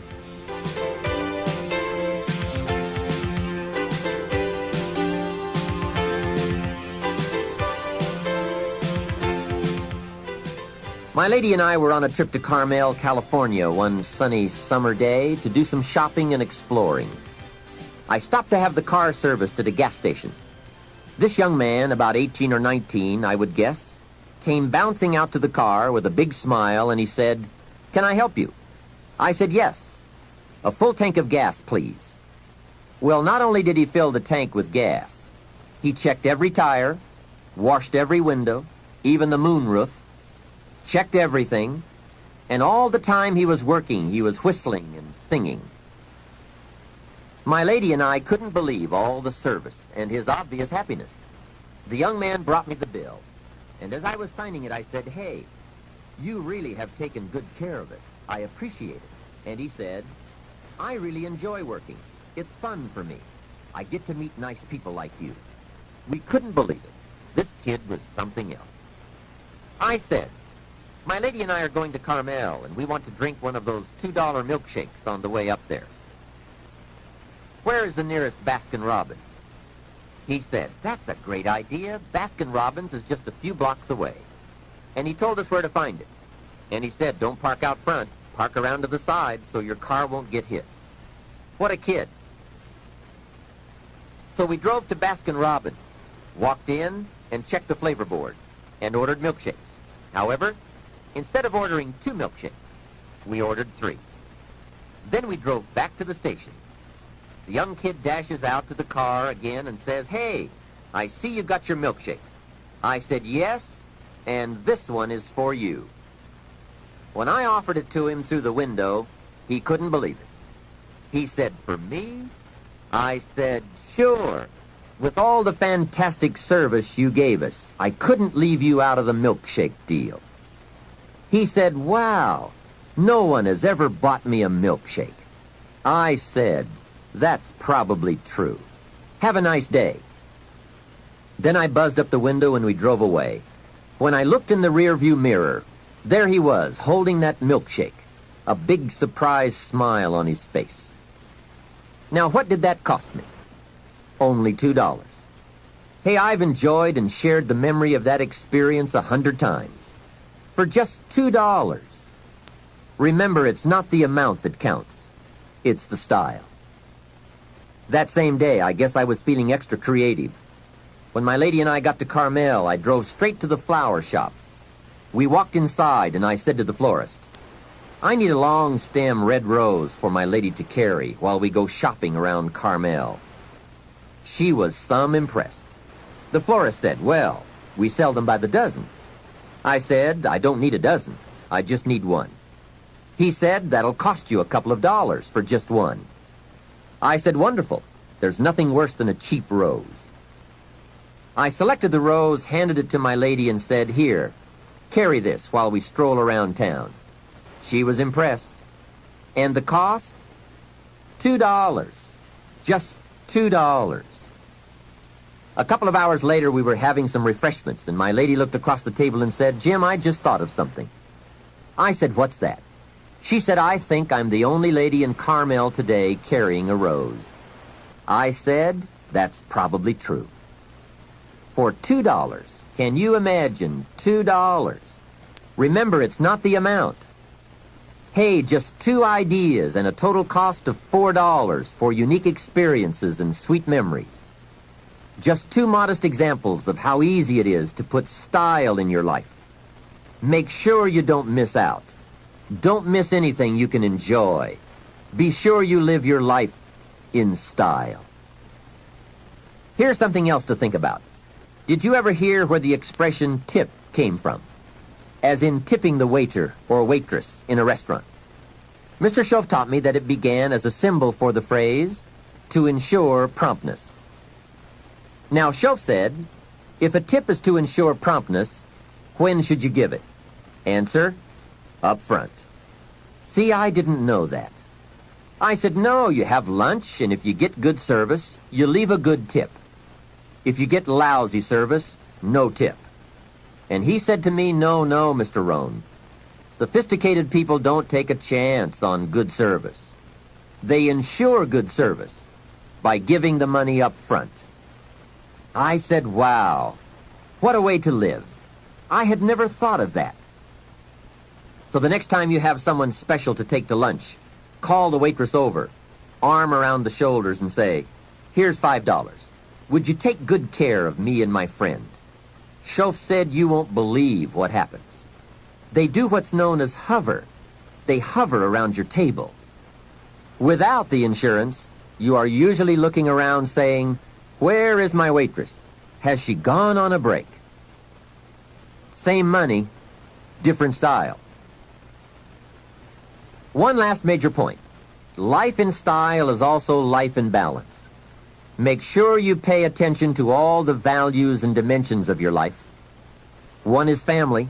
If you have someone you care about, there is no value to match that. One person caring for another is life in the best of style and value. Protect it with a vengeance. If a chair gets in the way, I suggest you destroy the chair. It was wisely said so long ago, but is still true for today. There are many treasures, but the greatest of these is love. Better to live in a tent on the beach and have a love affair than to live in a mansion by yourself. Ask me. I know. Family must be cultivated like an enterprise, like a garden. Time and effort and imagination, creativity and genius must be summoned constantly to keep it flourishing and growing. Next is friendship. A priceless value, friendship. Friends are those incredible people who know all about you and still like you. Friends are those people who are coming in when everyone else is leaving. And, as someone once suggested, be sure to make the kind of friends on your way up who will take you in on your way down. Life is a bit of both up and down, but with true friends, friends who care regardless of your circumstances, the ups are more automatic and the downs less devastating. Traveling around the world, I have made some unique friends. I've also got some strange friends. One of them is a thief. He steals, but you'd love him. He's really a neat guy, but he really does steal. Now, he's not a big thief. He's just a little thief, but he is a thief. Once in a while, someone reminds me, your friend steals. I say, I know. What can I do? I talk to him about it. He's just my thieving friend. I do have one very special friend, though. If I was stuck in a Mexican jail and accused unduly, I would call this friend. Guess why I'd call this friend? He would come and get me. Now that is a friend. Someone who would come and get you. Guess how much you would spend to get me? Right, as much as it would take. Guess how long you would try to get me out? You're right, as long as it would take. That is a friend, someone who would come and get you. Now, I also have some casual friends who would probably say, call me when you get back. I guess we all have some of those friends. But friendship is so vitally important to those in search of the good life. Make sure your friendships get the attention and the effort they deserve. Properly nourished, they will give back to you that priceless treasure of both pleasure and satisfaction called the good life. And remember, the good life is not an amount. The good life is an attitude, an act, an idea, a discovery, a search. The good life comes from lifestyle that is fully developed, regardless of your bank account, so that it provides you with a constant sense of joy in living and fuels the fires of commitment to all of the disciplines and fundamentals that make life worthwhile. What is wealth without character? Industry without art? Quantity without quality? Enterprise without satisfaction? Possessions without joy? Become a person of culture, to add to the whole culture, for we are most certainly a product of all the values of our community and country. Become that person of unusual substance that brings an added measure of genius to the whole, so that our children and the children of many will be the beneficiaries of the treasure. There are three major parts to life change. First is knowledge, second is emotion, and third is action. When all three come together in a unique way, we call that the day that turns your life around. Hopefully, from all that you have heard in this album, it has added to your knowledge a blend of your experience, the experience of others, and now my experience. I hope I have brought you some wealth of knowledge. Now, here's the next important part, and that's emotions. Human emotions are powerful. They are so powerful that any one of them can have a dramatic effect on your life in a single day. However, make this careful note. Emotions are tricky. They can go either way on you. Emotions can build or destroy, weaken or strengthen, make or break. It all depends on how you use them. We call civilization the intelligent management of human emotion. That's it. The power, given an intelligent direction and objective, can accomplish spectacular things. The power, the feelings, those surges of heart and soul. What are they? What can they do? Well, here are some. First, disgust.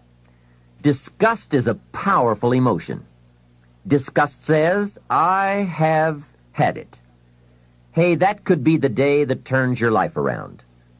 That's what I said the day that little Girl Scout came to my door. I give her the big lie, she leaves, and I say to myself, I don't want to live like this anymore. I've had it with being broke. I've had it with being embarrassed. And I've had it with lying. What a day. A life-changing day. The day when you've had it. And whether it's something major or something small, the day you can say enough is enough, that could be the life-changing day. The man has finally had it with being a loser. He's had it with mediocrity. He's had it with those awful sick feelings inside, knowing his wife is at the grocery store looking at 2 cans of beans, one marked 69 cents and one marked 67 cents. The man knows his wife is going to buy the 67-cent can, and she doesn't even like the brand. Know why she's going to buy the 67-cent can? To save 2 cents. The man sick inside says, I've had it with being on my knees in the dust looking for pennies. We are not living like this anymore. Look out. That's the day. The I've had it day. The never again day. The enough is enough day. Powerful. Hey, nothing is so life-changing as a powerful disgust. And there's probably nothing so pitiful as a mild disgust. The man says, I kind of think I've had it. How sad. Not powerful enough for life change. Now here's the second emotion, decision. Decision-making is emotional. Those knots in the pit of your stomach, waking up in the middle of the night, lying there in a cold sweat, trying to decide.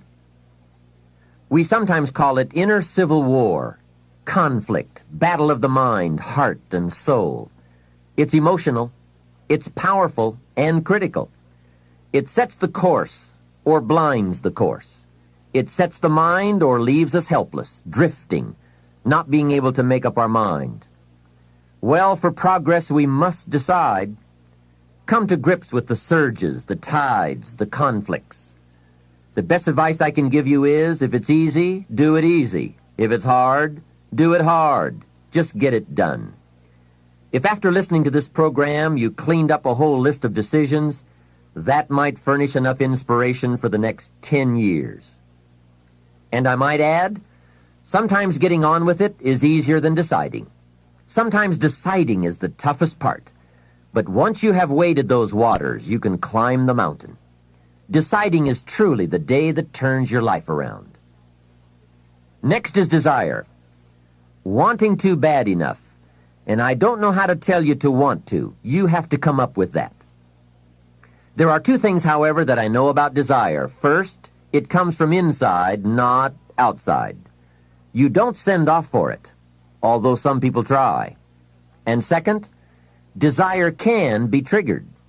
Sometimes it waits and sleeps, waiting for something to happen. And who knows what that trigger, that happening might be. Maybe it's a song, maybe it's a sermon, maybe it's a movie, a lecture, a seminar. Maybe it's a conversation with a friend, a confrontation with an enemy, an event, a day, a bitter experience. Whatever it is, it's good. Sometimes from the bitterest experience comes the greatest awakening. Here is some of my best advice to you. Welcome every human experience. You never know which one is going to turn it all on. Don't keep up the walls. The same wall that keeps out disappointment keeps out happiness. Let life touch you. Don't let it kill you, but let it touch you.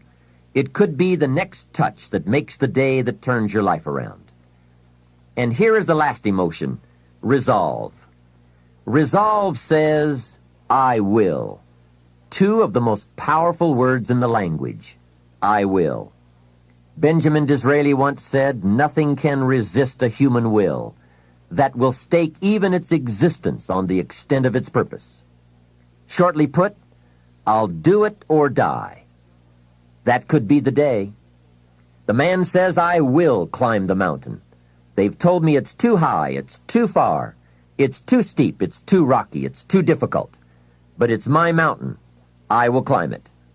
Pretty soon you will see me waving from the top or dead on the side because I'm not coming back. Hey, that's powerful. Time and fate and circumstance call a hasty conference, and they all agree. We might as well let John have it. He says he's going to get it or die. Wow, that's it. Resolve. The best definition of resolve I ever heard was from a junior high girl in Foster City, California. I'm talking to the junior high kids, and I asked the question, who can tell me what resolve means? I got several hands. Some were pretty good, but the last one was the best. She said, I think resolve means promising yourself you will never give up. I said, that's it. Best I've heard. Promise yourself you will never give up. I asked the kids, how long should a baby try to learn how to walk? How long would you give the average baby before you shut him off? You say that's crazy. Any mother in the world would say, my baby is going to keep trying until it learns how to walk. No wonder almost everyone walks. What a magic formula. The until formula. Good question. How long are you going to work to make your dreams of wealth and happiness come true? I suggest the until formula. It's the best. Emotions, disgust, decision, desire, resolve. Now let me give you the third part of the equation. That equation that gets results. It's action. Disciplined action. There's a famous line that says, don't just be listeners, be doers. That's it. Doers. The whole world loves the doers. That's what makes the wealth and the winning. Doing, disciplined, emotional action.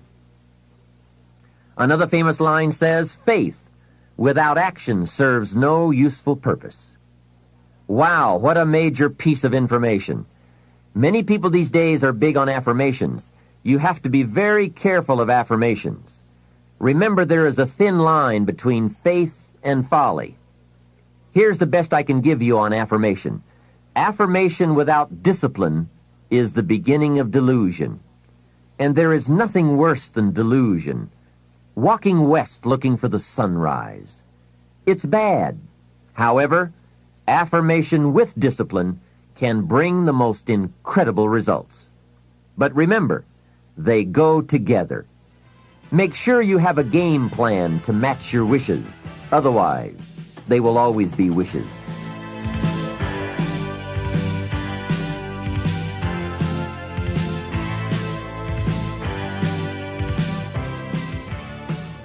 Now, in closing, I ask you to consider these 4 questions. I call them questions to ponder. The first question is why? Why should you try? Kids often ask, why? It's a good question. Ask yourself, why get up that early? Why work that hard? Why read that many books? Why make that many friends? Why go that far? Why earn that much? Why give that much away? Why put yourself through all those disciplines? Why is an excellent question. The best answer I know to the question why is the second question to ponder. Why not? What else are you going to do with your life? Why not see how far you can go, how much you can earn, or read, or share? Why not see what you can become, or how far you can go? Why not? You have to stay here until you go. Why not? The third question goes a bit further. Why not you? Some people have done the most incredible things with a limited start. Why not you? Some people do so well they get to see it all. Why not you? Why not you watching the morning mist rise over the mountains of Scotland, soaking up history in London, or exploring the mysteries of Spain? Why not you having lunch in one of those neat little sidewalk cafes in Paris? There's nothing like a stroll through the Palace of Versailles. Someday you must gaze directly at the Mona Lisa. Why not you on a sailing schooner in the Caribbean? 2 weeks there and you lose all your cares. I can show you where to find the most exquisite seashells in Australia. I know where they are. Why not you? Why not you shopping on Fifth Avenue in New York City, staying at the Waldorf, or having sliced roast goose on a bed of apple strudel at Lucia's? Stop off and drink in an Arizona sunset. Take a quiet walk along the beach with that incredible feeling, knowing you are enjoying the result of a disciplined effort. Why not you, with an unusual awareness to the heartbeat of life? Why not you? The last question is the key to action. Why not now? Why postpone your better future any longer? Get at it today. Get some new books, make a new plan, set a new goal. Ask some new questions, lock onto a new resolve, make a new effort, and do it all now. Another thing is to ask for God's help, which may sound a little strange. This is not a religious program. My personal word would be that humans are unique, but we could all use a little extra help. Of course, it's a two-way street. I think God will do His part if we will do our part. During this program, we have talked about our part. There is a story about a man who took a rock pile and in 2 years turned it into a fabulous garden, and people came from everywhere to see it. One day a man came by, saw the garden, and thought it was fabulous, but he wanted to make sure the gardener did not take all the credit. He had this deep feeling inside that a lot of people leave God out. So he toured the garden and had a chance to meet the gardener. When he met him, he shook his hand and said, "Mr. Gardener, you and the good Lord together have made this beautiful garden." The gardener understood his message and his point, so he said, "I think that's true. If it was not for the sunshine and the rain, and the miracle of the seed and the soil and the seasons, there would be no garden at all. But," he said, "you know, you should have seen this place a couple of years ago when God had it all by Himself." I think that's true.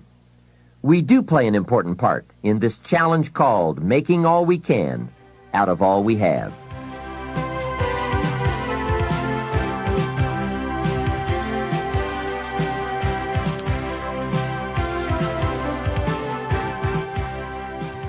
Well, we have shared a feast together during these cassette sessions, a feast of ideas that can, if we'll digest those ideas, satisfy our lifelong appetite for both wealth and happiness.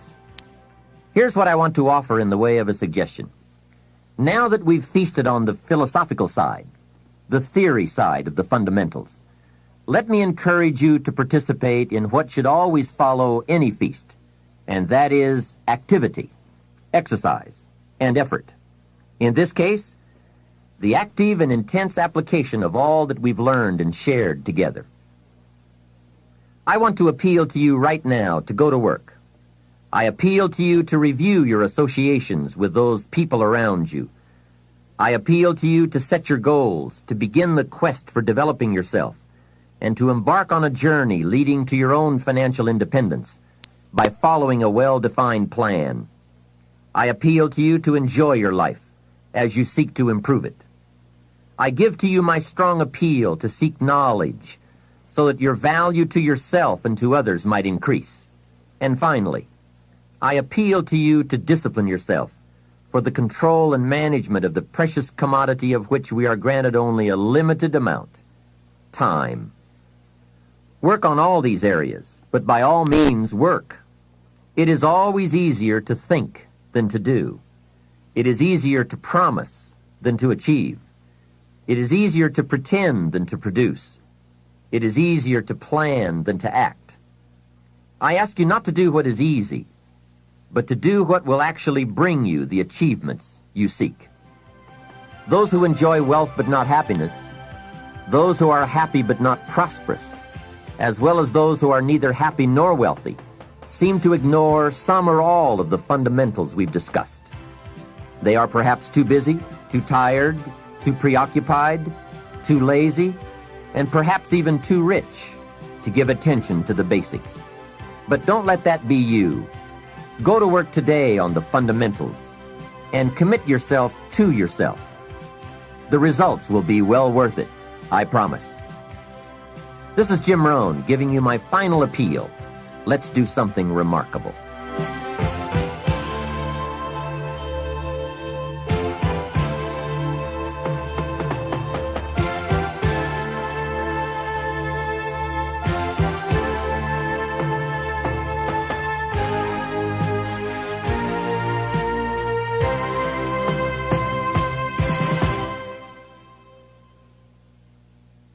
We know you've benefited from this remarkable program, Success Strategies, 7 Keys to Wealth and Happiness.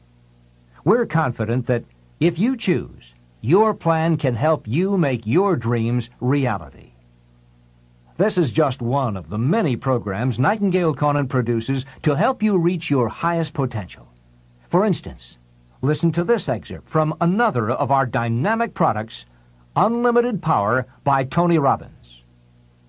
Robbins discusses the power of neuro-linguistic programming and how we can all use our personal power to produce new behaviors and emotions. In this segment, he talks about how movie maker Steven Spielberg got his start by using his personal power. He's known he wanted to be involved with movies. He's had a love for movies since he was 13 years old. When he was 17 years old, he decided to go on the Universal Studios tour in California. And he went on the tram and got real bored real fast. He said, I want to see real movies. So he had a thing called personal what? So he got himself to take action. He snuck away from the tram, and he got down to the movie lot, and he actually stepped onto a filming and actually watched some filming going on. He wasn't supposed to be there. But he also had a tool called rapport. And he developed rapport with the director and started talking with this man. And this guy liked this moxie little kid, young kid, right, who seemed to have this real desire, and he loved the creativity and the intensity that he saw in this young man. And so he told him about what it was like to be a producer and a director, and told him it was the greatest career he could ever have, and he should do whatever it took to become one. And then finally the man said, okay, now it's time for you to go, and the security escorted him off the lot. Now for most people that would have been, God, what a neat story, huh? You're 17, you get to meet a real director, watch a real filming instead of just going on the tour. But see, once again, this man was totally committed to a dream. And so guess what? Using his personal what? Power, he took action. And the next day, he came up with a plan. He showed up at Universal's lot wearing this one suit that he owned and borrowed his dad's old briefcase, threw in there a candy bar and a couple sandwiches, and he walked by purposely, congruently past the guard and went, hey, how's it going, Harry? Of course, he got the guy's name by reading his name tag. But he was so congruent that Harry just went, oh, hi. And he walked right on by. So now he's in the lot where he now goes around meeting people, watching movies, learning, right? Knowing his outcome, taking action, getting some sensory acuting, learning what worked and what didn't work in movie making. And he went there every day after school and throughout the summer. So people began, the guard would say, Harry would say, hey, how's it going, Stephen? How are your movies coming? Hey, great, it's really fabulous. Right? He found himself an abandoned trailer. There are lots of them on Universal Studios lot. He found one, cleaned it out, got some plastic letters. On the outside he wrote, Steven Spielberg, director. People say, where's your office? He said, over there at, K9 and everything else. People come to his office. One day, finally, a director said to him, well, let's see one of your movies. So he pops out this Super 8 cartridge. He said, well, wait, we got to see a real movie. He said, you seem to know a lot about that. How did you learn so much about movies? Well, he spent 2 years or a year on the lot, right? Being there, developing acuity, developing and stuff, getting creative, letting his mind run, totally committed to his outcome. So finally he said, look, if you'll make a film and show it to us, a short film, he said, we may hire you. So he went out and convinced one of his friends who was in my seminar last week, and I told the story, and this guy got up and said, I financed that original film. It took $10,000, and Steven Spielberg made this little film about a group of teenagers that went from the desert and hitchhiked to California. And this guy financed it. It was amazing. Anyway, bottom line is, he showed at Universal Studios, and they hired him with a 7-year contract to make television programs. Not bad. Why was he there? Because he had this great gift. His great gift was commitment to an outcome. He'd do whatever it took. And out of his personal power, he took action until he found a way to make it work. That's where the power is. Commitment to practice what is important to you, to do whatever it takes, and not to accept less than you can be, not to accept results that are less than you deserve or anyone that you support or represent. That's critical. If you'd like more information about unlimited power or any of Nightingale Conant's inspiring audio and video programs, call us toll-free at 1-800-323-5552. Thanks for listening, and come hear us again.